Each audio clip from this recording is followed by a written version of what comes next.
ਜਿਹੜੇ ਦਾ most rejected ਬੱਚੇ, ਅਥਰੇ ਬੱਚੇ, ਮਾਵਾਂ ਨਹੀਂ ਸੰਭਾਲ ਸਕਦੀਆਂ, ਉਹ ਕਹਿੰਦੀ ਸੀ ਹੈ ਕਿ ਜੰਮੀ ਛੋੜਿਆ ਚੰਗਾ ਸੀ ਬੱਟਾ ਜੰਮੀ ਛੋੜਨੀ।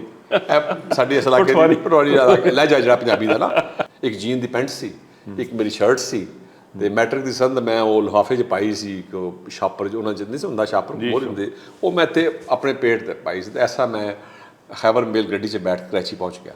ਸੋ ਮੈਂ ਕਿਸੇ ਬਗੈਰ ਅਪਰੋਚ ਦੇ ਦਾ ਮੈਂ ਜਿਹੜਾ 4 ਸਾਲ ਪਹਿਲਾਂ ਕਰਾਚੀ ਡਾਕ ਯਾਰਡ ਵਿੱਚ ਮਜ਼ਦੂਰ ਸੀ, ਚਪੜਾਸੀ ਸੀ, ਔਰ ਬੈਂਕ ਵਿੱਚ ਦੇ ਬਾਹਰ ਜਾ ਕੇ ਖੜਾ ਹੁੰਦਾ ਸੀ। ਕੱਪੜੇ ਮੇਰੇ ਗੰਦੇ ਹੁੰਦੇ ਸੀ, ਬਦਬੂ ਵਾਲੇ ਕੱਪੜੇ, ਅੰਦਰ ਨਹੀਂ ਸੀ ਮੈਨੂੰ ਵੜਨ ਦਿੰਦੇ ਬੈਂਕ ਵਿੱਚ। ਫਿਰ ਜਦੋਂ ਮੈਂ ਕਰਾਚੀ ਗਿਆ 6 ਮਹੀਨੇ ਟ੍ਰੇਨਿੰਗ ਵਾਸਤੇ, ਜਿੱਥੇ ਉਹ ਸਾਰੇ ਖਲੋ ਕੇ ਮਿਲੇ, ਬੜੇ ਰਿਸਪੈਕਟ ਨਾਲ ਮਿਲੇ। ਸੋ ਜਿਹੜਾ ਕਨਸੈਪਟ ਹੈ ਜਿਹੜਾ ਅਮਾਰਤ ਦਾ ਤੇ ਗੁਰਬਤ ਦਾ, ਇਹ ਬੰਦਿਆਂ ਨੇ ਘੜਿਆ ਹੈ, ਇਹ ਰੱਬ ਨੇ ਨਹੀਂ ਘੜਿਆ। ਉੱਥੇ ਕਲਾਮ ਬ੍ਰਾਂਚ ਇਹ ਹੈ ਕਿ ਮੇਰੀ ਸਿਹਤ ਬੜੀ ਅੱਛੀ ਹੋ ਗਈ, ਟਰਾਊਟ ਮੱਛੀ ਫਰੈਸ਼ ਖਾਈਦੀ ਸੀ, ਸ਼ਾਇਦ ਉੱਥੇ ਜਨਮ ਮਿਲ ਜਾਂਦਾ ਸੀ। ਇਸੇ ਤਰ੍ਹਾਂ ਜ਼ਬਾਨ ਦੀ ਮੈਂ ਗੱਲ ਕਰ ਰਿਹਾ, ਜਿਹੜਾ ਬੰਦਾ ਪੰਜਾਬੀ 'ਚ ਗੱਲ ਕਰਦਾ ਹੈ ਉਹ ਇਮੀਡੀਏਟਲੀ ਲੋ ਗ੍ਰੇਡ ਤੇ ਸੁੱਟ ਛੱਡਦੇ ਫੜ ਕੇ, ਉਸ ਉਹ ਥੱਲੇ ਸੁੱਟਦੇ ਫੜ ਕੇ ਕੂੜੇ 'ਚ। ਅੰਗਰੇਜ਼ੀ ਬੋਲਣਾ ਬੰਦਾ, ਅੰਗਰੇਜ਼ੀ ਬੋਲ ਰਿਹਾ ਬੰਦਾ, ਇਹ ਬੜੀ ਕਿਸੇ ਉੱਤੋਂ ਅਸਮਾਨ ਤੋਂ ਉਤਰਿਆ ਹੈਗਾ। अस्सलाम वालेकुम।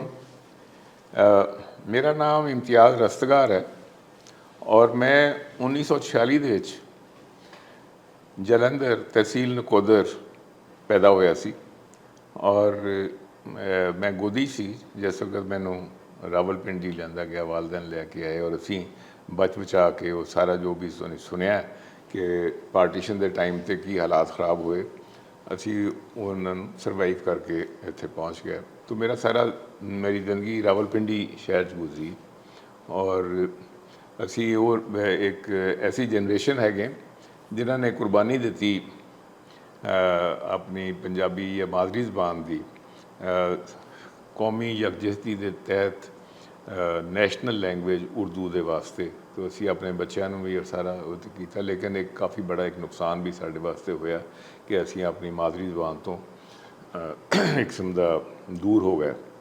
तो लेकिन मैं अपनी ज़िंदगी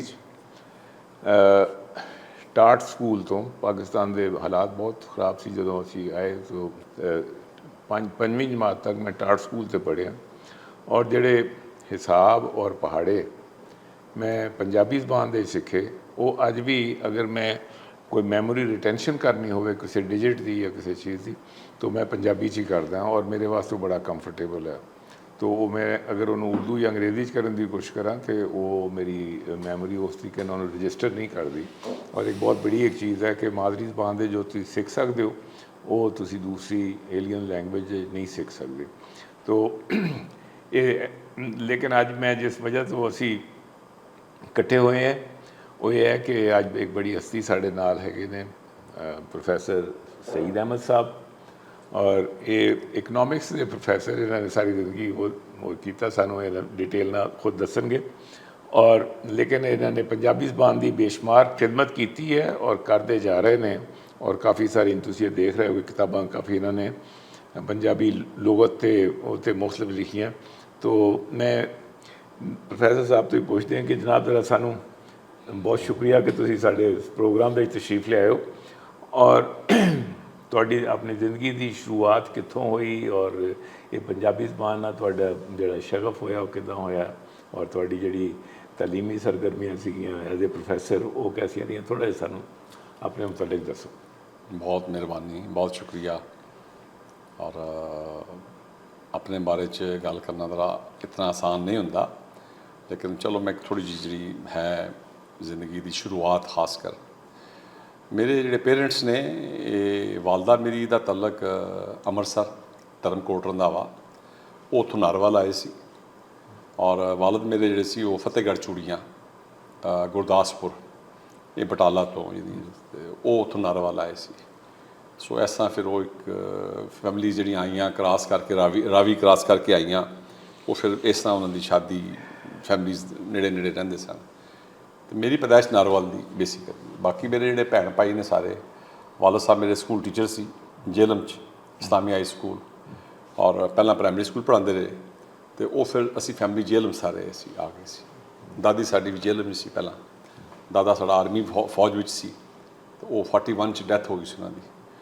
ਤੇ ਜੇਲਮ 3 ਨੰਬਰ ਮਸ਼ੀਨ ਮਹੱਲਾ, ਪਹਿਲਾਂ ਇਸਲਾਮਾਬਾਦ, ਉੱਥੇ ਜੇਲਮ 'ਚ ਇਸਲਾਮਾਬਾਦ ਆਇਆ ਸੀ, ਮੁਜਾਹਿਦਾਬਾਦ ਹੁਣ ਨਾਂ ਨਵਾਂ ਉਹਦਾ, ਤੇ ਉੱਥੇ ਮਤਲਬ ਹੈ ਕਿ ਉਹ ਰਹਿੰਦੇ ਸਨ। ਫਿਰ 3 ਨੰਬਰ ਮਸ਼ੀਨ ਮਹੱਲਾ ਛੋਟਾ ਜਿਹਾ ਘਰ ਸੀ, ਉਹਦੇ ਵਿੱਚ ਅਸੀਂ 10 ਭੈਣ ਭਾਈ ਵਾਲਦਾ ਵਾਲਦ ਦਾਦੀ ਫੁੱਫੀ ਚੱਚਾ ਉਹ ਛੋਟੇ 2.5 ਮਰਲੇ ਦੇ ਘਰ ਵਿੱਚ ਜਿਹੜਾ ਕਿ ਦਾਦੀ ਅੱਲਾ ਬਖਸ਼ੇ ਕਹਿੰਦੀ ਸੀ ਕਿ ਜਿਸੇ ਇੱਥੇ ਹਿੰਦੂ ਔਰ ਸਿੱਖ ਗਏ ਨੇ ਬੜੀ ਬੜੀ ਫੈਮਲੀਆਂ ਤੇ ਉਹ ਕਹਿੰਦੀਆਂ ਸੀ ਚਾਬੀਆਂ ਸੁੱਟ ਕੇ ਮੇਰੇ ਕੋਲ ਕਿ ਤੁਸੀਂ ਜਿਹੜਾ ਨਾ ਚਾਬੀਆਂ ਲੈ ਲਓ ਸਾਡੇ ਘਰ ਭਰੇ ਨੇ ਤੁਸੀਂ ਸੰਭਾਲ ਲਓ ਤੇ ਦਾਦੀ ਮੇਰੀ ਕਹਿੰਦੀ ਮੈਂ ਚਾਬੀਆਂ ਬਾਹਰ ਸੁੱਟੀਆਂ ਕਿ ਲੈ ਜਾਓ ਆਪਣੇ ਕੋਲ ਮੈਨੂੰ ਨਹੀਂ ਚਾਹੀਦੀਆਂ ਮੈਂ ਆਪਣੇ ਘਰ 'ਚ ਖੁਸ਼ ਹੈਗੀ ਹਾਂ। ਸੋ ਇਸ ਤਰ੍ਹਾਂ ਦਾ ਉਹਨਾਂ ਦਾ ਹੈ ਸੀ ਅੱਲਾ ਬਖਸ਼ੇ ਉਸ ਬੀਬੀ ਦਾ ਕਿ ਕੋਈ ਲੋਕਾਂ ਨੇ ਤੇ ਜਾਇਦਾਦਾਂ ਤੇ ਅੱਗੇ ਵੱਧ ਕੇ ਜਿਹਦੀਆਂ ਨਹੀਂ ਵੀ ਸੀ ਹੈਗੀਆਂ ਉਹਨਾਂ ਨੇ ਅੱਗੇ ਵੱਧ ਕੇ ਤੇ ਜਾਇਦਾਦਾਂ 'ਤੇ ਕਬਜ਼ੇ ਕੀਤੇ ਔਰ ਪ੍ਰਾਪਰਟੀਆਂ 'ਤੇ ਕਬਜ਼ੇ ਕੀਤੇ। ਕੁਝ ਨੈਪੋਟਿਜ਼ਮ ਬਹੁਤ ਸੀ ਕੁਝ ਜਿਹੜੇ ਬੰਦੇ ਆਏ ਇੱਥੇ ਜਿਹੜੇ ਤਕਸੀਮ ਕਰਨ ਵਾਲੇ ਜਾਇਦਾਦਾਂ ਨੂੰ ਉਹ ਉਹਨਾਂ ਨੇ ਆਪਣੇ ਬੰਦਿਆਂ ਨੂੰ ਵੰਡੀ ਗਏ ਜਿਹੜੇ ਲੋਕ ਡਿਜ਼ਰਵਿੰਗ ਸਨ ਜਿਹੜੇ ਉੱਥੋਂ ਛੱਡ ਕੇ ਆਏ ਸੀ ਉਹ ਤੇ ਵਿਚਾਰੇ ਉਹਨਾਂ ਕੁਝ ਨਹੀਂ ਬਾਅਦ ਲੋਕਾਂ ਤੇ ਬਿਲਕੁਲ ਹੀ ਇਸ ਪਾਸੇ ਧਿਆਨ ਵੀ ਨਹੀਂ ਕੀਤਾ ਤੇ ਆਪਣੀ ਜ਼ਾਤ ਦੀ ਮਿਹਨਤ ਜਿਹੜੀ ਮੇਰੀ ਪਰਸਨਲ ਜਿਹੜੀ ਜ਼ਾਤੀ ਇੰਸਪਾਇਰੇਸ਼ਨ ਹੈ ਨਾ ਉਹ ਮੇਰੀ ਦਾਦੀ ਹੈ। ਦਾਦਾ ਜੀ ਤੇ ਮੇਰੇ ਫੌਤ ਹੋ ਗਏ ਸੀ 41 'ਚ ਦਾਦੀ ਨੇ ਅੱਗੋਂ ਫਿਰ ਇਹ ਬੱਚੇ ਆਪਣੇ ਬੇਟੀਆਂ ਸੀ ਉਹਨਾਂ ਦੀਆਂ ਤੇ 2 ਬੇਟੇ ਇੱਕ ਬੇਟਾ ਛੋਟਾ ਫੌਤ ਹੋ ਗਿਆ ਸੀ ਤੇ 2 ਬੇਟੇ ਉਹਨਾਂ ਦੇ ਵਾਲਦ ਸਾਹਿਬ ਮੇਰੇ ਵੱਡੇ ਸੀ ਉਹਨਾਂ 'ਚੋਂ ਇੱਕ ਮੇਰੇ ਚਾਚਾ ਜੀ ਉਹ ਰਾਜਾ ਵਜ਼ੀਰ ਮੁਹੰਮਦ ਅੱਜ ਨਕੋਦਰ 'ਚ ਹੈਗੇ ਨੇ ਦੀਨਾ ਦੇ ਕੋਲ ਪਿੰਡ ਆ ਉੱਥੇ। ਤੇ ਉਹ ਕਹਿਣ ਦਾ ਮਕਸਦ ਹੈ ਕਿ ਅਸੀਂ ਉਸ ਫੈਮਿਲੀ ਦਾ ਤਾਲੁਕ ਹੈ ਜਿੱਥੇ ਦਾਦੀ ਮੇਰੀ ਇੰਸਪਾਇਰੇਸ਼ਨ ਹੈ। ਉਹਨਾਂ ਨੇ ਕੱਪੜੇ ਸੀ ਕੇ ਲੋਕਾਂ ਦੇ ਅਹਿਲੇ ਮੁਹੱਲਾ ਦੇ ਲੋਕਾਂ ਦੇ ਔਰ ਉਹ ਬੱਚਿਆਂ ਨੇ ਆਪਣਿਆਂ ਨੂੰ ਪਾਲਿਆ। ਉਹਨਾਂ ਨੂੰ ਲੋਕੀ ਮਾਈ ਕਮਲੀ ਕਹਿੰਦੇ ਸੀ ਬੀਬੀ ਕਮਲੀ ਦਾ ਮਤਲਬ ਹੈ ਕਿ ਉਹ ਕਿਸਮ ਦਾ ਝੱਲੀ ਦੇ ਮਹੀਨੇ 'ਚ ਆ ਰਿਹਾ ਸੀ ਬਟ ਐਕਚੁਅਲੀ ਉਹ ਝੱਲੀ ਨਹੀਂ ਸੀ ਹੈਗੀ ਉਹ ਆਪਣੇ ਬੱਚਿਆਂ ਨੂੰ ਪਾਲ ਰਹੀ ਸੀ। ਔਰ ਮੈਨੂੰ ਇੱਕ ਰੀਸੈਂਟਲੀ ਅਜੀਬੋ ਗਰੀਬ ਐਕਸਪੀਰੀਅੰਸ ਹੋਏ ਨੇ ਇਹਨਾਂ ਦਿਨਾਂ ਦੇ ਵਿੱਚ ਜਿਹੜੇ ਮੈਂ ਦੇਖਦਾ ਪਿਆ। ਮੇਰੇ ਘਰ ਦੇ ਬਾਹਰ ਇੱਕ ਘੁੱਗੀ ਨੇ ਆਲਣਾ ਪਾ ਲਿਆ ਆ ਕੇ ਮੇਰੇ ਬਲਬ ਉੱਤੇ ਜਿਹੜਾ ਬਲਬ ਹੈ ਉਹਦੇ ਤੇ ਆਲਣਾ ਘੁੱਗੀ ਨੇ ਪਾ ਲਿਆ ਆ ਕੇ। ਮੇਰੇ ਕਿਚਨ ਦੇ ਵਿੱਚ ਇੱਕ ਬਿੱਲੀ ਨੇ 3 ਬੱਚੇ ਦਿੱਤੇ ਨੇ। ਇਹ ਇਹਨਾਂ ਦਿਨਾਂ ਦੀ ਮੈਂ ਗੱਲ ਕਰ ਰਿਹਾ ਵਿਦਨ ਲਾਸਟ 1 ਮੰਥ 1.5 ਮੰਥ ਦੌਰਾਨ। ਔਰ ਮੈਂ ਦੇਖਦਾ ਪਿਆ ਕਿ ਬਿੱਲੀ ਜਿਹੜੀ ਹੈ ਉਹ ਕਿਸ ਤਰ੍ਹਾਂ ਬੱਚਿਆਂ ਨੂੰ ਆਪਣਿਆਂ ਨੂੰ ਫੀਡ ਕਰ ਰਹੀ ਹੈ ਕਿੰਨਾ ਉਹਨਾਂ ਨੂੰ ਡਿਫੈਂਸ ਕਰਦੀ ਹੈ। ਦਾ ਰਿਲੇਸ਼ਨਸ਼ਿਪ ਬਿਟਵੀਨ ਮਦਰ ਐਂਡ ਦਾ ਜਿਹੜੇ ਕਿਟਨਸ ਨੇ ਜਿਹੜੇ ਬੱਚੇ ਬਿੱਲੀ ਦੇ ਬਲੂੰਗੜੇ ਪੰਜਾਬੀ 'ਚ ਬਲੂੰਗੜਾ ਕਹਿੰਦੇ ਆ ਪੰਜਾਬੀ 'ਚ ਲਫ਼ਜ਼ ਸਾਰੇ ਹੈਗੇ ਨੇ ਬਿੱਲੀ ਬਿੱਲਾ ਬਲੂੰਗੜਾ। ਤਾਂ ਉਹ ਉਹਨਾਂ ਦੇ ਨਾਲ ਕਿੰਨੀ ਉਹ ਉਹਨਾਂ ਦੇ ਡਿਫੈਂਸਿਵ ਹੈ ਕਿੰਨੀ ਉਹਨਾਂ ਨੂੰ ਫੀਡ ਕਰ ਰਹੀ ਹੈ।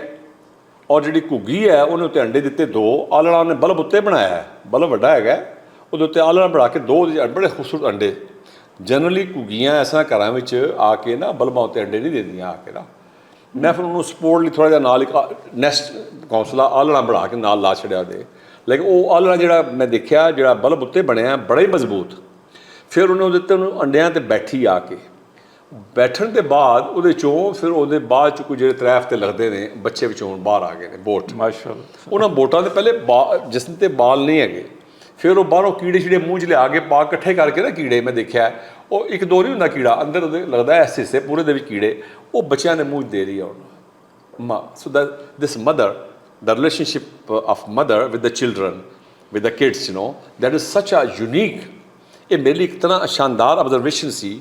ਤਾਂ ਮੈਂ ਗੱਲ ਕਰ ਰਿਹਾ ਕਿ ਦਾਦੀ ਮੇਰੀ ਨੇ ਇਸ ਤਰ੍ਹਾਂ ਹੀ ਕੱਪੜੇ ਲੋਕਾਂ ਦੇ ਸੀ ਕੇ ਮਸ਼ੀਨ ਸਿਰ 'ਤੇ ਰੱਖੀ ਹੋਣੀ ਚੁੱਕ ਕੇ ਤੇ ਜਿਹਦੇ ਕੋਈ ਸ਼ਾਦੀ ਆ ਉੱਥੇ ਜਾ ਕੇ ਕੱਪੜੇ ਸੀ ਰਹੀ ਹੈ ਔਰ ਬੱਚੇ ਆਪਣੇ ਪਾਲੇ 4 ਬੱਚੀਆਂ ਸੀ ਉਹ ਪਾਲੇ ਬੇਟਾ 2 ਬੇਟੇ ਸੀ ਇੱਕ ਮੇਰੇ ਵਾਲਦ ਸਾਹਿਬ ਟੀਚਰ ਬਣ ਗਏ ਬਾਅਦ 'ਚੋਂ ਚਾਚਾ ਜੀ ਮੇਰੇ ਬੈਂਕ ਚਲੇ ਗਏ ਤਾਂ ਅਸੀਂ ਮੇਰਾ ਉਸ ਘਰ ਦੇ ਨਾਲ ਤਾਲੁਕ ਹੈ ਜਿੱਥੇ ਇਸ ਤਰ੍ਹਾਂ ਦਾ ਰਿਜ਼ਕ ਸੀ। ਸੁਭਾਨ ਅੱਲਾਹ। ਰੋਟੀ ਲੈਣੀ ਬਾਹਰੋਂ ਤੰਦੂਰ ਤੋਂ ਨਾਲ ਅੱਬਾ ਜੀ ਨੇ ਚਟਣੀ ਕੁੱਟ ਦੇਣੀ ਚਟਣੀ ਕੁੱਟ ਕੇ ਤੇ ਨਾਲ ਦਹੀਂ ਕਹਿਣਾ ਜਾ ਉੱਥੋਂ ਦਵਾਨੀ ਦਾ ਦਹੀਂ ਲੈ ਦਵਾਨੀ ਬੜੀ ਸ਼ੈ ਹੁੰਦੀ ਸੀ ਬੜੀ ਸ਼ੈ ਚਵਾਨੀ ਦਵਾਨੀ ਬੜੀ ਮਜ਼ਾ ਹੁੰਦੀ ਦਹੀਂ ਲੈ ਕੇ ਆ ਜਾ ਉਹ ਕੁੱਟ ਕੇ ਵਿੱਚ ਮਿਰਚਾਂ ਪਾ ਕੇ ਉਹ ਐਸੀ ਉਹ ਰਜ ਸੀ ਉਹਦੇ ਵਿੱਚ। ਅੱਛਾ ਦੂਜੇ ਵੱਲ ਦੇਖਣ ਨਾਲ ਧਿਆਨ ਨਹੀਂ ਸੀ ਜਾਂਦਾ। ਮੈਨੂੰ ਬਾਬਾ ਜੀ ਫਰੀਦ ਨੂੰ ਜਿਸ ਵੇਲੇ ਮੈਂ ਸ਼ਲੋਕ ਪੜ੍ਹੇ ਨੇ ਬਾਬਾ ਜੀ ਦੇ ਤੇ ਮੈਨੂੰ ਆਪਣੇ ਘਰ ਦੇ ਵਿੱਚ ਅਮਲੀ ਤੌਰ ਦੇ ਉੱਤੇ ਸਭ ਕੁਝ ਨਜ਼ਰ ਆਇਆ। ਉਹ ਉਹਨਾਂ ਨੇ ਕਿਹਾ ਗਿਆ ਕਿ ਰੁੱਖੀ ਸੁੱਕੀ ਖਾਈ ਕੇ ਠੰਡਾ ਪਾਣੀ ਪੀ ਫਰੀਦਾ ਵੇਖ ਪਰਾਈ ਚੋਪੜੀ ਨਾ ਤਰਸਾਵੀਂ ਜੀ ਮਤਲਬ ਲੈਸਨ ਹੈਗਾ ਸਾਡੇ ਬਾਬਿਆਂ ਦਾ। 800 ਸਾਲ ਪਹਿਲਾਂ ਬਾਬਾ ਜੀ ਫਰੀਦ ਹੋਏ ਨੇ 1100 ਕੁਛ ਦੀ ਪੈਦਾਇਸ਼ ਹੈ 1263 'ਚ 65 'ਚ ਉਹਨਾਂ ਨੇ ਦੁਨੀਆ 'ਚ ਪਰਦਾ ਕੀਤਾ। ਸੋ 1000 ਸਾਲ 800 ਸਾਲ ਪਹਿਲਾਂ ਆਲਮੋਸਟ ਉਹ ਬਾਬਾ ਜੀ ਸਾਨੂੰ ਗੱਲਾਂ ਕਹਿ ਗਏ ਨੇ ਜਿਹੜੀਆਂ ਅਸੀਂ ਅਮਲੀ ਤੌਰ 'ਤੇ ਦੇਖੀਆਂ ਕਿ ਕਦੀ ਕਿਸੇ ਵੱਲ ਧਿਆਨ ਨਹੀਂ ਸੀ ਗਿਆ ਕਿ ਇਹ ਐਡਾ ਵੱਡਾ ਘਰ ਹੈ ਉਹਦਾ ਜਾਂ ਉੱਥੇ ਘਰ ਵਿੱਚ ਕੀ ਖਾਂਦੇ ਨੇ ਉਹ ਕੋਈ ਐਸੀ ਕੋਈ ਚੀਜ਼ ਹੈ ਹੀ ਨਹੀਂ ਸੀ। ਤੇ ਮੇਰੀ ਪੈਦਾਇਸ਼ ਉਸ ਲਿਹਾਜ਼ ਦੇ ਨਾਲ 22 ਅਗਸਤ 1957 ਦੀ ਨਾਰੋਵਾਲ ਦੀ। ਫਿਰ ਮੈਂ ਜੇਲਮ ਅਸੀਂ ਆ ਗਏ ਜ਼ਾਹਿਰ ਵਾਲਦਾ ਫਿਰ 22 ਅਗਸਤ 1957 22 ਅਗਸਤ ਇਹ ਮੇਰੀ ਅਸਲ ਪੈਦਾਇਸ਼ ਹੈ। ਲੇਕਿਨ ਸਕੂਲ ਵਿੱਚ ਜਿਹੜੇ ਹੁੰਦੇ ਨੇ ਨਾ ਸਾਡੇ ਉਹ ਲਿਖਾ ਛੱਡਦੇ ਨੇ ਅੱਬਾ ਜੀ ਨਾ ਉਸ ਵੇਲੇ 1 ਮਾਰਚ 1958 ਜਿਵੇਂ ਕਰਦੇ ਹੁੰਦੇ ਸੀ, ਦਾਖਲੇ ਹੁੰਦੇ ਸੀ ਨਾ ਉਹਨਾਂ ਦਿਨਾਂ 'ਚ। 1 ਸਾਲ ਵੱਡਾ ਛੋਟਾ ਹਾਂਜੀ ਹਾਂ, ਛੋਟਾ ਕਰਕੇ ਉਹਨਾਂ ਨੇ ਐਨੀ ਹੋਲ ਹਾਤਾ। ਤੇ ਇਹ ਜੇਹਲਮ 'ਚ ਹੀ ਫਿਰ ਮੈਂ ਪੜ੍ਹਿਆ ਪ੍ਰਾਇਮਰੀ ਸਕੂਲ ਵਿੱਚ ਆਮ ਜਿਹੜਾ। ਫਿਰ ਜੇਹਲਮ ਇਸਲਾਮੀਆ ਹਾਈ ਸਕੂਲ 'ਚ ਪੜ੍ਹਿਆ ਮੈਂ। ਜੇਹਲਮ 'ਚ ਸਾਡੇ ਨਾ ਜਿਹੜਾ ਮੇਰਾ ਇਸ ਪਾਸੇ ਆਉਣਾ ਹੁਣ, ਇਸ ਸੂਫੀਜ਼ਮ ਵਾਲੇ ਪਾਸੇ, ਤਸਵਫ ਵਾਲੇ ਪਾਸੇ ਜਾਂ ਹਿਊਮੈਨਿਟੀ ਵਾਲੇ ਪਾਸੇ, ਓਵਰਆਲ ਮੈਂ ਕਹਾਂਗਾ ਕਿ ਜਿਹੜਾ ਫਲਸਫਾ ਹੈਗਾ ਬਾਬਾ ਨਾਨਕ ਜੀ ਦਾ ਕਿ ਸਭੋ ਮਾਨਸ ਇੱਕੋ ਜਾਤ ਪਹਿਚਾਨ ਬੋ, ਜਾਂ ਹੋਲ ਹਿਊਮੈਨਿਟੀ ਇਜ਼ ਵਨ, ਇਹ ਸਾਡੇ ਇਸਲਾਮ 'ਚ ਵੀ ਕਨਸੈਪਟ ਹੈਗਾ ਕਿ ਸਾਰੀ ਜਿਹੜੀ ਇਨਸਾਨੀਅਤ ਹੈ ਉਹ ਇੱਕ ਕੁੰਭਾ ਹੈਗਾ। ਔਰ ਕੁਰਾਨ 'ਚ ਵੀ ਐਡਰੈਸ ਬਾਰ-ਬਾਰ ਇਨਸਾਨਾਂ ਨੂੰ ਕੀਤਾ ਜਾ ਰਿਹਾ ਹੈ। ਖੁਦ ਅਲੀ ਨਾਸ ਕਿਹਾ ਜਾ ਰਿਹਾ ਕਿ ਯਾਰ ਇਹ ਕੁਰਾਨ ਜਿਹੜਾ ਇਹ ਹਦਾਇਤ ਇਨਸਾਨਾਂ ਲਈ ਹੈਗਾ, ਨਾਸ ਲਈ ਹੈਗਾ, ਉਹ ਕਿਸੇ ਦੂਜੇ ਦੀ ਗੱਲ ਹੀ ਕੀਤੀ ਜਾ ਰਹੀ। ਉਹ ਫਿਰ ਜੇਲ੍ਹ ਸਾਡੇ ਇੱਕ ਮਲੰਗ ਸਨ ਬੜੇ ਵੱਡੇ, ਮੌਲਵੀ ਅਬਦੁਲ ਮਜੀਦ ਮਲੰਗ ਸਾਹਿਬ। ਅੱਛਾ। ਉਹ ਉਹਨਾਂ ਦੀ ਪੈਦਾਇਸ਼ ਤੇ 1909 ਦੀ ਜੇਲ੍ਹ। ਮਲੰਗ ਸਾਹਿਬ ਜਿਹੜੇ ਨਾ, ਉਹਨਾਂ ਦਾ ਮਦਰਸਾ ਸੀ ਸਾਡਾ, ਮਲੰਗ ਖਾਨਾ ਕਹਿ ਲਓ ਉਹਨੂੰ। ਉਸ ਮਦਰਸੇ ਦੇ ਵਿੱਚ ਦਾ ਉਹ ਬੱਚੇ ਜੇਲ੍ਹ ਸ਼ਹਿਰ ਦੇ ਜਿਹੜੇ ਦਾ ਮੋਸਟ ਰਿਜੈਕਟਡ ਬੱਚੇ, ਅਥਰੇ ਬੱਚੇ, ਮਾਵਾਂ ਨਹੀਂ ਸੰਭਾਲ ਸਕਦੀਆਂ। ਉਹ ਕਹਿੰਦੀ ਸੀ ਹੈ ਕਿ ਜੰਮੀ ਛੋੜਿਆ ਚੰਗਾ ਸੀ, ਬਟਾ ਜੰਮੀ ਛੋੜਨੀ। ਸਾਡੀ ਇਸ ਇਲਾਕੇ ਦੀ ਪਟਵਾਰੀ ਦਾ ਲਹਿਜਾ ਜਿਹੜਾ ਪੰਜਾਬੀ ਦਾ ਨਾ, ਉਹ ਕਹਿੰਦੇ ਇਹ ਕਿ ਜੰਮੀ ਛੋੜਿਆ ਚੰਗਾ ਸੀ, ਬਟਾ ਜੰਮੀ ਛੋੜਨੀ। ਮਿਰਚਾਂ ਲੂਣ ਕੁੱਟਣੇ ਕੰਮ ਤੇ ਹੁੰਦਾ ਕਿ ਮਿਰਚਾਂ ਲੂਣ ਕੁੱਟਦੀ, ਚਲੋ ਇੱਕ ਅਜ਼ਾਬ ਬਣ ਕੇ ਬੱਚਾ ਬਣਾਇਆ ਮੇਰੇ ਤੇ। ਤੋ ਐਸੇ ਬੱਚਿਆਂ ਨੂੰ ਜਿਹੜੇ ਕਿ ਹੈਂਡਲ ਨਹੀਂ ਸੀ ਹੁੰਦੇ, ਉਹਨਾਂ ਨੂੰ ਫਿਰ ਮਲੰਗ ਸਾਹਿਬ ਦੇ ਮਦਰਸੇ ਭੇਜਦੇ ਸੀ। ਸੋ ਮਲੰਗ ਸਾਹਿਬ ਦੇ ਕੋਲ ਕੋਈ ਐਸਾ ਕੋਈ ਸਿਸਟਮ ਸੀ ਉਹਨਾਂ ਦੇ ਕੋਲ, ਅੱਲਾਹ ਵਾਲੇ ਬੰਦੇ ਸੀ ਉਹ। ਨਾਲ ਦਰਿਆ ਵਗਦਾ ਪਿਆ, ਜੇਹਲਮ ਦਰਿਆ ਜਿਹੜਾ ਨਾਲ ਵਗਦਾ ਜਾ ਰਿਹਾ ਹੈ, ਔਰ ਉਸ ਦਰਿਆ ਦੇ ਕੋਲ ਉਹਨਾਂ ਦਾ ਇਹ ਮਦਰਸਾ ਸੀ। ਬੱਚਿਆਂ ਨੂੰ ਤੈਰਾਕੀ ਸਿਖਾਉਣੀ, ਸਵਿਮਿੰਗ ਸਿਖਾਉਣੀ, ਬੱਚਿਆਂ ਨੂੰ ਭਲਵਾਨੀ। ਉੱਥੇ ਲਾਲੇ ਰਸ਼ੀਦ, ਭਾ ਰਸ਼ੀਦ ਦਾ ਜਾਂ ਤੀਫੇ ਦਾ ਖਾੜਾ ਸੀ। ਲਤੀਫ ਦਾ ਪੰਜਾਬੀ 'ਚ ਨਾ ਲਫ਼ਜ਼ ਲਤੀਫ ਨੂੰ ਲਤੀਫਾ ਸਾਡੇ ਕਹਿ ਛੱਡਦੇ। ਉਹਨਾਂ ਦਾ ਖਾੜਾ ਸੀ, ਉਹਦੇ ਭਲਵਾਨੀ। ਉਹਨਾਂ ਨੇ ਡੰਡ ਪੇਠਕਾਂ ਸਿਖਾਉਣੀਆਂ ਬੱਚਿਆਂ ਨੂੰ, ਕਰਾਉਣੀਆਂ। ਫਿਰ ਉਹਨਾਂ ਨੂੰ ਖੁਦ ਰੋਟੀ ਦਾ ਬੰਦੋਬਸਤ ਸਾਰਾ ਕੁ ਖਾਣ, ਨਸ਼ਤੇ ਦਾ, ਦਿਹਾੜੀ ਦੇ ਖਾਣੇ ਦਾ।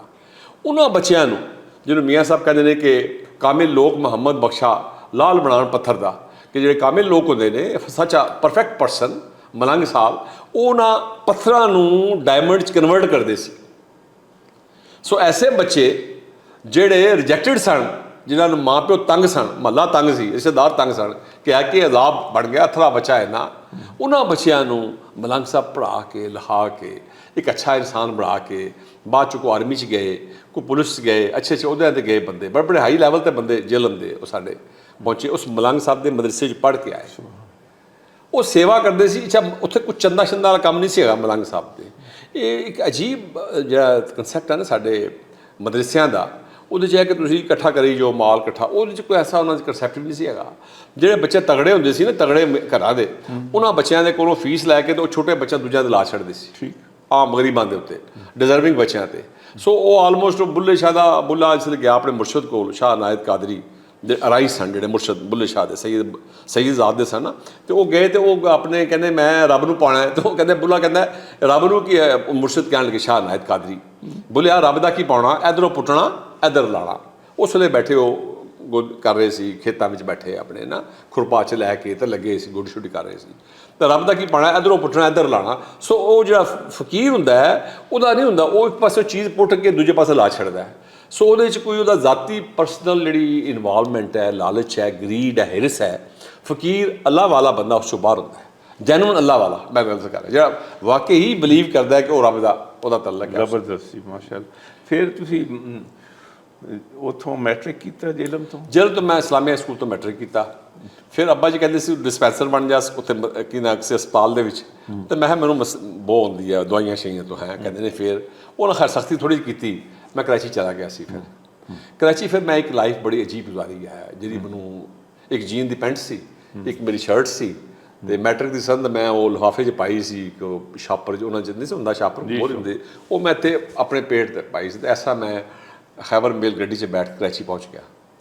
ਅਤੇ ਕਰਾਚੀ ਫਿਰ ਮੈਂ ਇੱਕ ਲਾਈਫ ਫਿਰ ਗੁਜ਼ਾਰੀ, ਕੋਈ ਜਿਹੜੀ ਟਾਈਮ ਕਾਫੀ ਸਾਰਾ, ਕੋਈ 1.5 ਸਾਲ ਉਹ ਮੈਂ ਐਜ਼ ਜਿੱਥੇ ਮਜ਼ਦੂਰੀ ਕਰ ਲੈਣੀ। ਕੋਈ ਬਿਲਡਿੰਗਾਂ ਬਣ ਰਹੀਆਂ ਨੇ ਉੱਥੇ ਸੌਂ ਜਾਣਾ, ਛੱਤ 'ਤੇ ਚੜ੍ਹ ਕੇ, ਨਵੀਂ ਬਿਲਡਿੰਗ ਬਣ ਰਹੀ ਹੈ, ਕਿਤੇ ਰੇਤਾ ਹੈਗੀ ਉੱਥੇ ਸੌਂ ਜਾਣਾ। ਕਮਾੜੀ ਵਿੱਚ ਜਾ ਕੇ ਜਾਬ ਸ਼ਾਪ ਕੀਤੇ, ਛੋਟੇ ਮੋਟੇ ਜਿਹੜੇ ਹੁੰਦੇ ਨੇ, ਗੋਦਾਮਾਂ ਵਿੱਚ ਸਾਰੇ ਜਾਬ ਜਿਹਨੂੰ ਅਸੀਂ ਕਹਿੰਦੇ ਹਾਂ, ਚੌਕੀਦਾਰੀ, ਚਪੜਾਸੀ, ਮਜ਼ਦੂਰੀ, ਸ਼ਮਾ ਮਾਚਿਸ ਫੈਕਟਰੀ 'ਚ ਮੈਨੂੰ ਯਾਦ ਹੈ ਮੈਂ ਉੱਥੇ ਕੰਮ ਕੀਤਾ 3-4 ਮਹੀਨੇ। ਅੱਛਾ, ਐਜ਼ ਏ ਮਜ਼ਦੂਰ ਕਹਿ ਲਓ ਸੀ ਉਹਨਾਂ ਨੂੰ। ਅਤੇ ਇਹ ਮੈਨੂੰ ਕਰਾਚੀ ਦਾ ਐਕਸਪੀਰੀਅੰਸ ਜਿਹੜਾ ਐਕਸਪੋਜਰ ਹੋਇਆ। ਅਮੂਮਨ ਇਹ ਹੀ ਹੁੰਦਾ ਸੀ ਰੁਝਾਨ ਕਿ ਇੱਥੋਂ ਗੱਡੀ ਜਿਹੜੀ ਜਾ ਰਹੀ ਹੁੰਦੀ ਸੀ KPK 'ਚੋਂ ਜਾਂ ਪੰਜਾਬ 'ਚੋਂ, ਉਹ ਸਭ ਲੋਕ ਕਰਾਚੀ ਜਾ ਰਹੇ ਹੁੰਦੇ ਸੀ ਕਿ ਇਟ ਵਾਸ ਇੰਡਸਟਰੀਅਲ ਸਿਟੀ, ਮਜ਼ਦੂਰੀ ਕਰਨ ਵਾਸਤੇ, ਰੋਟੀ ਬਹੁਤ ਵਾਸਤੇ। ਤੇ ਉਹ ਹੁਣ ਅੱਜ ਕੱਲ੍ਹ ਸਾਰੇ ਪੰਜਾਬ 'ਚ ਆ ਰਹੇ ਨੇ, ਦੇਖਿਆ ਜਾਵੇ ਤਾਂ ਬਹਰਹਾਲ ਉਹ ਐਸਾ ਮੈਂ ਇੱਕ ਕਰਾਚੀ ਦਾ ਐਕਸਪੋਜਰ ਆਇਆ। ਫਿਰ ਮੈਂ ਲਾਹੌਰ ਆ ਗਿਆ ਜਾਂ ਵਾਪਸ ਜੇਹਲਮ ਆਇਆ, ਜੇਹਲਮ ਸਾਰੀ ਆ ਗਿਆ ਮੈਂ। ਫਿਰ ਮੇਰੇ ਉੱਥੇ ਜਿਹੜੇ ਉਸਤਾਦ ਸੀ, ਮਲੰਗ ਸਾਹਿਬ ਤੇ ਫੌਤ ਹੋ ਗਏ ਸੀ 66 ਵਿੱਚ। ਉੱਥੇ ਫਿਰ ਸੈਯਦ ਸਜਾਦ ਸੈਨ ਸ਼ਾਹ ਮਜੀਦੀ, ਇਹ ਇੱਕ ਮਲੰਗ ਸਾਹਿਬ ਦੇ ਖਾਸ ਜਿਹੜੇ ਉਹਨਾਂ ਦੇ ਕਹਿ ਲਓ ਫਾਲੋਅਰ ਕਹਿ ਲਓ, ਉਹਨਾਂ ਦੇ ਸੈਕੰਡ ਮੈਨ। ਸੋ ਉਹਨਾਂ ਨੇ ਕਿਹਾ ਕਿ ਯਾਰ ਤੂੰ ਪੜ੍ਹਾਈ ਸ਼ੀ ਕਰ ਲੈ ਕੁਛ ਥੋੜ੍ਹੀ ਜਿਹੀ, ਤੂੰ ਤੇ ਮਜ਼ਦੂਰੀਆਂ ਹੀ ਕਰ। ਮੈਂ ਜੇਲਮ 'ਚ ਆ ਕੇ ਨਾ ਸਵੇਦੀਆਂ ਕਰਨ ਲੱਗ ਪਿਆ, ਕੰਟੋਨਮੈਂਟ ਦੇ ਵਿੱਚ ਵੀ ਜਾ ਕੇ ਸਵੇਦੀਆਂ ਠੇਕਾ ਲੈ ਲੈਣਾ। ਤੇ ਉਹ ਮੈਂ ਵਾਈਟ ਵਾਸ਼ ਜਾਂ ਫਰੂਟ ਦੀ ਰੇਹੜੀ ਲਾ ਲੈਣੀ ਜ਼ਿਆਦਾ ਮੋੜ 'ਤੇ, ਇਸ ਤਰ੍ਹਾਂ ਦੇ ਕੰਮ ਮੈਂ ਕਰਦਾ ਰਿਹਾ। ਉਹਨਾਂ ਨੇ ਇੱਕ ਦਿਨ ਮੈਂ ਕਿਹਾ ਮੈਨੂੰ, ਯਾਰ ਤੂੰ ਸਈਦ ਉਹ ਕੋਈ ਪੜ੍ਹਾਈ ਕੇ ਕਰ ਲੈ ਜਰਾ, ਹੈਂ ਪੜ੍ਹਨਾ ਟੈਸਟ ਪੇਪਰ ਅਤੇ ਮੈਂ ਦਾਖਲਾ ਭੇਜਦਾ ਤੇਰਾ। ਤੇ ਉਹਨਾਂ ਨੇ ਕੋਈ 3-4 ਨੂੰ ਟੈਸਟ ਪੇਪਰ ਦਿੱਤੇ, ਮੈਨੂੰ ਯਾਦ ਹੈ, ਪ੍ਰਾਈਵੇਟ FA। ਉਹ ਮੈਂ ਦੇਖਿਆ ਕਿ ਉਹ ਫਿਰ ਉਹਦੇ 'ਚੋਂ ਮੈਂ ਕਲੀਅਰ ਕਰ ਗਿਆ ਉਹ 3 ਮਹੀਨੇ ਦੇ ਵਿੱਚ ਹੀ। ਹਾਲਾਂਕਿ ਉਹ ਵਾਕਿਆ ਉਹਦੇ 'ਚ ਬੜਾ ਇੱਕ ਇੰਟਰਸਟਿੰਗ ਵਾਕਿਆ ਹੈ ਕਿ ਰਿਜ਼ਲਟ ਆਇਆ ਤਾਂ ਮੈਂ ਫੇਲ ਸੀ ਉਹਦੇ ਵਿੱਚ। ਅਤੇ ਉਹ ਭਾਜੀ ਕਹਿੰਦੇ ਨੇ ਮੈਨੂੰ ਉੱਥੇ ਅਸੀਂ ਪਿਆਰ ਨਾਲ ਭਾਜੀ ਕਹਿੰਦੇ ਸੀ। ਅਤੇ ਭਾਜੀ ਕਹਿੰਦੇ ਯਾਰ ਤੂੰ ਫੇਲ ਨਹੀਂ ਹੈਗਾ, ਤੂੰ ਪਾਸ ਹੈ, ਮੈਂ ਤੇਰੇ ਟੈਸਟ ਲਏ ਨੇ ਅਤੇ ਤੂੰ ਮੈਨੂੰ ਸਾਰੇ ਪੇਪਰ ਦੱਸਦਾ ਰਿਹਾ ਅਤੇ ਤੂੰ ਪਾਸ ਹੈਗਾ, ਇਹ ਜਾ ਕੇ ਪਤਾ ਕਰ ਜਾ ਕੇ। ਉਹਨਾਂ ਮੈਨੂੰ ਸਰਗੋਧੇ ਭੇਜਿਆ। ਉਦੋਂ ਪੰਜਾਬ ਦਾ ਜਿਹੜਾ ਸਾਡਾ ਬੋਰਡ ਸੀ ਸਰਗੋਧਾ ਹੁੰਦਾ ਸੀ, ਪਿੰਡ ਨਹੀਂ ਸੀ ਆਇਆ ਬੋਰਡ। ਜੀ। ਮੈਂ ਸਰਗੋਧੇ ਗਿਆ, ਉੱਥੇ ਜਾ ਕੇ ਫਿਰ ਜਿਸ ਵੇਲੇ ਮੈਂ ਉਹ ਰਾਤ ਕਿਸੇ ਮਸੀਤ 'ਚ ਠਹਿਰਿਆ ਜਾ ਕੇ, ਸੁਬਾਹ ਫਿਰ ਮਸੀਤ ਵਾਲੇ ਬੰਦੇ ਆ ਕੇ ਉਹ ਕੰਧ ਟੱਪ ਕੇ ਅੰਦਰ ਸੁੱਤਾ ਸੀ ਜਾ ਕੇ, ਮੈਂ ਮਸੀਤ ਦੇ ਵਿੱਚ ਜਾ ਕੇ ਅਜੀਬ ਵਾਕਿਆਤ ਨਾਲ ਲਾਈਫ ਸਾਰੀ ਪੜੀ ਪਈ ਇਸ ਤਰ੍ਹਾਂ ਦੇ ਬੇਸ਼ੁਮਾਰ ਵਾਕਿਆਤ ਨਾਲ। ਅਤੇ ਉਹ ਫਿਰ ਸੁਬਾਹ ਆ ਕੇ ਉਹਨਾਂ ਨੇ ਕਿਹਾ ਕਿ ਤਾਲਾ ਖੋਲ੍ਹਿਆ ਬੂਹਾ, ਉਹਨਾਂ ਨੇ ਫਿਰ ਤਿੱਕਾ ਛਿੱਕਾ ਮਾਰਿਆ ਕਿ ਯਾਰ ਤੂੰ ਕੌਣ ਬੰਦਾ ਅੰਦਰ ਆ ਗਿਆ। ਅਤੇ ਮੈਂ ਤਿੱਕਾ ਮਾਰ ਕੇ ਅਤੇ ਫਿਰ ਬਾਹਰ ਰਸ ਗਿਆ ਅਤੇ ਫਿਰ ਪਹੁੰਚਿਆ ਬੋਰਡ ਦੇ ਦਫ਼ਤਰ। ਉੱਥੇ ਮੈਂ ਦੇਖਿਆ ਜਿਹੜਾ ਉਹ ਟਾਈਪਿੰਗ ਗਲਤੀ ਹੋਈ ਸੀ, ਮੈਂ ਪਾਸ ਸੀ, ਜਿਹੜਾ ਬੱਚਾ ਅਗਲੇ ਨੰਬਰ ਦਾ ਸੀ ਉਹ ਫੇਲ ਸੀ, ਅਤੇ ਮੈਂ ਸਾਰਿਆਂ ਮਜ਼ਮੂਨਾਂ 'ਚ ਪਾਸ ਸੀ। ਫਿਰ ਮੈਂ ਲਾਹੌਰ ਚਲਾ ਗਿਆ ਜੇਲਮ ਤੋਂ। ਅਤੇ ਲਾਹੌਰ ਵਿੱਚ ਫਿਰ ਮੇਰੇ ਮਾਮਾ ਜੀ ਸੀ ਉੱਥੇ, ਚੌਧਰੀ ਮੁਹੰਮਦ ਅਲੀ, ਉਹ ਐਕਸਾਈਜ਼ ਦੇ ਵਿੱਚ ਵੱਡੇ ਤਗੜੇ ਅਫਸਰ ਸਨ, ਬਹੁਤ ਵੱਡੇ। ਅਤੇ ਉਹਨਾਂ ਨੇ ਮੈਨੂੰ ਇੰਟਰਕੋਂਟੀਨੈਂਟਲ ਵਿੱਚ ਨਾ ਕਲੈਰੀਕਲ ਜੋਬ ਦਿੱਤਾ ਅਤੇ ਮੈਂ ਜਾ ਰਿਹਾ ਸੀ ਉੱਥੇ ਇੰਟਰਕੋਂਟੀਨੈਂਟਲ ਹੋਟਲ ਮਾਲ ਦੇ। ਹਾਂਜੀ, ਉਹਨਾਂ ਨੇ ਗੱਲ ਕੀਤੀ। ਕਿਹੜਾ ਸਾਲ ਸੀਗਾ ਇਹ? ਮੈਂ ਗੱਲ ਕਰ ਰਿਹਾ 76 ਦੀ, 76। ਅੱਛਾ। ਅਤੇ ਉਹ ਮਤਲਬ ਹੈ ਕਿ ਮੈਂ ਬਜਾਏ ਉੱਥੇ ਜਾਣ ਦੇ, ਮੇਰੇ ਨਾਲ ਲੜਕਾ ਬੈਠਾ ਸੀ, ਉਹ ਰਹਿੰਦੇ ਸੀ ਸਦਰ ਕੰਟੋਨਮੈਂਟ ਏਰੀਆ 'ਚ। ਉੱਥੋਂ ਮੈਂ ਬੱਸ 'ਚ ਬੈਠਾ ਸੀ, ਜਿਹੜੀ ਆਰਬਦਾਰ ਤੋਂ ਬੱਸ ਆ ਰਹੀ ਹੁੰਦੀ ਹੈ, ਉੱਥੋਂ ਬੈਠਾ ਮੈਂ। ਅਤੇ ਉਹ ਨਾਲ ਮੁੰਡਾ ਸੀ। ਮੈਂ ਤੂੰ ਕਿੱਥੇ ਜਾ ਰਿਹਾ? ਕਹਿੰਦਾ ਜੀ ਮੈਂ ਦਾਖਲਾ ਮੇਰਾ ਹੋਇਆ ਅਤੇ ਮੈਂ ਉੱਥੇ ਜਾ ਰਿਹਾ, ਕਾਲਜ ਜਾ ਰਿਹਾ, BCom ਕਰ ਰਿਹਾ। ਅਤੇ ਉਹ ਬੱਚਾ ਖਾਰੀਆਂ ਦਾ ਰਹਿਣ ਵਾਲਾ ਸੀ। ਹੇਲੇ ਕਾਲਜ ਜਾ ਰਿਹਾ। ਉਹ ਮੈਂ ਕਿਹਾ ਯਾਰ ਤੂੰ ਉੱਥੇ ਦਾਖਲੇ ਖੁੱਲ੍ਹੇ ਨੇ? ਕਹਿੰਦੇ ਜੀ ਖਤਮ ਹੋ ਗਏ, ਲੇਕਿਨ ਪਤਾ ਕਰ ਕੀਤਾ ਜਾ ਸਕਦਾ ਹੈ। ਤਾਂ ਮੈਂ ਬਜਾਏ ਜਾਣ ਦੇ ਉਹ ਹੋਟਲ ਦੇ ਵਿੱਚ ਜੋਬ ਵਾਸਤੇ, ਮੈਂ ਉਹ ਮੁੰਡੇ ਦੇ ਨਾਲ ਕਾਲਜ ਚਲਾ ਗਿਆ ਅਤੇ ਜਾ ਕੇ ਐਡਮਿਸ਼ਨ ਲੈ ਲਿਆ। ਕਾਲਜ ਤਾਂ ਇੱਕੋ ਹੀ ਸੀਗਾ ਸ਼ਾਇਦ ਉਦੋਂ, ਹੇਲੇ ਕਾਲਜ, ਕਾਮਰਸ ਕਾਲਜ ਨਹੀਂ, ਗੌਰਮੈਂਟ ਕਾਲਜ ਆਫ ਕਾਮਰਸ। ਹਾਂਜੀ, BCom ਹੈਲੀ ਕਾਲਜ ਵੀ ਹੁੰਦਾ ਸੀ। ਇਹ ਗੰਗਾ ਰਾਮ ਹਸਪਤਾਲ ਦੇ ਕੋਲ ਸੀ, ਗੌਰਮੈਂਟ ਕਾਲਜ ਆਫ ਕਾਮਰਸ। ਅਤੇ ਉੱਥੇ ਜਾ ਕੇ ਮੈਂ ਐਡਮਿਸ਼ਨ ਲੈ ਲਿਆ। ਜਾ ਕੇ ਦੱਸਿਆ ਉਹਨਾਂ ਨੂੰ ਕਿ ਐਸਾ ਮੈਂ, ਉਹ ਟੀਚਰ ਸੀ ਬੜਾ ਮਿਹਰਬਾਨ ਜੀ ਸਾਡੇ ਖਾਰੀਆਂ ਸਾਈਡ ਦੇ, ਇਮਤਿਆਜ਼ ਸਾਹਿਬ, ਅੱਲਾ ਬਖਸ਼ੇ, ਮਹਿਲਾ ਫੌਤ ਹੋ ਗਏ ਹੋਣਗੇ। ਉਹਨਾਂ ਨੇ ਫਿਰ ਇਹ ਦਾਖਲਾ ਮੇਰਾ ਕਰਾਇਆ ਉੱਥੇ। ਅਤੇ ਮੈਂ ਆ ਕੇ ਮਾਮਾ ਜੀ ਨੂੰ ਕਿਹਾ ਕਿ ਇਸ ਤਰ੍ਹਾਂ ਮੈਂ ਐਡਮਿਸ਼ਨ ਲੈ ਲਿਆ ਅਤੇ ਮੈਂ ਕਾਲਜ ਪੜ੍ਹਾਂਗਾ। ਉਹ ਫਿਰ ਥੋੜ੍ਹੇ ਜਿਹੇ ਵਿਚਾਰੇ ਖਫਾ ਹੋਏ ਕਿ ਯਾਰ ਮੈਂ ਤੇਰੀ ਆਪਣੀ ਮਾਂ ਤੇਰੀ ਘਰ ਗਰੀਬ ਹੈ, ਬਾਪ ਤੇਰਾ ਗਰੀਬ ਆਦਮੀ ਹੈ, ਵਾਲਾ ਵੀ ਮੇਰੀ ਮਸ਼ੀਨ ਚਲਾਉਂਦੀ ਸੀ, ਬਾਪ ਸਕੂਲ ਟੀਚਰ ਸੀ, ਅਤੇ ਤੂੰ ਇਹ ਕੀ ਕੀਤਾ ਕੰਮ, ਇਹ ਕਸਬ ਜਿਹੜਾ ਹੈਗਾ। ਐਨੀ ਹੋ 10 ਭੈਣ ਭਾਈ ਹੋ ਤੁਸੀਂ, ਫੈਮਿਲੀ ਬਹੁਤ ਵੱਡੀ ਹੈ, 6 ਭਾਈਆਂ ਸੀ, 4 ਸਿਸਟਰ ਵਾਲਾ। ਅਤੇ ਉਹ ਮੈਂ ਕਹਿੰਦੀ ਮੈਂ ਪੜ੍ਹਾਂਗਾ। ਤਾਂ ਬਸ ਐਸੇ ਗੱਲ 'ਤੇ ਥੋੜ੍ਹੀ ਜਿਹੀ ਕੋਈ ਖਫਕੀ, ਫਿਰ ਮੈਂ ਉਹ ਹੀ ਛੱਡ ਗਿਆ। ਅਤੇ ਮੇਰਾ ਇਹ ਹੁੰਦਾ ਸੀ ਜਿੱਥੇ ਫਿਰ ਰਾਤ ਔੜੀ ਮੈਂ ਸੌ ਜਾਂਦਾ ਸੀ। ਸੋ ਇਹ ਲਾਈਫ ਮੇਰੀ ਕੁਛ ਇਸ ਤਰ੍ਹਾਂ ਹੀ ਹੈ। ਅਤੇ BCom ਮੈਂ ਕਰ ਲਿਆ ਸੀ ਅੱਛੇ ਨੰਬਰਾਂ 'ਚ। ਅਤੇ ਬਾਅਦ 'ਚੋਂ ਮੈਂ ਹਬੀਬ ਬੈਂਕ ਚਲਾ ਗਿਆ। ਤੁਹਾਡਾ 2 ਸਾਲ ਬਾਅਦ ਸੀਗਾ 3 ਸਾਲ? ਉਦੋਂ 2 ਸਾਲ ਦਾ ਸੀ BCom। ਹਾਂ, FA ਦੇ ਬਾਅਦ ਮੈਂ BCom ਕਰ ਲਿਆ। ਕਾਲਜ ਦੇ ਸਾਡਾ ਜਿਹੜਾ ਰਸਾਲਾ ਸੀ ਨਾ ਮੁਇਸ਼ਤ, ਉਹਦਾ ਮੈਨੂੰ ਐਡੀਟਰ ਬਣਾਤਾ ਉਹਨਾਂ ਨੇ। ਮੁਕਾਬਲਾ ਹੋਇਆ ਸੀ ਨਾ, ਐਡੀਟਰ ਬਣ ਗਿਆ। ਅਤੇ ਨਾਮ ਮੇਰਾ ਲਿਖਿਆ ਮੈਂ ਉੱਤੇ Raja Saeed Ahmed as a editor. ਅੱਛਾ। तो वो जो टीचर सी ना इंचार्ज मैंने कहते यार राजा वाजा क्या होता है, कोई तखलस रखो अच्छा सा। तो मैं क्या तुम रख दो तखलस, मेरा वो की फर्क पै जाता है। तो उन्होंने मेरा फिर नां फारानी रखा। सो सईद अहमद फारानी ये मेरा वो नां जोड़ा पुरानी किताबों भी और लाहौर भी जो दुनिया च लोग जानते हैं, कुछ काफ़ी सारे जो दोस्त मेरे या ऐसा एस्परेंटो जबान के हवाले भी खास कर, तो वो फारानी के तौर पर फिर नां रखा। जरा फिर मैं 2002 भी ड्रॉप कर छड़िया बाद चो। फिर वो जो एक नवा फेज, ये फेजेस ऑफ लाइफ ने डिफरेंट, मैं इसनूं बहुत सारे फेजेस नूं अजीब तरीके दे नाल देखदा बाज़। तो फिर तुसी उदों कॉमर्स तो फिर की कीता? ਮੈਂ ਅੱਗੇ ਐਮਏ ਇਕਨੋਮਿਕਸ ਵਾਲੇ ਪਾਸੇ ਜਾ ਰਿਹਾ ਸੀ, ਤੇ ਉੱਥੇ ਨਾ ਟੈਸਟ ਹੋ ਰਹੇ ਸੀ। ਰਹਿੰਦਾ ਮੈਂ ਯੂਨੀਵਰਸਿਟੀ ਪੰਜਾਬ ਵਿੱਚ ਸੀ। ਕਿਸੇ ਲੜਕੇ ਸਾਡੇ ਮੀਰਪੁਰ ਦੇ ਦੋਸਤ ਸਾਰੇ ਮੇਰੇ, ਜਿਹੜੇ ਜੰਮੂ ਤੋਂ ਫੈਮਲੀਆਂ ਕੁਛ ਆਈਆਂ ਸੀ, ਤੇ ਮੀਰਪੁਰ ਦੇ ਮੇਰੇ ਕਾਫੀ ਦੋਸਤ ਸਾਡੇ ਆਜ਼ਾਦ ਕਸ਼ਮੀਰ ਜੇਲ੍ਹ ਦੇ ਨਾਲ ਹੀ ਸੀ। ਤੇ ਉਹਨਾਂ ਦੇ ਮੈਂ ਕਮਰੇ 'ਚ ਰਹਿੰਦਾ ਸੀ, 3 ਨੰਬਰ ਹੋਸਟਲ ਵਿੱਚ। 116 ਨੰਬਰ ਉਹਦਾ ਕਮਰੇ ਦਾ ਮੈਨੂੰ ਅਜੇ ਵੀ ਯਾਦ ਹੈਗਾ। ਤੇ ਉੱਥੇ ਮੈਂ ਕੋਈ ਦੋਸਤ ਜਾ ਰਹੇ ਸੀ ਟੈਸਟ ਦੇਣ ਹਬੀਬ ਬੈਂਕ ਦਾ। ਉਹਦਾ ਕੋਈ ਅਫੀਸਰ ਦਾ ਟੈਸਟ ਹੋ ਰਿਹਾ ਸੀ FC ਕਾਲਜ ਦੇ ਹਾਲ ਵਿੱਚ। ਉਹ ਮੈਂ ਨਾਲ ਚੱਲ ਪਿਆ ਉਹਨਾਂ ਦੇ, ਕਿ ਮੈਂ ਵੀ ਚਲੇ ਜਾਂਦਾ ਨਾਲ। ਮੋਟਰਸਾਈਕਲ ਦੇ ਪਿੱਛੇ 3 ਮੁੰਡੇ ਸੀ ਬੈਠੇ, ਚਲੇ ਗਏ, ਉੱਥੇ ਪਹੁੰਚ ਗਏ। ਤੇ ਫਿਰ ਮੈਂ ਦੇਖਿਆ ਉੱਥੇ ਹਜ਼ਾਰਾਂ ਸੈਂਕੜਾਂ ਬੱਚੇ ਆਏ ਨੇ। ਤੇ ਉੱਥੇ ਕਿਹੜਾ ਕੁਝ ਪੁੱਛਦਾ ਹੈ, ਮੈਂ ਵੀ ਜਾ ਕੇ ਅੰਦਰ ਜਾ ਕੇ ਬੈਠ ਗਿਆ, ਜਾ ਕੇ ਉਹ ਹਾਲ ਦੇ ਵਿੱਚ ਜਾ ਕੇ। ਉਹ ਮੈਂ ਬੈਠ ਗਿਆ, ਪੇਪਰ ਆਇਆ, ਪੇਪਰ ਸਾਹਮਣੇ ਆਇਆ, ਤੇ ਮੈਂ ਖੜਾ ਹੋ ਗਿਆ। ਮੈਂ ਕਿਹਾ ਇਹ ਸਵਾਲ ਠੀਕ ਨਹੀਂ ਹੈਗਾ। ਕੋਈ 10 ਮਿੰਟ ਬਾਅਦ ਨਾ ਪੇਪਰ ਪੜ੍ਹਨ ਦੇ ਬਾਅਦ, ਤੇ ਉਹ ਸਾਰੇ ਲੋਕੀ ਪੇਪਰ ਹੱਲ ਕਰ ਰਹੇ ਸੀ। ਉਹ ਸਟੇਜ ਤੇ ਇੱਕ ਹਬੀਬ ਬੈਂਕ ਸਰ ਅਫਸਰ ਬੜੇ ਵੱਡੇ, like senior vice president ST Hasan Sahib, ਉਹਨਾਂ ਨੇ ਕਿਹਾ ਉੱਪਰ ਆ ਜਾਓ। ਗੁੱਸੇ ਨਾਲ ਮੈਨੂੰ ਬੁਲਾਇਆ ਕਿ ਤੂੰ ਇਹ ਕੀ ਕਹਿਣਾ ਪਿਆ। ਮੈਂ ਦੱਸਿਆ, ਮੈਂ ਕਿਹਾ ਇਹ ਦੇਖੋ, ਇਹ ਜਿਹੜਾ ਸਵਾਲ ਹੈ ਕੰਪਲੀਟ ਨਹੀਂ ਹੈਗਾ। ਇਹਦੇ ਤੁਸੀਂ ਸਾਰਾ ਕੁਝ ਲਿਖਿਆ ਹੈਗਾ, ਅਮਾਊਂਟ ਲਿਖੀ ਹੈ, ਲੇਕਿਨ ਇਹਦੇ 'ਚ ਤੁਸੀਂ ਟਾਈਮਿੰਗ ਸ਼ੋ ਨਹੀਂ ਕੀਤਾ। ਬੈਂਕ 'ਚ ਟਾਈਮਿੰਗ ਬੜੀ ਇੰਪੋਰਟੈਂਟ ਹੁੰਦੀ ਹੈ, ਜਿਹੜੀ ਮੁੱਦਤ ਹੈ, ਕਿ ਜਿਹੜਾ ਇੰਟਰਸਟ ਹੈ ਇਹ 6 ਮਹੀਨੇ ਦਾ ਹੈ, ਇਹ ਸਾਲ ਦਾ ਹੈ, 3 ਮਹੀਨੇ ਦਾ ਹੈ, ਇਹ ਕੀ ਹੈ। ਤੇ ਇਹ ਤੁਸੀਂ ਵਿੱਚ ਉਹਦਾ ਲਾਈਨ ਨਹੀਂ ਹੈਗੀ, ਇੰਨੀ ਜਿਹੀ ਗੱਲ ਕੀਤੀ। ਉਹਨਾਂ ਉਸੇ ਵੇਲੇ ਮੰਗਵਾਇਆ ਪੇਪਰ ਅਸਲ, ਜਿੱਥੋਂ ਉਹਨਾਂ ਨੇ ਕੀਤੇ ਸੀ ਰੀਸਾਈਕਲਿੰਗ ਕੀਤੀ ਸੀ ਵਾਰਾ ਪੇਪਰ ਵਾਇਆ। ਤਾਂ ਦੇਖਿਆ ਉਹਦੀ ਉਹ ਥੱਲੀ ਲਾਈਨ ਮਿਸਿੰਗ ਸੀ। ਉਹ ਕੁਛ 6 ਮਹੀਨੇ ਦਾ ਕਰਨਾ ਸੀ ਇੰਟਰਸਟ। ਤਾਂ ਮੈਨੂੰ ਕਹਿੰਦੇ, ਉਹ ਕਹਿਣ ਲੱਗੇ ਕਿ ਇਧਰ ਹੀ ਬੈਠ ਜਾਓ, ਤੂੰ ਇਧਰ ਬੈਠੋ ਆਪ। ਯਾਰ ਲੱਭਾ ਖੈਰ ਹੋਵੇ। ਤਾਂ ਉਹਨਾਂ ਬੋਲਿਆ ਕਿ you want to join Habib bank, we need person like you, alert mind. ਸਾਰਾ ਬੰਦਾ ਹਾਲ ਪਰਚੇ ਹੱਲ ਕਰ ਰਿਹਾ, ਲੇਡੀਜ਼, ਕੁੜੀਆਂ, ਮੁੰਡੇ, MBA ਸਾਰੇ ਬੈਠੇ ਸੀ। ਤਾਂ ਮੈਨੂੰ ਫਿਰ ਉਹਨਾਂ ਨੇ ਨਾ ਇਹ ਕਿਹਾ ਕਿ ਸੁਬਾਹ ਇਹ ਮੇਰਾ ਕਾਰਡ ਹੈ, ਇਹ ਮੇਰਾ ਨੰਬਰ ਹੈ, ਸੋ ਕਮ ਟੂਮਾਰੋ ਵਿਦ ਆਲ ਯੂਰ ਡਾਕੂਮੈਂਟਸ। ਉਹ ਫਿਰ ਅਗਲੀ ਵਾਕਿਆ ਹੈ ਕਿ ਮੈਂ ਫਿਰ ਜੇਲਮ ਆਇਆ। ਫਿਰ ਅਸਲ ਡਾਕੂਮੈਂਟ ਮੈਂ ਜੇਲਮ ਤੋਂ ਲੈ ਆ ਕੇ ਸਾਰੇ ਕੱਢ ਕੇ। ਉਹ ਫਿਰ ਰਾਤ ਨੂੰ ਬਾਰਿਸ਼ ਹੋ ਰਹੀ ਸੀ, ਡਾਕੂਮੈਂਟ ਸਾਰੇ, ਮੇਰਾ ਲਿਫਾਫਾ ਫਟ ਗਿਆ। ਮੈਂ ਕਿਦੋਂ ਟੈਸਟ ਕਰਾਉਣ ਗਿਆ, ਇੱਕ ਲੰਬੀ ਕਹਾਣੀ ਅਜੀਬ ਜਿਹੀ ਹੈਗੀਆਂ ਨੇ। ਐਨੀ ਹਾਓ, ਸੋ ਮੈਂ ਲਾਹੌਰ ਪਹੁੰਚਿਆ। ਫਿਰ ਕੋਈ 10 ਸਾਢੇ 10 ਵਜੇ ਉੱਥੇ ਮੈਂ ਚਲਾ ਗਿਆ। ਅੱਗੇ ਇੱਕ ਮੀਆਂ ਤਜਮਲ ਹੁਸੈਨ ਸੀ ਗੁਜਰਾਤ ਦੇ ਨਾ, ਜਲਾਲਪੁਰ ਜੱਟਾਂ ਦੇ। ਉਦੋਂ ਮੇਰੇ ਨਾਲ executive vice president Habib bank ਦੇ, ਤੇ ST ਹਸਨ ਸਾਹਿਬ ਸਨ, ਉਹ ਸਨ। ਇੱਕ ਮਾਗੂਨ ਸਾਹਿਬ ਸਨ, ਇਹ ਮੈਨੂੰ ਕੋਈ ਨਾਂ ਯਾਦ, ਹਬੀਬ ਬੈਂਕ ਦੇ ਕਹਿ ਲਓ ਬੜੇ ਹੈ ਸੀ। ਤੇ ਉਹ ਫਿਰ ਮੈਂ ਉੱਥੇ ਮੈਨੂੰ ਇੰਟਰਵਿਊ ਕੀਤਾ ਉਹਨਾਂ ਨੇ। ਇੰਟਰਵਿਊ ਦੇ ਵਿੱਚ ਫਿਰ ਉਹਨਾਂ ਨੇ ਸਵਾਲ ਕੁਛ ਐਸੇ ਕੀਤੇ, ਮੈਂ ਜਵਾਬ ਦਿੱਤੇ ਉਹਨਾਂ ਨੂੰ। ਉਹਨਾਂ ਨੇ ਚੋਈ ਸਾਹਿਬ ਨੇ, ਜਿਹੜੇ ਜਲਾਲਪੁਰ ਜੱਟਾਂ ਵਾਲੇ, ਕਹਿਣ ਲੱਗੇ you are welcome in Habib Bank. So ਮੈਂ ਕਿਸੇ ਬਗੈਰ ਅਪਰੋਚ ਦੇ ਦਾ ਮੈਨ, ਜਿਹੜਾ 4 ਸਾਲ ਪਹਿਲਾਂ ਕਰਾਚੀ ਡਾਕਯਾਰਡ ਵਿੱਚ ਮਜ਼ਦੂਰ ਸੀ, ਚਪੜਾਸੀ ਸੀ, ਔਰ ਬੈਂਕ ਵਿੱਚ ਦੇ ਬਾਹਰ ਜਾ ਕੇ ਖੜਾ ਹੁੰਦਾ ਸੀ। ਕੱਪੜੇ ਮੇਰੇ ਗੰਦੇ ਹੁੰਦੇ ਸੀ, ਬਦਬੂ ਵਾਲੇ ਕੱਪੜੇ, ਅੰਦਰ ਨਹੀਂ ਸੀ ਮੈਨੂੰ ਵੜਨ ਦਿੰਦੇ ਬੈਂਕ ਵਿੱਚ। ਐਵੇਂ ਹੀ ਹੋਇਆ ਨਾ। ਫਿਰ ਜਦੋਂ ਮੈਂ ਕਰਾਚੀ ਗਿਆ 6 ਮਹੀਨੇ ਟ੍ਰੇਨਿੰਗ ਵਾਸਤੇ, ਉੱਥੇ ਮੈਨੂੰ ਭੇਜਿਆ ਗਿਆ ਐਜ਼ ਇੱਕ 1 ਵੀਕ ਉਸੇ ਬ੍ਰਾਂਚ ਵਿੱਚ, ਜਿੱਥੇ ਉਹ ਸਾਰੇ ਖਲੋ ਕੇ ਮਿਲੇ, ਬੜੇ ਰਿਸਪੈਕਟ ਨਾਲ ਮਿਲੇ, ਜਿਹੜੇ ਮੈਨੂੰ ਧੱਕੇ ਮਾਰਦੇ ਸੀ 4 ਸਾਲ ਪਹਿਲਾਂ। So thing is that it's any ups and down in the life, you know. ਮੈਂ ਵਿਊਅਰਸ ਵਾਸਤੇ ਇੱਕ ਗੱਲ ਕਰਨਾ ਚਾਹੁੰਦਾ ਕਿ ਅਕਸਰ ਇਹ ਹੁੰਦਾ ਹੈ ਕਿ ਜੀ ਅਸੀਂ ਜ਼ਿੰਦਗੀ 'ਚ ਅੱਗੇ ਨਹੀਂ ਜਾ ਸਕੇ ਕਿਉਂਕਿ ਸਾਡਾ ਜੈਕ ਨਹੀਂ ਸੀਗਾ, ਹੈ ਜੀ। ਅਤੇ ਇਹ ਤੁਹਾਡੇ ਸਾਹਮਣੇ ਇੱਕ ਚੀਜ਼ ਹੈ ਜੀ, ਕਿ ਕੋਈ ਨਾ ਫਾਈਨੈਂਸ਼ੀਅਲੀ ਸਟੇਬਲ ਸੀ, ਨਾ ਕੁਛ ਸੀ, ਮਜ਼ਦੂਰੀ ਕੀਤੀ ਔਰ ਇਸ ਤਰੀਕੇ ਨਾਲ ਕੀਤੀ, ਬਗੈਰ ਜੈਕ ਦੇ ਅੱਗੇ ਚਲੇ ਗਏ। ਅੱਛਾ ਸਰ, ਫਿਰ ਹਬੀਬ ਬੈਂਕ ਦੇ ਨਾਲ ਤੁਸੀਂ ਕੀ ਕੀਤਾ? ਹਬੀਬ ਬੈਂਕ ਮੈਂ ਚਲਾ ਗਿਆ। ਹਬੀਬ ਬੈਂਕ ਜਾ ਕੇ ਮੈਨੂੰ ਨਾ ਪੰਜਾਬੀ 'ਚ ਕਹਿੰਦੇ, ਮੈਂ ਇਸ ਲਾਹੌਰ 'ਚ ਜਾਂ ਸਾਡਾ ਤਾਲੁਕ ਸੀ ਜੇਲ੍ਹ ਮਲੰਗ ਸਾਹਿਬ ਦੇ ਨਾਲ। ਮਲੰਗ ਸਾਹਿਬ ਇਨਕਲਾਬੀ ਆਦਮੀ ਸਨ ਬੇਸਿਕਲੀ।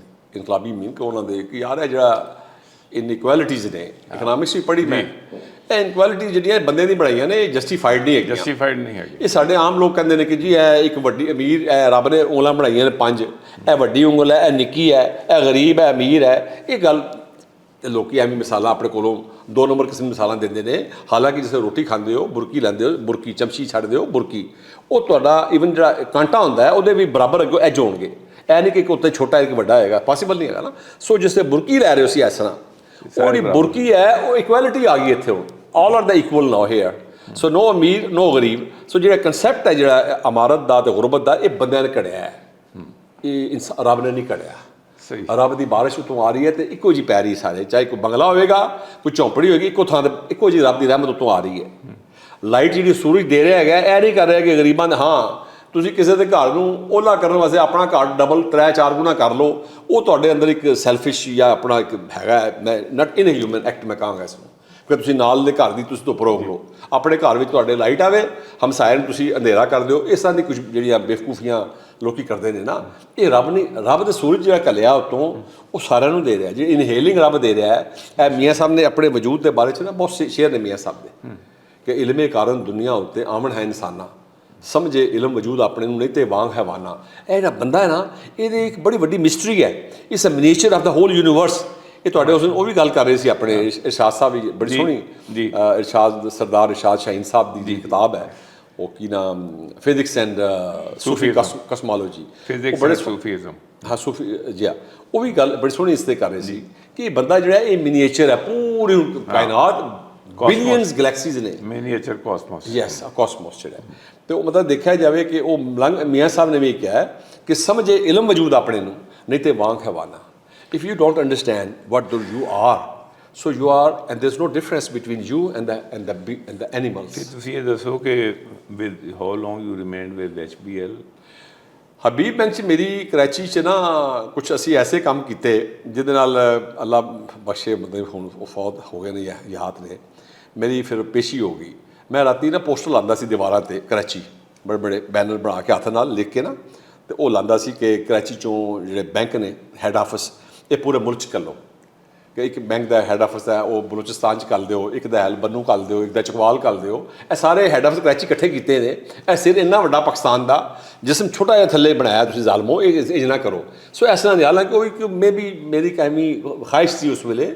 ਕਰਾਚੀ ਵਾਲੀ ਪੋਰਟ ਸਿਟੀ, ਸੌਰੀ ਕਥਾ ਕਲਾਮ ਹੋ ਰਹੀ, ਬੜੀ ਜੈਨੂਇਨ ਸੀਗੀ, ਕਿਉਂਕਿ ਮੇਰੇ ਵਾਲਿਦ ਸਾਹਿਬ ਮਰਹੂਮ ਉਹ ਵੀ ਇਹੀ ਸੋਚ ਰੱਖਦੇ ਸੀ ਔਰ ਉਹਨਾਂ ਨੇ ਕਾਫੀ ਇੱਥੇ ਕੰਮ ਕੀਤਾ ਕਿ ਹਬੀਬ ਸੇਠ ਪੈਸਾ ਸਾਰੇ ਪਾਕਿਸਤਾਨ ਤੋਂ ਇਕੱਠਾ ਕਰਦਾ ਸੀ। ਹਾਂਜੀ, ਉੱਥੇ ਇਕੱਠਾ, ਉਹਦੀ ਲੋਨਿੰਗ ਕਰਾਚੀ ਦੇ ਲੋਕਾਂ ਦੇ ਵਿੱਚ ਆਪਣੀ ਕਮਿਊਨਿਟੀ ਦੇ ਵਿੱਚ ਕਰਦਾ। ਹਾਂਜੀ। ਔਰ ਉਹਦਾ ਨਤੀਜਾ ਇਹ ਸੀ ਕਿ ਅਨਈਵਨ ਗਰੋਥ ਹੋ ਰਹੀ ਸੀ ਮੁਲਕ ਦੀ। Karachi was growing at a very fast pace ਔਰ ਬਾਕੀ ਦਾ ਮੁਲਕ ਜਿਹੜਾ ਸੀ ਨਾ ਉਹ ਪਸਮਾਨਦਾ 'ਚ ਤੁਰਿਆ ਜਾ ਰਿਹਾ ਸੀ। ਤੋ ਇਹ ਬਿਲਕੁਲ ਵੈਸੇ ਬੜਾ ਜੈਨੂਇਨ ਸੀ। ਅੱਛਾ, ਉਹਦੀ ਏਜ ਵਿੱਚ ਇਸ ਤਰ੍ਹਾਂ ਦੇ ਮੈਂ ਪੋਸਟਰ ਲਾਉਣ ਦੀ ਰਾਤ ਫੜਿਆ ਗਿਆ, ਫਿਰ ਮੈਨੂੰ ਪਸ਼ਾਵਰ ਸੁੱਟਿਆ ਉੱਥੋਂ ਕਰਾਚੀਓਂ। ਉਸ ਤੋਂ ਅੱਗੇ ਤਾਂ ਜਗ੍ਹਾ ਨਹੀਂ ਸੀ, ਬੈਂਕ ਹੈਗਾ ਕੋਈ ਨਹੀਂ ਸੀ ਉਸ ਵੇਲੇ। ਪਸ਼ਾਵਰ ਤੋਂ ਮਰਦਾਨ ਭੇਜਿਆ ਗਿਆ, ਮਰਦਾਨ ਤੋਂ ਫਿਰ ਬਟ ਖੇਲਾ, ਫਿਰ ਮੰਦਰਾ ਕੀ ਨਾਮ ਮਿੰਗੋਰਾ ਤੋਂ ਫਿਰ ਖਾਜ਼ਾ ਖੇਲਾ, ਫਿਰ ਚਕੇਸਰ, ਫਿਰ ਉਹਨਾਂ ਨੇ ਕਿਹਾ ਇਹਨੂੰ ਬੰਦੇ ਨੂੰ ਪੁਆਂਟੀਆਂ ਦਿਓ, ਜਿੰਨਾ ਕੁ ਪੁਆਂਟੀਆਂ ਦੇ ਸਕਦੇ ਹੋ ਨਾ ਇਹਨੂੰ। ਹੁਣ ਕੱਢ ਦੇ ਸਕਦੇ ਨਹੀਂ ਸੀ ਹੈਗੇ ਬੈਂਕ 'ਚੋਂ ਬਾਹਰ। ਪੁਆਂਟੀਆਂ ਦੇ ਬੜੇ ਫਾਇਦੇ ਹੁੰਦੇ ਹੈ, ਪੁਆਂਟੀਆਂ ਦੇ ਵੀ ਬੜੇ ਫਾਇਦੇ ਹੁੰਦੇ। ਅਖੀਰ ਤੇ ਮੈਨੂੰ ਫਿਰ ਕਲਾਮ ਬ੍ਰਾਂਚ ਵਿੱਚ ਐਜ਼ ਮੈਨੇਜਰ, ਸੋ ਕਲਾਮ ਬ੍ਰਾਂਚ ਜਿਹੜੀ ਹਬੀਬ ਬੈਂਕ ਦੀ ਆ, ਇਹ ਮੈਂ ਹੀ ਖੋਲੀ ਜਾ ਕੇ। ਅੱਛਾ। ਤੇ ਉਹ ਮੈਂ ਹੁਣ ਗੱਲ ਕਰ ਰਿਹਾ 84 ਦੀ, ਸਾਰੀ 82 ਦੀ। ਅੱਛਾ। ਤੇ 82 'ਚ ਮੈਂ ਫਿਰ ਕਲਾਮ ਬ੍ਰਾਂਚ ਐਜ਼ ਮੈਨੇਜਰ ਚਲਾ ਗਿਆ। ਉੱਥੇ ਕਲਾਮ ਬ੍ਰਾਂਚ ਇਹ ਹੈ ਕਿ ਮੇਰੀ ਸਿਹਤ ਬੜੀ ਅੱਛੀ ਹੋ ਗਈ। ਟਰਾਊਟ ਮੱਛੀ ਫਰੈਸ਼ ਖਾਈਦੀ ਸੀ, ਸ਼ਾਇਦ ਉੱਥੇ ਜਰਮਨ ਮਿਲ ਜਾਂਦਾ ਸੀ, ਆਲੂ ਉੱਥੇ ਦਾ ਬੜਾ ਮਸ਼ਹੂਰ ਹੈ ਕਲਾਮ ਦਾ, ਉਸ਼ੂ ਅਤਰੋੜ ਪੈਦਲ ਜਾਈਦਾ ਸੀ। ਮਤਲਬ ਵੈਰੀ ਹੈਗਾ ਸੀ, ਚੱਲਣ ਫਿਰਨ ਦਾ ਬੜਾ ਹੈਗਾ ਸੀ। ਅੰਦਰ ਇੱਕ ਨਾ ਮਾਂ ਮੇਰੀ ਕਹਿੰਦੀ ਸੀ ਤੇ ਪੈਰਾਂ ਬਿੱਲੀਆਂ ਬਚੀਆਂ ਨੇ, ਇਹਨੂੰ ਚੈਨ ਨਹੀਂ ਹੈਗਾ। So I was travelling always here there you know. ਤੇ ਉਹ ਫਿਰ ਮੈਂ ਹਬੀਬ ਬੈਂਕ ਵਿੱਚ ਮੈਨੇਜਰੀ ਸੀ ਕਰ ਰਿਹਾ। ਵਾਲਾ ਮੇਰੀ ਸ਼ਾਦੀ ਹੋਈ ਸੀ 83 ਦੇ ਵਿੱਚ, ਤੇ ਵਾਲਦਾ ਮੇਰੇ ਲਈ ਕਮਰਾ ਉੱਤੇ ਬਣਾ ਰਹੇ ਸਨ ਘਰ ਵਿੱਚ, ਜੇਲ੍ਹ ਉਸੇ ਘਰ 'ਚ ਹੀ ਕਮਰਾ ਬਣਾ ਰਹੇ ਸੀ। ਤੇ ਉਹ ਥੱਲੇ ਗਿਰੇ ਉੱਤੋਂ, ਤਾਂ ਉਹਨਾਂ ਦੀ ਚੋਟਾਂ ਆ ਗਈਆਂ, ਸਿਰ ਫਟ ਗਿਆ ਕੋਈ ਉਹਨਾਂ ਦਾ। ਉਹ ਬਦਬਖਤ ਹੈਗਾ ਸੀ ਜਿਹੜਾ ਉੱਥੇ ਦਾ ਜ਼ੋਨਲ ਹੈੱਡ ਸੀ। ਮੈਂ ਉਹਨੂੰ ਕਿਹਾ ਮੈਂ ਜੇਲ੍ਹ ਜਾਣਾ, ਮੇਰੀ ਵਾਲਦਾ, ਉਦੋਂ ਇੱਕ ਫੋਨ ਹੁੰਦਾ ਸੀ, ਇਹ ਕਾਨਾ ਲਾਈਦਾ ਸੀ, ਡਬਲ ਫੋਨ ਨਹੀਂ ਸੀ ਹੁੰਦਾ। ਤੇ ਮੈਂ ਕਿਹਾ ਮੈਂ ਜੇਲ੍ਹ ਜਾਣਾ ਤੇ ਮਿਹਰਬਾਨੀ ਕਰੋ ਮੈਨੂੰ ਜਾਣ ਦਿਓ, ਵਾਲਦਾ ਮੇਰੀ ਇਸ ਤਰ੍ਹਾਂ ਹਸਪਤਾਲ 'ਚ ਨੇ, ਹਸਪੀਟਲ 'ਚ ਨੇ, ਟਾਂਕੇ ਲੱਗੇ ਨੇ। ਤੇ ਉਹ ਬਹਰਹਾਲ ਇੱਕ ਸਖਤ, ਹਰ ਕੌਮ 'ਚ ਬੰਦੇ ਹੁੰਦੇ ਨੇ, ਸਖਤ ਜਿਹਾ ਮਜ਼ਾਜ ਦਾ ਬੰਦਾ ਸੀ। ਤੇ ਮੈਂ ਪਸ਼ਤੋ ਸਿੱਖ ਲਈ ਸੀ ਜ਼ਬਾਨ ਥੋੜ੍ਹੀ ਜਿਹੀ ਉੱਥੇ ਜਾ ਕੇ ਜ਼ਬਾਨ। ਉਹ ਕਹਿੰਦਾ ਮਰੀ ਤਾਂ ਨਹੀਂ ਹੈਗੀ ਨਾ ਇਸ ਤਰ੍ਹਾਂ ਦੇ, ਬਸ ਇਹ ਗੁੱਸਾ ਹੁੰਦਾ ਲਫ਼ਜ਼ ਸੀ ਉਹਨੇ, ਇਸ ਲਈ ਬੜਾ ਸਖਤ ਜਿਹਾ ਬੋਲਿਆ। ਨਮਾਜ਼ੀ ਪਰਹੇਜ਼ੀ ਬੰਦਾ ਸੀ। ਤੇ ਐਨੀ ਹੋ ਮੈਂ ਆ ਕੇ ਚਾਬੀਆਂ ਸੁੱਟ ਛੜੀਆਂ ਆ ਕੇ ਉਹਦੇ ਮੰਗੋਰਾ ਵਿੱਚ ਦਫ਼ਤਰ 'ਚ ਆ ਕੇ ਚਾਬੀਆਂ ਸੁੱਟੀਆਂ, ਬੱਸ ਫੜੀ, ਜੇਲ੍ਹ ਆ ਗਿਆ। ਵਾਪਸੀ ਤੇ ਰਾਤੀ ਬੱਸ ਖਰਾਬ ਹੋ ਗਈ ਕਿਤੇ ਉੱਥੇ ਖਾਜ਼ਾ ਖੇਲਾ ਰਸਤੇ 'ਚ। ਉੱਥੇ ਫਿਰ ਬੈਠ ਕੇ ਮੈਂ ਨਾ ਉਹ ਰਿਜ਼ਾਈਨ ਲਿਖਿਆ, ਕਾਪੀ ਡਾਇਰੀ 'ਚ ਕੱਢ ਕੇ ਬਾਹਰ ਰੈਜ਼ੀਗਨੇਸ਼ਨ। ਉਹ ਮੈਂ ਜਾ ਕੇ ਉਹਦੇ ਹਵਾਲੇ ਕੀਤਾ। ਮੈਂ ਕਿਹਾ ਮੈਂ ਨਹੀਂ ਕਰਨਾ ਜਾ। ਉੱਥੋਂ ਹੀ ਮੈਂ ਵਾਪਸ ਆ ਗਿਆ। ਸਮਾਨ ਮੇਰਾ ਜਿਹੜਾ ਪਿਆ ਸੀ ਉਹ ਮੈਂ ਲੋਕਾਂ ਨੂੰ ਦੇ ਉੱਥੇ ਜਿਹੜੇ PN ਚਪੜਾਸੀ ਚੌਕੀਦਾਰ ਹੈਗੇ ਨੇ, ਮੈਂ ਨਹੀਂ ਜਾਣਾ। So I left that job, Habib Bank. So ਉਹਦੇ 'ਚ ਫਿਰ ਇਹ ਹੋਇਆ ਕਿ ਤੁਸੀਂ ਬਗੈਰ ਨੋਟਿਸ ਦੇ ਜਿਸੋਂ ਤੁਸੀਂ ਕਿਤੇ ਦਿੰਦੇ ਹੋ ਨਾ, ਤੁਹਾਡੀ ਫਿਰ ਸਿਕਿਉਰਿਟੀ ਜ਼ਬਤ ਹੋ ਜਾਂਦੀ ਹੈ, ਫਿਰ ਤੁਹਾਡੀ ਉਹ। ਸੋ ਹਬੀਬ ਬੈਂਕ ਫਿਰ ਮੈਂ ਰਿਜ਼ਾਈਨ ਕਰ ਛੱਡਿਆ ਉੱਥੇ ਹੀ ਬੈਠ ਕੇ ਕੋਈ 2.5 ਸਾਲ ਕਰਕੇ। ਦਿਸ ਵਾਜ਼ 1985? 83। 1980। ਅੱਛਾ, ਰਿਜ਼ਾਈਨ ਕਰ 83 ਮੈਂ 21 ਫਰਵਰੀ ਹਬੀਬ ਬੈਂਕ ਛੱਡ ਛੱਡਿਆ। ਅੱਛਾ। ਹਾਂ, ਫਿਰ ਮੈਂ ਟੀਚਿੰਗ ਵਾਲੇ ਪਾਸੇ ਆ ਗਿਆ ਹਬੀਬ ਬੈਂਕ ਛੱਡ ਕੇ। ਬੜਾ ਲੋਕਾਂ ਨੇ ਮਨਾ ਕੀਤਾ। ਟੀਚਿੰਗ ਕਿੱਦਾਂ ਤੁਸੀਂ ਤੇ ਮਾਸਟਰ ਤਾਂ ਨਹੀਂ ਕੀਤਾ ਸੀ ਤੇ ਹਾਊ ਡਿਡ ਯੂ? ਮੈਂ ਵੀ ਉੱਥੇ ਜੂਨੀਅਰ ਇੰਸਟ੍ਰਕਟਰ ਲੈਂਦੇ ਸੀ ਕਾਮਰਸ ਕਾਲਜਾਂ ਵਿੱਚ, ਉਦੋਂ ਇੰਸਟੀਚਿਊਟਾਂ ਵਿੱਚ ਉਹਦੇ ਇੰਸਟੀਚਿਊਟ ਹੁੰਦੇ ਸੀ। ਤਾਂ ਮਰੀ ਇੰਸਟੀਚਿਊਟ 'ਚ ਫਿਰ ਮੇਰੀ ਲਾਹੌਰ 'ਚ ਮੈਂ ਗਿਆ, ਉੱਥੇ ਅਪਲਾਈ ਕੀਤਾ ਮੈਂ, ਉਹ ਮੇਰੀ ਪੋਸਟਿੰਗ ਹੋ ਗਈ। ਸੋ 700 ਰੁਪਏ ਤੇ ਮੈਂ ਉੱਥੇ ਐਜ਼ ਏ ਨਾ ਜੂਨੀਅਰ ਇੰਸਟ੍ਰਕਟਰ ਬਣਿਆ ਮਰੀ 'ਚ। ਅੱਛਾ। ਹਬੀਬ ਬੈਂਕ 'ਚ ਮੈਂ 3500 ਤਨਖਾਹ ਲੈ ਰਿਹਾ ਸੀ ਐਜ਼ ਏ ਮੈਨੇਜਰ ਉਹਨਾਂ ਦਿਨਾਂ 'ਚ। ਸੋ 3500 ਛੱਡ ਕੇ 700 ਤੇ ਮੈਂ ਕੀ ਨਾ ਮੇਰੀ ਪੋਸਟਿੰਗ ਹੋ ਗਈ as a teacher junior instructor. ਤੇ ਕੁਝ ਦਿਨ ਬਾਅਦ ਮੇਰੀ ਸ਼ਾਦੀ ਵੀ ਸੀ। ਤੇ ਉਹ ਸਾਰਾ ਸ਼ਾਰਾ ਮੈਨੂੰ ਕਹਿ ਰਿਹਾ ਸੀ ਕਿ ਸਾਡਾ ਮੁੰਡਾ ਬੈਂਕ ਮੈਨੇਜਰ ਹੈ। ਉਹ ਪਤਾ ਨਹੀਂ ਲੱਗਾ ਉਹਨਾਂ ਨੇ ਕਿ ਮੈਂ ਤਾਂ ਬੈਂਕ ਛੱਡ ਕੇ ਤੇ ਟੀਚਿੰਗ 'ਚ ਆ ਗਿਆ ਸੀ। ਤਾਂ ਲਾਈਫ 'ਚ ਇਸ ਤਰ੍ਹਾਂ ਦੇ ਮੇਰੇ ਬਹੁਤ ਸਾਰੇ ਹੈਗੇ ਨੇ ਜਿੱਥੇ ਮੈਨੂੰ ਰੱਬ ਨੇ ਕੋਈ ਕੀਤੀਆਂ ਨੇ ਚੀਜ਼ਾਂ ਇਸ ਤਰ੍ਹਾਂ ਦੀਆਂ ਆਈਆਂ ਮੇਰੇ ਪਾਸੇ, ਮੈਂ ਇੱਕਦਮ ਥੱਲੇ ਆ ਕੇ ਨਾ। So zigzag is lot in my life, that is full of my life zigzag, but I am very much contented. So ਫਿਰ ਬੜਾ ਮੁਤਮਿਨ ਹੈਗਾ ਇਸ ਚੀਜ਼ ਤੁਸੀਂ ਫਿਰ ਕੰਟੀਨਿਊ ਕੀਤਾ? ਫਿਰ ਮੈਂ ਐਮ ਏ ਇਕਨੋਮਿਕਸ ਪ੍ਰਾਈਵੇਟ ਕੀਤਾ, ਐਮ ਏ ਇਕਨੋਮਿਕਸ। ਹਾਂਜੀ 86 ਵਿੱਚ ਮੈਂ ਐਮ ਏ ਇਕਨੋਮਿਕਸ ਕੀਤਾ। ਮੇਰੀ ਫਿਰ ਪੋਸਟਿੰਗ 17ਵੀਂ ਸਕੇਲ 'ਚ ਹੋ ਗਈ ਜੀ। ਫਿਰ ਮੈਂ 92 'ਚ ਐਮ ਏ ਪੰਜਾਬੀ ਸ਼ੌਕੀਆ ਕੀਤਾ ਕਿ ਇਹ ਜ਼ੁਬਾਨ ਪੜ੍ਹਾਂ ਮੈਂ, ਇਹ ਜ਼ੁਬਾਨ ਹੈ ਕੀ। ਚੂँकि 87 'ਚ ਮੈਂ ਯੂਰਪ ਚਲਾ ਗਿਆ, 86 'ਚ ਮੈਂ ਚਾਈਨਾ ਗਿਆ ਪਹਿਲਾਂ। ਅੱਛਾ। ਐਸਪਰੈਂਟੋ ਲੈਂਗੁਏਜ ਵਿੱਚ। ਅੱਛਾ। ਇਹ ਮੇਰੇ ਸਫ਼ਰ ਨੇ ਬਹੁਤ ਸਾਰੇ ਬਾਹਰ ਦੇ ਮੁਲਕਾਂ ਦੇ। ਅੱਛਾ। ਸੋ ਪਹਿਲਾ ਜਿਹੜਾ ਮੇਰਾ ਸਫ਼ਰ ਹੈ ਉਹ ਚਾਈਨਾ ਦਾ ਹੈਗਾ 86 ਵਿੱਚ। ਅੱਛਾ। ਸੋ ਅਗਸਤ ਵਿੱਚ ਮੈਂ ਕੋਈ 22 ਦਿਨ ਵਾਸਤੇ ਚਾਈਨਾ ਚਲਾ ਗਿਆ, ਉੱਥੇ ਕਾਨਫਰੰਸ ਹੋ ਰਹੀ ਸੀ ਬੀਜਿੰਗ 'ਚ। ਕਿਸ ਚੀਜ਼? ਐਸਪਰੈਂਟੋ ਲੈਂਗੁਏਜ। ਐਸਪਰੈਂਟੋ ਤੇ ਐਸਪਰੈਂਟੋ ਕੀ ਹੈਗੀ ਹੈ ਜੀ? ਇੱਕ ਕਾਮਨ ਲੈਂਗੁਏਜ ਹੀ ਬਣਾਈ ਗਈ ਸੀ ਕਿ ਦੁਨੀਆ ਦੀ ਸਾਰੀ ਕੌਮਾਂ ਦੀ ਆਪਣੀ ਆਪਣੀ ਜ਼ਬਾਨਾਂ ਨੇ, ਪਰ ਇੱਕ ਕਾਮਨ ਜ਼ਬਾਨ ਹੋਣੀ ਚਾਹੀਦੀ ਹੈ ਲੋਕਾਂ ਦੇ ਦਰਮਿਆਨ ਵਿੱਚ, ਜਿਹੜੀ ਕਿਸੇ ਨੂੰ ਬਿਲੋਂਗ ਨਾ ਕਰਦੀ ਹੋਵੇ, but that language should belong everybody. ਤਾਂ ਉਹ ਮੈਂ ਐਸਪਰੈਂਟੋ ਅਲਾਮਾ ਮੁਸਤਰ ਬਾਸੀ ਸੀ ਸਾਡੇ ਮਰੀ ਦੇ ਰਹਿਣ ਵਾਲੇ, ਇੱਕ ਅੱਲਾ ਬਖਸ਼ੇ, ਉਹ ਬਹੁਤ ਬੀਬੇ ਇਨਸਾਨ ਸਨ, ਟੀਚਰ ਸਨ, ਮਸਿਆੜੀ ਦੇ ਰਹਿਣ ਵਾਲੇ ਸੀ। ਉਹ ਜੇਲ੍ਹ 'ਚ ਆਏ, ਸਾਡੇ ਇੱਕ ਹਾਫਿਜ਼ ਸਫਦਰ ਮੋਮਨ ਜੰਗ ਸਾਹਿਬ ਸਨ, ਉਹਨਾਂ ਦੇ ਟੀਚਰਸ ਸੀ ਉੱਥੇ ਮਰੀ 'ਚ ਉਹ ਵੀ। ਅਤੇ ਇਸ ਤਰ੍ਹਾਂ ਸਾਡੇ ਫਿਰ ਮਲੰਗ ਖਾਨੇ ਦੇ ਵਿੱਚ ਉਹਨਾਂ ਨੇ ਐਸਪਰੈਂਟੋ ਦੀਆਂ ਕਲਾਸਾਂ ਸਟਾਰਟ ਕੀਤੀਆਂ। ਸੋ I was the first student ਕਹਿ ਲਓ ਉਹਨਾਂ 'ਚੋਂ, ਚੰਦ ਜਿਹੜੇ 6-7 ਬੰਦੇ ਸੀ। ਫਿਰ ਮੈਂ ਮਰੀ ਉਹਨਾਂ ਕੋਲ ਗਿਆ ਸਿੱਖਣ ਲਈ ਇਹ ਜ਼ੁਬਾਨ ਜਿਹੜੀ ਹੈ। ਅੱਛਾ। ਸਖਤ ਸਰਦੀਆਂ ਦੇ ਵਿੱਚ ਟੈਂਪਰੇਚਰ ਦਸੰਬਰ ਦੇ ਮਹੀਨੇ ਜਾਣਾ ਮਰੀ 'ਚ ਰਹਿਣਾ, ਜਾ ਕੇ ਇੱਕ ਮਾੜੇ ਜਿਹੇ ਉਹਦੇ ਬੇਸਿਸ ਤੇ ਫਿਰ ਮੈਂ ਟਰੈਵਲਿੰਗ ਕਰਦਾ ਰਿਹਾ ਚਾਈਨਾ, ਜਾਂ ਤੁਸੀਂ ਆਪਣੇ ਤੌਰ ਤੇ ਚਾਈਨਾ ਗਏ? ਇੱਥੇ ਪਹਿਲਾਂ ਤਾਂ ਮੈਨੂੰ ਹੋਇਆ ਕਿ ਮੈਨੂੰ ਮੁਖਤਦਰ ਕੌਮੀ ਜ਼ਬਾਨ 'ਚ ਡਾਕਟਰ ਵਹੀਦ ਕੁਰੈਸ਼ੀ ਸਾਹਿਬ ਨੇ 2 ਕਿਤਾਬਾਂ ਮੇਰੇ ਕੋਲ ਹੋਈਆਂ। ਇੱਕ ਐਸਪਰੈਂਟੋ ਉਰਦੂ ਡਿਕਸ਼ਨਰੀ ਖਾਸੀ ਮੋਟੀ 350 ਸਫ਼ੇ ਦੀ, ਉਹ ਮੈਂ ਲਿਖੀ ਉਹਨਾਂ ਦਿਨਾਂ 'ਚ। ਓਹ ਅੱਛਾ। ਅੱਛਾ। ਸ਼ਾਦੀ ਮੇਰੀ ਹੋਈ ਸੀ, ਮੇਰੀ ਮਰੀ 'ਚ ਪੋਸਟਿੰਗ ਸੀ, ਲੇਕਿਨ ਮਰੀ ਤੋਂ ਮੈਂ ਪਿੰਡੀ ਆ ਚੁੱਕਿਆ ਸੀ। ਲੇਕਿਨ ਇਹ ਮੈਂ ਕਿਤਾਬਾਂ 2 ਉੱਥੇ ਲਿਖੀਆਂ ਸੀ ਜਿਹੜੀਆਂ ਨਾ ਮਰੀ। ਐਸਪਰੈਂਟੋ ਖੁਦ ਸਿੱਖੀਏ ਔਰ ਐਸਪਰੈਂਟੋ ਉਰਦੂ ਡਿਕਸ਼ਨਰੀ। ਇਹ ਮੁਖਤਦਰਾ ਕੌਮੀ ਜ਼ਬਾਨ ਜਿਹੜਾ ਨਵਾਂ ਹੁਣ ਫਰੋਗ ਜ਼ਬਾਨ ਪਾਕਿਸਤਾਨ ਦਾ ਨਾਂ ਹੈਗਾ, ਇਦਾਰਾ, ਇਹ ਇਹਨਾਂ ਨੇ ਮੇਰੀ 2 ਕਿਤਾਬਾਂ ਛਾਪੀਆਂ ਸੀ ਉਦੋਂ। ਅੱਛਾ। ਔਰ ਬਾਅਦ 'ਚ ਸੁਣਿਆ ਕਿ ਡਾਕਟਰ ਕੁਰੈਸ਼ੀ ਸਾਹਿਬ ਦੀ ਪੁੱਛ-ਗੁੱਛ ਵੀ ਹੋ ਗਈ ਕਿ ਤੁਸੀਂ ਇਹ ਕੀ ਐਸਪਰੈਂਟੋ ਛਾਪ ਰਹੇ ਹੋ, ਇਹ ਕਿਹੜਾ ਫਰੋਗ ਜ਼ਬਾਨ ਹੈ। ਤਾਂ ਉਹਨੇ ਕਿਹਾ ਯਾਰ ਇਹ ਉਰਦੂ ਡਿਕਸ਼ਨਰੀ ਪੜ੍ਹਾਈ ਉਹਨਾਂ ਨੇ, ਅਤੇ ਨਾਲ ਇਹਨੇ ਐਸਪਰੈਂਟੋ ਖੁਦ ਸਿੱਖੀਏ, ਜ਼ਬਾਨ ਦੀ ਕੀਤੀ ਹੈ ਖਿਦਮਤ। ਉਹ ਮੈਨੂੰ ਪੈਸੇ ਦਿੱਤੇ ਉਹਨਾਂ 12,000 ਰੁਪਏ 2 ਕਿਤਾਬਾਂ ਦੇ, 6-6 ਹਜ਼ਾਰ ਰੁਪਇਆ। 12,000 ਰੁਪਇਆ ਉੱਥੇ ਕਾਨਫਰੰਸ ਹੋ ਰਹੀ ਸੀ ਚਾਈਨਾ ਵਿੱਚ ਐਸਪਰੈਂਟੋ ਦੀ।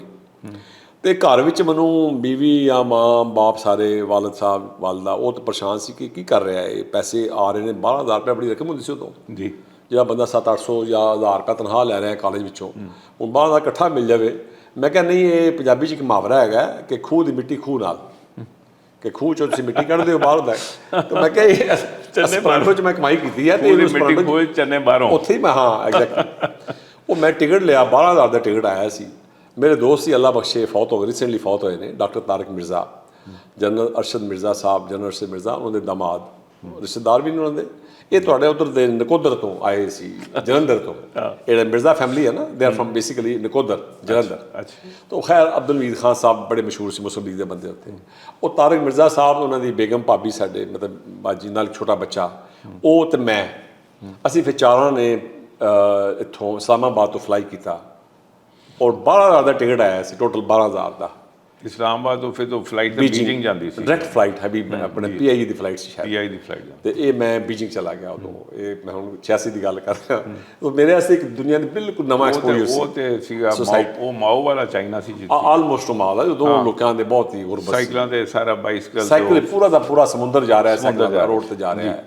ਔਰ ਯੂਨੀਵਰਸਿਟੀ ਦੇ ਬੱਚੇ ਬੱਚੀਆਂ, ਸਾਦਾ ਜਿਹੇ ਲੋਕ ਹੁੰਦੇ ਸੀ, 1-2 ਜੋੜਾ, ਔਰ ਈਵਨ ਜੇ ਜਰਾਬਾਂ ਪਾਈਆਂ ਕਿਸੇ ਨੇ, ਇੱਕ ਜਰਾਬ ਜਿਹੜੀ ਆ ਉਹ ਪਿੰਕ ਕਲਰ ਦੀ ਹੈ, ਦੂਜੀ ਜਰਾਬ ਨੀਲੇ ਰੰਗ ਦੀ ਹੈ, ਐਸਾ ਕਰਕੇ ਉਹ ਕੋਈ ਇੰਨਾ ਨਹੀਂ ਸੀ ਜੀ, ਬਹੁਤ ਸਾਦੀ ਸੀ। ਅਸੀਂ ਬਹੁਤ ਕਾਂਸ਼ੀਅਸ ਹੈਗੇ ਆ, ਦੁਨੀਆ ਇੰਨੀ ਕਾਂਸ਼ੀਅਸ ਨਹੀਂ ਹੈਗੀ। ਫਿਰ ਤੁਸੀਂ ਉੱਥੇ 21 ਦਿਨ ਕੀ ਕੀਤਾ? 22 ਦਿਨ ਮੈਂ 7 ਦਿਨ ਕਾਨਫਰੰਸ ਸੀ ਐਸਪਰੈਂਟੋ ਦੀ, ਉਹਦੇ 'ਚ ਮੈਂ ਹਿੱਸਾ ਲਿਆ ਇਹਦੇ। ਔਰ ਮੈਨੂੰ ਅਜੇ ਤੱਕ ਇੱਕ ਵਾਕਿਆ ਬੜਾ ਸੋਹਣਾ ਯਾਦ ਹੈ ਕਿ ਜਿਹੜਾ ਉੱਥੇ ਦਾ ਮੇਨ ਹਾਲ ਹੈਗਾ, ਜਿਹੜਾ ਕੀ ਨਾਮ ਬੀਜਿੰਗ ਸ਼ਹਿਰ ਦੇ ਵਿੱਚ ਨਾ, ਉੱਥੇ ਕੋਈ ਦੁਨੀਆ ਪੂਰੀ ਦੇ ਮੁਲਕਾਂ ਤੋਂ ਆਏ ਸੀ 100 ਟਿਆਨਾਨਮਨ ਸਕੁਅਰ ਜਿਹੜਾ ਨਾ ਉੱਥੇ ਹੀ ਉਹ ਹਾਲ ਹੈ। ਹਾਂਜੀ ਹਾਂ ਹਾਲ ਹੈ। ਉਹਦੇ 'ਚ ਸੀ ਸਾਡੀ ਨਾ ਇੱਕ ਗੈਦਰਿੰਗ ਸੀ ਤੇ ਦੁਨੀਆ ਦੇ ਕੋਈ 103 ਮੁਲਕਾਂ ਤੋਂ ਐਸਪਰਾਂਟੋ ਦਾਨ ਆਏ ਸੀ ਪੂਰੀ ਆਲ ਓਵਰ ਦ ਵਰਲਡ 3000 ਦੇ ਕਰੀਬ ਇਕੱਠਾ ਹੋਇਆ ਸੀ ਜੇ ਅਸੀਂ ਇੱਕ ਜ਼ਬਾਨ ਬੋਲਦੇ ਸੀ। ਮਤਲਬ ਮੇਰੇ ਵਾਸਤੇ ਇਹ ਹੈਰਾਨਕੁਨ ਗੱਲ ਸੀ ਕਿ ਬੰਦਾ ਚਾਹੇ ਉਹ ਕਿਊਬਾ ਦਾ ਹੈ ਜਾਂ ਬੰਦਾ ਜਾਪਾਨ ਦਾ ਹੈ, ਕੋਰੀਆ ਦਾ ਹੈ, ਅਸੀਂ ਸਾਰੇ ਐਸਪਰਾਂਤੋ ਬੋਲ ਰਹੇ ਹੁੰਦੇ ਸੀ ਆਪਸ ਵਿੱਚ ਕਿ ਸਿਨਿਓਰੋ ਕੀਲੀ ਫਾਰਤਾਸ ਦੇ ਕੀਏਵੀ ਵੇਨਿਸ ਐਸਪਰਾਂਤੋ ਅਸੀਂ ਗੱਲਬਾਤ ਵਿਸ਼ਾ ਕਰ ਰਹੇ ਹੁੰਦੇ ਸੀ। ਤੇ ਐਸਾ ਕਰਕੇ ਮੈਂ ਫਿਰ ਉਹਨਾਂ ਮੇਰੇ ਵਾਸਤੇ ਐਕਸਪੋਜ਼ਰ ਵੀ ਸੀ। ਤਾਰਿਕ ਮਿਰਜ਼ਾ ਸਾਹਿਬ ਚਾਰੇ ਉਹਨਾਂ ਐਸਪਰਾਂਤੋ ਨਹੀਂ ਸੀ ਹੁੰਦੀ ਲੇਕਿਨ ਇਹ ਕਿ ਨਾਲ ਉਹ ਫਿਰ ਉਹ ਚੱਲ ਕੇ ਰਹਿ ਕੇ ਥੋੜ੍ਹਾ ਜਿਹਾ ਕੋਈ ਗੱਲਬਾਤ ਕੋਈ 2 ਲਫ਼ਜ਼ 1 ਲਫ਼ਜ਼ ਜਿਸ ਤਰ੍ਹਾਂ ਬੰਦਾ ਕਰ ਲੈਂਦਾ ਉਹ ਸਿੱਖ ਲੈਂਦੇ ਸੀ ਲੇਕਿਨ ਅੰਗਰੇਜ਼ੀ ਸਿਦੇਸ਼ੀ ਬੋਲ ਲੈਂਦੇ ਸੀ। ਤੇ ਇਹ ਬਾਅਦ 'ਚ ਉੱਧਰ ਚਲੇ ਗਏ ਤੇ ਮੈਂ ਫਿਰ ਚਾਈਨਾ ਬੀਜਿੰਗ ਹੀ ਰਿਹਾ ਉੱਥੇ ਬਲਕਿ ਹਾਸਟਲ 'ਚ ਕਮਰਾ ਇੱਕ ਮਿਲ ਗਿਆ ਉੱਥੇ ਮੈਨੂੰ ਸਾਡੇ ਪਾਕਿਸਤਾਨੀ ਕਮਿਊਨਿਟੀ ਉੱਤੇ ਹੈਗੀ ਸੀ ਕੁਛ। ਤੇ ਬਹਰਹਾਲ ਉੱਥੇ ਇੱਕ ਵਾਕਿਆ ਆਇਆ ਬੜਾ ਅਜੀਬ ਜਿਹਾ। ਮੈਂ ਸ਼ਲਵਾਰ ਕਮੀਜ਼ ਪਾਈ ਸੀ ਔਰ ਚੂੰਕਿ ਉਹਦੇ 'ਚ ਹਰ ਕੰਟਰੀ ਨੇ ਆਪਣਾ ਆਪਣਾ ਕਲਚਰ ਸ਼ੋਅ ਕੀਤਾ ਹੁੰਦਾ ਤੇ ਹਵਾਂਗ ਹੁਆ ਇਹ ਉਹਨਾਂ ਦੇ ਫੋਰਨ ਮਿਨਿਸਟਰ ਸਨ। ਹਵਾਂਗ ਹੁਆ ਕਿਤੇ ਮੇਰੇ ਕੋਲ ਤਸਵੀਰਾਂ ਪਈਆਂ ਪੁਰਾਣੀਆਂ ਉਹਨਾਂ ਦੀਆਂ। ਸੋ ਹਵਾਂਗ ਹੁਆ ਨੂੰ ਮੈਂ ਉਹਨਾਂ ਨੇ ਮੇਰਾ ਇੰਟਰੋਡਿਊਸ ਕਰਾਇਆ ਚਾਈਨੀਜ਼ ਨੇ ਜਿਹੜੇ ਐਸਪਰਾਂਟੋ ਦੀ ਕਾਨਫਰੰਸ ਦੇ ਬੰਦੇ ਨਹੀਂ ਸੀ ਹੈਗੇ ਉਹ ਉੱਥੇ ਆਏ ਸੀ। ਉਹਨਾਂ ਨੇ ਮੇਰਾ ਇੰਟਰੋਡਕਸ਼ਨ ਕਰਾਇਆ ਉਹਨਾਂ ਦੇ ਨਾਲ ਸਲਾਮ ਦੁਆ ਹੋਈ ਤੇ ਕਹਿੰਦਾ ਨਹੀਂ ਇੰਝ ਨਹੀਂ ਮਿਲਣਾ। ਉਹ ਮੈਨੂੰ ਇੱਥੇ ਤੱਕ ਉਹਨਾਂ ਦਾ ਇਹ ਵਾਕਿਆ ਉਹਨਾਂ ਕਿਹਾ ਐਸਾ ਮਿਲਦੇ ਜੱਫਾ ਪਾ ਕੇ ਮਿਲਦੇ। ਸੋ ਉਹਨਾਂ ਨੇ ਹਵਾਂਗ ਹੁਆ ਜਿਹੜਾ ਫੋਰਨ ਮਿਨਿਸਟਰ ਸੀ ਚਾਈਨਾ ਦੇ ਉਹਨਾਂ ਜੱਫਾ ਪਾ ਕੇ ਬੋਲੋ ਕਿ ਪਾਕਿਸਤਾਨ ਇੰਝ ਲੋਕ ਮਿਲਦੇ ਨੇ। ਸੋ ਇਹ ਮੈਨੂੰ ਵਾਕਿਆ ਅੱਜ ਤੱਕ ਜਿਹੜਾ ਉੱਥੇ ਦਾ ਨਹੀਂ ਭੁੱਲਦਾ ਹੈਗਾ। ਤਾਂ ਬਹਰਹਾਲ ਇਸ ਤਰ੍ਹਾਂ ਮੈਂ ਉੱਥੇ 22 ਦਿਨ ਜਿਹੜਾ ਮੇਰਾ ਐਕਸਪੋਜਰ ਹੈ ਚਾਈਨੀਜ਼ ਇੱਕ ਕੰਟਰੀ ਦੇ ਬਾਰੇ 'ਚ ਚਾਈਨਾ 'ਚ ਰਿਹਾ ਔਰ ਚਾਈਨਾ ਦੇ ਬਾਰੇ ਕਾਫੀ ਖੈਰ ਹੁਣ ਤੇ ਬਾਅਦ 'ਚੋਂ ਦੁਬਾਰਾ ਵੀ ਗਿਆ ਇੱਕ ਦਫਾ ਚਾਈਨਾ ਫਿਰ ਵੀ ਮੈਂ ਤੇ 22 ਦਿਨ ਮੈਂ ਚਾਈਨਾ ਬੀਜਿੰਗ ਬਸ ਜ਼ਿਆਦਾਤਰ ਅੱਗੇ ਪਿੱਛੇ ਦੀਵਾਰੇ ਚੀਨ ਤੇ ਚਲਾ ਗਿਆ ਇੱਧਰ ਚਲਾ ਗਿਆ। ਤਾਂ ਫਿਰ ਤੁਸੀਂ ਜ਼ਰਾ ਥੋੜ੍ਹੇ ਤੁਹਾਡੇ ਸਫ਼ਰ ਬਾਕੀ ਦੇ ਵੀ ਜ਼ਰਾ ਦੇਖ ਲਈ। ਜਾਪਾਨ ਤੁਸੀਂ ਕਦੋਂ ਜਾਪਾਨ ਨਹੀਂ ਮੈਂ ਕੋਰੀਆ ਗਿਆ ਰਿਸੈਂਟਲੀ। ਕੋਰੀਆ ਤਾਂ ਮੈਂ ਹੁਣ ਗਿਆ ਸੀ 2016 'ਚ ਗਿਆ ਸੀ। ਅੱਛਾ। ਉਹ ਕੋਰੀਆ ਦੀ ਜਿਹੜੀ ਐਸਪਰਾਂਟੋ ਆਰਗੇਨਾਈਜੇਸ਼ਨ ਹੈਗੀ ਆ ਐਸੋਸੀਏਸ਼ਨ ਉਹ ਮੇਰੇ ਇੱਕ ਦੋਸਤ ਨੇ ਲੀ ਚੁੰਗ ਲੀ ਉਹਨਾਂ ਮੈਨੂੰ ਫਿਰ ਇੱਥੋਂ ਇੰਚੀਓਨ ਕੋਰੀਆ ਤੋਂ ਲੈ ਕੇ ਤੇ ਪੂਰਾ ਕੋਰੀਆ ਮੇਰੇ ਲਈ ਫਿਰ ਉਹਨਾਂ ਨੇ ਲੈਕਚਰ ਅਰੇਂਜ ਕੀਤੇ ਸੀ ਮੇਰੇ ਟਾਕਸ। ਅੱਛਾ। ਯਾਨੀ ਉੱਥੋਂ ਸਿਓਲ ਤੋਂ ਲੈ ਕੇ ਤੇ ਕੋਈ ਡੋਂਗੂ ਜਾਂ ਇਸ ਤਰ੍ਹਾਂ ਦੇ ਕੋਈ ਆਖਰ ਬੁਸਾਨ ਤੱਕ। ਬੁਸਾਨ ਜਿਹੜਾ ਮਹਿਲਾ ਬਾਰਡਰ ਦੇ ਨਾਲ ਹੈ ਜਾਪਾਨ ਦੇ ਨਾ ਬਾਰਡਰ ਉਹਦੇ ਦੌਰਾਨ ਤੱਕ ਮੇਰੇ ਟਾਕਸ ਮੇਰੀਆਂ ਉਹਨਾਂ ਅਰੇਂਜ ਕੀਤੀਆਂ ਸੀ। ਬੁਸਾਨ ਤਾਂ ਤੁਸੀਂ ਦੇਖਿਆ ਹੋਗਾ ਬਹੁਤ ਬੜਾ ਇੰਡਸਟਰੀਅਲ ਟਾਊਨ ਹੈ। ਹਾਂਜੀ ਬਹੁਤ ਬੜਾ ਹੈ ਸਾਰਾ ਕੁਝ ਉੱਥੇ ਹੀ ਹੈ। ਤੇ ਇਸ ਤਰ੍ਹਾਂ ਮੈਂ ਉੱਥੇ ਕੋਈ 1 ਮਹੀਨਾ ਮੈਂ ਫਿਰ ਪੂਰੇ ਕੋਰੀਆ 'ਚ ਮੈਂ ਜਗ੍ਹਾ ਉਹ ਐਸਪਰਾਂਟੋ ਦਾਨ ਲੇਡੀਜ਼ ਜੈਂਟਸ ਲੇਡੀਜ਼ ਜ਼ਿਆਦਾ ਔਰਤਾਂ ਜ਼ਿਆਦਾ ਸੀ ਉਹ ਨਾਲ ਹੁੰਦੀਆਂ ਸੀ। ਸਾਹਮਣੇ ਅਗਰ ਕਲਾਸ ਬੈਠੀ ਹੈ ਕੋਈ ਬੱਚਿਆਂ ਦੀ ਸਟੂਡੈਂਟਸ ਦੀ ਤੇ ਉਹ ਫਿਰ ਟਰਾਂਸਲੇਸ਼ਨ ਕਰਦੇ ਸੀ ਆਪਣੀ ਕੋਰੀਅਨ ਜ਼ਬਾਨ। ਮੈਂ ਐਸਪਰਾਂਟੋ ਬੋਲਦਾ ਸੀ ਐਸਪਰਾਂਟੋ ਦੀ ਬੀਬੀ ਜਿਹੜੀ ਤਰਜਮਾ ਕਰਕੇ ਇਸ ਤਰ੍ਹਾਂ ਦੇ ਮੇਰੇ ਬਹੁਤ ਐਕਸਪੀਰੀਅੰਸ ਸੀ। ਸੋਲ ਵੀ ਜਾਣਾ ਹੋਇਆ ਤਾਂ? ਹਾਂਜੀ ਸੋਲ ਵੀ ਜਾਣਾ ਹੋਇਆ? ਸਿਓਲ ਰਿਹਾ ਨਾ ਸਿਓਲ ਉੱਥੇ ਇੱਕ ਮਸਜਿਦ ਹੈ ਪਹਾੜ ਦੇ ਉੱਪਰ। ਮੈਂ ਗਿਆ ਬਿਲਕੁਲ ਗਿਆ ਉਸ ਮਸਜਿਦ ਦੇ ਵਿੱਚ ਬਿਲਕੁਲ। ਤੁਰਕ ਮਦਰਸਾ ਜਿਹਾ ਹੈਗਾ ਨਾਲ ਉੱਥੇ ਛੋਟਾ ਜਿਹਾ ਸੋਲਜਰਸ ਨੇ ਬਣਾਈ ਸੀ ਉਹ ਜਦੋਂ ਕੋਰੀਅਨ ਵਾਰ ਹੋ ਰਹੀ ਸੀ ਤੇ ਤੁਰਕਾਂ ਦੇ ਵੀ ਸੋਲਜਰਸ ਉੱਥੇ ਗਏ ਸੀ ਉਹਨਾਂ ਨੇ ਉਹ ਮਸਜਿਦ ਸਟਾਰਟ ਕੀਤੀ ਬਿਲਕੁਲ। ਤੇ ਮੈਂ ਉਸ ਮਸਜਿਦ ਗਿਆ। ਯੂਰਪ ਕਿੱਥੇ ਸਫ਼ਰ ਕੀਤਾ ਜੀ? ਯੂਰਪ ਤੇ ਮੈਂ ਫਿਰ ਅਗਲੇ ਸਾਲ ਉਦੋਂ ਜਦੋਂ 86 'ਚ ਮੈਂ ਚਾਈਨਾ ਗਿਆ ਤੇ 87 'ਚ ਫਿਰ ਮੈਂ ਜਿਹੜਾ ਨਾ ਚਲਾ ਗਿਆ by road by train. Conference ਹੋ ਰਹੀ ਸੀ 100 ਸਾਲਾ ਐਸਪਰਾਂਟੋ ਲੈਂਗੁਏਜ ਦੀ। ਸੋ ਉਹਦੇ 'ਚ ਉਹ ਪੋਲੈਂਡ 'ਚ ਹੋ ਰਹੀ ਸੀ ਕਿਉਂਕਿ ਐਸਪਰਾਂਟੋ ਦਾ ਤਲਕ ਪੋਲੈਂਡ ਨਾਲ ਹੈ। ਇਹ ਉੱਥੇ ਦਾ ਇੱਕ ਕਸਬਾ ਸੀ ਬੈਲਸਟਾਕ ਉੱਥੇ ਕੁਝ 4 ਜ਼ਬਾਨਾਂ ਲੋਕੀ ਬੋਲਦੇ ਸੀ ਡਿਫਰੈਂਟ ਲੈਂਗੁਏਜਸ। ਉਹ ਫਿਰ ਇੱਕ ਜ਼ਾਮਨ ਹੂਫ ਜਿਹੜਾ ਇੱਕ ਬੰਦਾ ਹੈਗਾ ਜਿਹਨੇ ਜ਼ਬਾਨ ਬਣਾਈ ਸੀ ਐਕੋਲਸ ਡਾਕਟਰ ਸੀ। ਤਾਂ ਉਹ ਜ਼ਾਮਨ ਹੂਫ ਨੇ ਨਾ ਇਸ ਨੂੰ ਕੀ ਕਹਿੰਦੇ ਨੇ ਐਸਪਰਾਂਟੋ ਓਰੀਜੀਨੇਟ ਕੀਤੀ ਮੁਖਤਲਿਫ ਜ਼ਬਾਨਾਂ 'ਚ ਵੋਕੈਬਲਰੀ ਲੈ ਕੇ।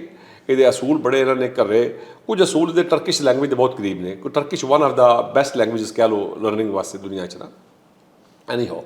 ਤੇ ਉਹਨਾਂ ਨੇ ਇੱਕ ਐਸੀ ਕਾਮਨ ਜ਼ਬਾਨ ਬਣਾਈ ਤਾਂ ਕਿ ਸਾਰੇ ਬੰਦੇ ਬੋਲ ਲੈਣ।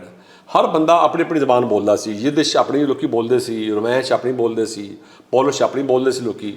ਤਾਂ ਉਹ ਇੱਕ ਰਸ਼ੀਅਨ ਆਪਣੀ ਬੋਲਦੇ ਸੀ। ਸੋ ਇਸ ਤਰ੍ਹਾਂ 4 ਹਿੱਸਿਆਂ 'ਚ ਵੰਡਿਆ ਸੀ ਬੈਲਸਟਾਕ ਕਸਬਾ। ਉਹਨਾਂ ਨੇ ਕਿਹਾ ਯਾਰ ਇੱਕ ਐਸੀ ਜ਼ਬਾਨ ਕਾਮਨ ਚਾਹੀਦੀ ਜਿਹੜੀ ਸਾਰੇ ਬੋਲਣ। ਸੋ ਹੀ ਵਾਜ਼ ਦਾ ਮੈਨ ਡਾਕਟਰ ਲੁਡਵਿਗ ਲਾਜ਼ਾਰ ਜ਼ਾਮਨਹੂਫ। ਜ਼ਾਮਨਹੂਫ ਦਾ ਮਤਲਬ ਹੈ ਦਾ ਮੈਨ ਹੂ ਡਿਜ਼ਾਇਰਸ। ਹੀ ਵਾਜ਼ ਜਰਮਨ? ਐਸਪਰਾਂਤੋ ਜਰਮਨ ਸੀ ਬੰਦਾ? ਨਹੀਂ ਜਰਮਨ ਸੀ ਯਿਦਿਸ਼ ਬੋਲਣ ਵਾਲੇ ਸੀ ਸ਼ਾਇਦ ਜੂ ਸੀ ਹੈਗਾ ਸੀ ਤੇ ਜਰਮਨ ਨਹੀਂ ਸੀ ਹੈਗਾ ਜੂ ਸੀ। ਤੇ ਉਹਨਾਂ ਨੇ ਫਿਰ ਇਹ ਜ਼ਬਾਨ ਓਰੀਜੀਨੇਟ ਕੀਤੀ ਉੱਥੇ ਬੈਠ ਕੇ। ਜ਼ਬਰਦਸਤ। ਤੇ ਉਹ ਮੈਂ ਕਾਨਫਰੰਸ ਵਿੱਚ ਗਿਆ ਸੀ। ਉਹ ਮੇਰਾ ਟਰੈਵਲ ਜਿਹੜਾ ਨਾ ਬਾਈ ਰੋਡ ਹੈਗਾ ਇੱਥੋਂ ਮੈਂ ਈਰਾਨ ਚਲਾ ਗਿਆ। ਈਰਾਨ ਮੈਂ 22 ਦਿਨ ਠਹਿਰਿਆ ਸੀ ਯੂਨੀਵਰਸਿਟੀ ਵਿੱਚ। ਮੈਂ ਪਹਿਲੇ ਹੀ ਚਲਾ ਗਿਆ ਸੀ ਇੱਥੋਂ ਕਿਉਂਕਿ ਕਾਨਫਰੰਸ ਹੈਗੀ ਸੀ ਜੁਲਾਈ ਦੇ ਆਖਰ 'ਚ ਤੇ ਮੈਂ ਜੋ ਛੁੱਟੀਆਂ ਇੱਥੇ ਹੋਈਆਂ ਕਾਲਜ ਵਿੱਚ, ਮੇਰਾ ਕਾਲਜ ਜੁਆਇਨ ਕਰਨ ਦਾ ਮਕਸਦ ਵੀ ਇਹੀ ਸੀ ਕਿ ਮੈਂ ਛੁੱਟੀਆਂ ਜਿਹੜੀਆਂ ਆਈ ਵਿਲ ਟਰੈਵਲ। ਅੱਛਾ ਬੇਸਿਕਲੀ ਦਾ ਪਰਪਸ ਇਹੀ ਸੀ। ਅੱਛਾ I could get some other job, ਮਿਲ ਸਕਦੀ ਸੀ ਛੋਟੇ ਮੋਟੇ ਨੌਕਰੀਆਂ, ਉਦੋਂ ਸਾਨੂੰ B.Com ਵਾਲਿਆਂ ਨੂੰ ਨੌਕਰੀ ਮਿਲ ਜਾਂਦੀ ਸੀ ਉਸ ਦੌਰ 'ਚ ਨਾ। ਤੇ ਬਹਰਹਾਲ ਮੈਂ ਕਾਲਜ ਜੁਆਇਨ ਵੀ ਕੀਤਾ ਕਿ ਛੁੱਟੀਆਂ ਬਹੁਤ ਹੋਣਗੀਆਂ, ਮੈਂ ਬਾਹਰ ਦੇ ਮੁਲਕਾਂ ਫਿਰਾਂਗਾ। ਤੇ ਐਨੀ ਹਾਓ ਇੱਥੋਂ ਈਰਾਨ ਗਿਆ, ਉੱਥੇ 22 ਦਿਨ ਠਹਿਰਿਆ। ਡਾਕਟਰ ਜ਼ਾਮਨ ਹੂਫ ਮੇਰੇ ਹੋਸਟ ਸਨ, ਇਹਨਾਂ ਡਾਕਟਰ ਸਾਰੀ ਡਾਕਟਰ ਸਾਹਿਬ ਜ਼ਮਾਨੀ, ਇਹ ਬੜੇ ਮਸ਼ਹੂਰ ਉੱਥੇ ਦੇ ਰਾਈਟਰ ਨੇ, ਅੱਜ ਵੀ ਹਯਾਤ ਨੇ, ਕਾਫੀ ਜ਼ਈਫ ਨੇ ਇਸ ਟਾਈਮ। ਤੇ ਉੱਥੋਂ ਇੱਕ ਬੀਬੀ ਆਈ, ਕੱਲ੍ਹ ਮੁਲਾਕਾਤ ਹੋਈ ਡਾਕਟਰ ਮੋਮਨਾ ਯੂਨੀਵਰਸਿਟੀ ਤੋਂ, ਉਹਨਾਂ ਦੱਸਿਆ ਕਿ ਹਯਾਤ ਨੇ, ਕਾਫੀ ਜ਼ਈਫ ਨੇ, ਉਹਨਾਂ ਦਾ ਮੈਂ ਹੈਗਾ ਸੀ ਹੋਸਟ। ਸੋ ਕੋਈ 22 ਦਿਨ ਮੈਨੂੰ ਪੂਰੇ ਈਰਾਨ ਦੇ ਵਿੱਚ ਮੈਨੂੰ ਜਿਹੜਾ ਨਾ ਫਿਰ ਉਹਨਾਂ ਨੇ, ਉਹਨਾਂ ਦੇ ਸਟੂਡੈਂਟਸ ਬਹੁਤ ਸਨ, ਸ਼ਾਗਿਰਦ ਉਹਨਾਂ ਦੇ। ਤੇ ਯੂਨੀਵਰਸਿਟੀ ਵਿੱਚ ਵੀ ਮੈਨੂੰ ਬਹੁਤ ਜਾਣ ਦਾ ਇਤਫਾਕ ਹੋਇਆ, ਫਿਲਾਸਫੀ ਡਿਪਾਰਟਮੈਂਟ ਦੇ ਹੈੱਡ ਸਨ ਉਹ। ਤੇ ਬੈਰੂਤ ਅਤਾਈ ਮੇਰੇ ਇਸਫਹਾਨ ਵਗੈਰਾ ਵੀ ਗਏ ਹੋਣਗੇ? ਨਹੀਂ, ਮੈਂ ਤਹਿਰਾਨ ਦੀ ਮੈਂ ਗੱਲ ਕਰ ਰਿਹਾ ਲਾਗੇ ਚੱਕੇ ਇੱਥੇ, ਕਿਉਂਕਿ ਉਹਨਾਂ ਦੇ ਇੰਨੇ ਸ਼ਾਗਿਰਦ ਸੀ, ਕਦੀ ਕੋਈ ਸੁਬਾਹ ਦੁਪਹਿਰ ਸ਼ਾਮ ਉਹਨਾਂ ਨੇ ਖੁਸ਼ੀ ਹੁੰਦੀ ਸੀ ਉਹਨਾਂ ਨੂੰ। ਉਹ ਕੋਈ ਅਜੀਬ ਜਿਹਾ ਰਿਲੇਸ਼ਨਸ਼ਿਪ ਸੀ ਐਸਪਰਾਂਟੋ ਬੋਲਣ ਨਾਲ, ਕਿ ਦੇ ਫੀਲ ਲਾਈਕ ਫੈਮਿਲੀ ਮੈਂਬਰ ਆ ਗਿਆ ਸਾਡਾ। ਹਾਂ, ਇਟ ਵਾਜ਼ ਮਤਲਬ ਇੱਕ ਲੈਂਗੁਏਜ ਐਸਾ ਕੋਈ ਹੈਗਾ ਸੀ। ਇਹ ਇੱਕ ਬੜੀ ਸਾਡੇ ਵਾਸਤੇ ਨਵੀਂ ਚੀਜ਼ ਹੈ ਹਾਂਜੀ ਕਿ ਤੁਸੀਂ ਜਿਹੜੀ ਇਹ ਸਾਡੀ ਨਸ਼ਿਸਤ ਹੈ ਇਹਦੇ 'ਚ ਐਸਪਰਾਂਟੋ ਲੈਂਗੁਏਜ ਦੀ ਜਿਹੜੀ ਇੰਪੋਰਟੈਂਸ ਹੈ ਔਰ ਸਾਰਾ ਇਹ ਸਾਡੇ ਸਾਰੇ ਵਾਸਤੇ ਕਾਫੀ ਐਨਲਾਈਟਿੰਗ ਹੈ, ਕਦੇ ਸਾਡੀ ਤਵੱਜੋ ਚਾਹੀ ਨਹੀਂ ਚੀਜ਼ ਹੁਣ ਤੱਕ। ਇਹ ਮੈਨੂੰ ਅਫਸੋਸ ਹੈ ਕਿ ਮੈਨੂੰ ਮੁਸ਼ਾਹਿਦ ਹੁਸੈਨ ਸੈਯਦ ਸਾਹਿਬ ਨੇ ਕਿਹਾ ਕਿ ਯਾਰ ਤੂੰ ਪੰਜਾਬੀ ਵਾਲੇ ਪਾਸੇ ਕਿੱਧਰ ਆ ਗਿਆ, ਐਸਪਰਾਂਟੋ 'ਚ ਜਾ ਦੁਨੀਆ ਪੂਰੀ ਫਿਰਦਾ ਰਹੇਗਾ ਵਾਰਾ। ਇੱਕ ਲਿਹਾਜ਼ ਨਾਲ ਦੇਖਿਆ ਜਾਵੇ ਤੇ ਐਸਪਰਾਂਟੋ ਦਾ ਪਾਕਿਸਤਾਨ ਦੇ ਨਾਲ ਜਿਹੜਾ ਤਲਕ ਹੈ ਪੂਰੀ ਦੁਨੀਆ ਵਿੱਚ, ਇਹ ਇੱਕ ਬੜਾ ਅੱਛਾ ਇੱਕ ਜ਼ਰੀਆ ਸੀ। ਅਸੀਂ ਆਪਣੀ ਗੱਲਾਂ, ਮੇਰੀ ਕਿਤਾਬ ਵੀ ਹੈ ਐਸਪਰਾਂਟੋ ਵਿੱਚ, ਇੱਥੇ ਵੀ ਪਈ ਹੋਣੀ ਹੈ, ਉਹ ਮੈਂ 7 ਬਾਬਿਆਂ ਦੇ ਬਾਰੇ ਲਿਖੀ ਸੀ। ਉਹ ਆਪਣੀ ਕਿਤਾਬ ਸੀ ਐਵਲੀ, ਇਹ ਮੈਂ ਉਦੋਂ ਲਿਖੀ ਸੀ, ਪੰਜਾਬਾ ਸੂਫੀਆ ਸਾਜੋ। ਅੱਛਾ ਇਹ 7 ਬਾਬਿਆਂ ਦੇ ਪੰਜਾਬੀ ਸੂਫੀ ਵਿਜ਼ਡਮ। ਅੱਛਾ ਇਹਦੇ 'ਚ ਮੈਂ ਬਾਬਾ ਫਰੀਦ ਜੀ ਸ਼ਕਰਗੰਜ ਤੋਂ ਉਹਨਾਂ ਦੇ ਐਸਪਰਾਂਤੋ 'ਚ ਸਾਰੀ ਕਿਤਾਬ, ਸੋ ਵਟ ਬਾਬਾ ਫਰੀਦ ਸੇ, ਉਹਨਾਂ ਦੇ ਬਾਰੇ, ਫਿਰ ਨਾਨਕ ਦੇ ਬਾਰੇ 'ਚ, ਫਿਰ ਸ਼ਾਹ ਹੁਸੈਨ, ਫਿਰ ਵਾਰਿਸ ਸ਼ਾਹ, ਬੁੱਲੇ ਸ਼ਾਹ, ਖਾਜਾ ਗੁਲਾਮ ਫਰੀਦ, ਮੀਆਂ ਸਾਹਿਬ, ਇਹ ਕਿਤਾਬ ਮੈਂ ਉਦੋਂ ਜਿਹੜੀ ਸੀ ਨਾ ਲਿਖੀ। ਸੋ ਅਗਰ ਤੁਹਾਡੇ 'ਚੋਂ ਕੋਈ ਐਸਪਰਾਂਟੋ ਦੀ ਦਿਲਚਸਪੀ ਰੱਖਦਾ ਹੋਵੇ, ਇਹ ਫਰੀ ਮਿਲ ਕਿਤਾਬ ਮੌਜੂਦ ਅਵੇਲੇਬਲ ਹੈਗੀ ਸਾਡੇ, ਕਾਫੀ ਸਾਰੀ ਹੈ, ਮੈਂ 3000 ਛਪਵਾਈ ਸੀ। ਅੱਛਾ ਸਰ, ਹੁਣ ਤੁਸੀਂ ਡਾਕਟਰ ਸਾਹਿਬ ਇਹ ਦੱਸੋ, ਪ੍ਰੋਫੈਸਰ ਸਾਹਿਬ, ਕਿ ਇਹ ਤਾਂ ਤੁਹਾਡਾ ਤਾਲੀਮ ਦਾ ਮਾਮਲਾ ਸੀਗਾ, you continued in commerce education, ਔਰ ਲੇਕਿਨ ਇਹ ਫਿਰ ਤੁਸੀਂ ਲੈਂਗੁਏਜਿਸ ਔਰ ਸੂਫੀਜ਼ਮ ਵੱਲ ਕਦੋਂ ਆਏ? ਲੈਂਗੁਏਜ ਮੀਨਸ ਕਿ ਹੁਣ ਤੁਸੀਂ ਪੰਜਾਬੀ 'ਤੇ ਇੰਨਾ ਕੰਮ ਕੀਤਾ, ਸੋ ਇਹ ਟ੍ਰਾਂਜੀਸ਼ਨ ਹੋਈ ਜਾਂ you are already into it? ਤੋ ਮੇਰਾ ਖਿਆਲ ਜਿਹੜਾ ਸੀ ਨਾ ਸਾਡਾ ਘਰ ਦਾ ਮਾਹੌਲ, ਉਹ ਪਿਓਰ ਪੰਜਾਬੀ ਹੈਗਾ ਸੀ ਜੀ। ਮੇਰੀ ਵਾਲਦਾ, ਵਾਲਦ, ਦਾਦੀ, ਸਾਰੇ, ਨਾਨੀ ਮੇਰੀ ਨਾਰੋਵਾਲ 'ਚ, ਨਾਨਾ ਜੀ, ਸਾਰਾ ਡਾਇਲੈਕਟ ਤੁਹਾਡਾ ਉਹ ਦੁਆਬੇ ਵਾਲਾ ਹੀ ਸੀਗਾ? ਹਾਂਜੀ। ਇਹ ਅਸਲ 'ਚ ਨਾ ਮੈਂ ਇਹਨੂੰ ਮਾਝਾ ਕਹਿਣਾ, ਦੋਵਾਂ ਪਾਸੇ ਦਾ ਮਾਝਾ, ਕਿ ਮਾਝੇ ਦੇ ਪਰਲੇ ਪਾਸੋਂ, ਰਾਵੀ ਦੇ ਪਰਲੇ ਪਾਸੋਂ ਆਏ ਸੀ, ਤੇ ਰਾਵੀ ਦੇ ਉਰਲੇ ਪਾਸੇ ਆ ਕੇ ਨਾਰੋਵਾਲ ਦੇ ਦਰਿਆ ਦੇ ਪਰਲੇ ਪਾਸੇ ਧਰਮਕੋਟ, ਰੰਧਾਵਾ, ਜਿੱਥੇ ਦੀ ਮੇਰੀ ਮਾਂ ਸੀ, ਇਹ ਅਰਾਈ ਫੈਮਿਲੀ ਸਨ। ਤੇ ਉਧਰ ਗੁਰਦਾਸਪੁਰ, ਬਟਾਲਾ, ਉਹ ਸਾਡਾ ਫਤਿਹਗੜ੍ਹ ਚੂੜੀਆਂ ਰਾਜਪੂਤ, ਉੱਥੇ ਰਾਜਪੂਤ ਜ਼ਿਆਦਾ ਨੇ, ਸੋ ਮੁਸਲਮਾਨ ਰਾਜਪੂਤ, ਉਹ ਆਏ ਨਾਰੋਵਾਲ।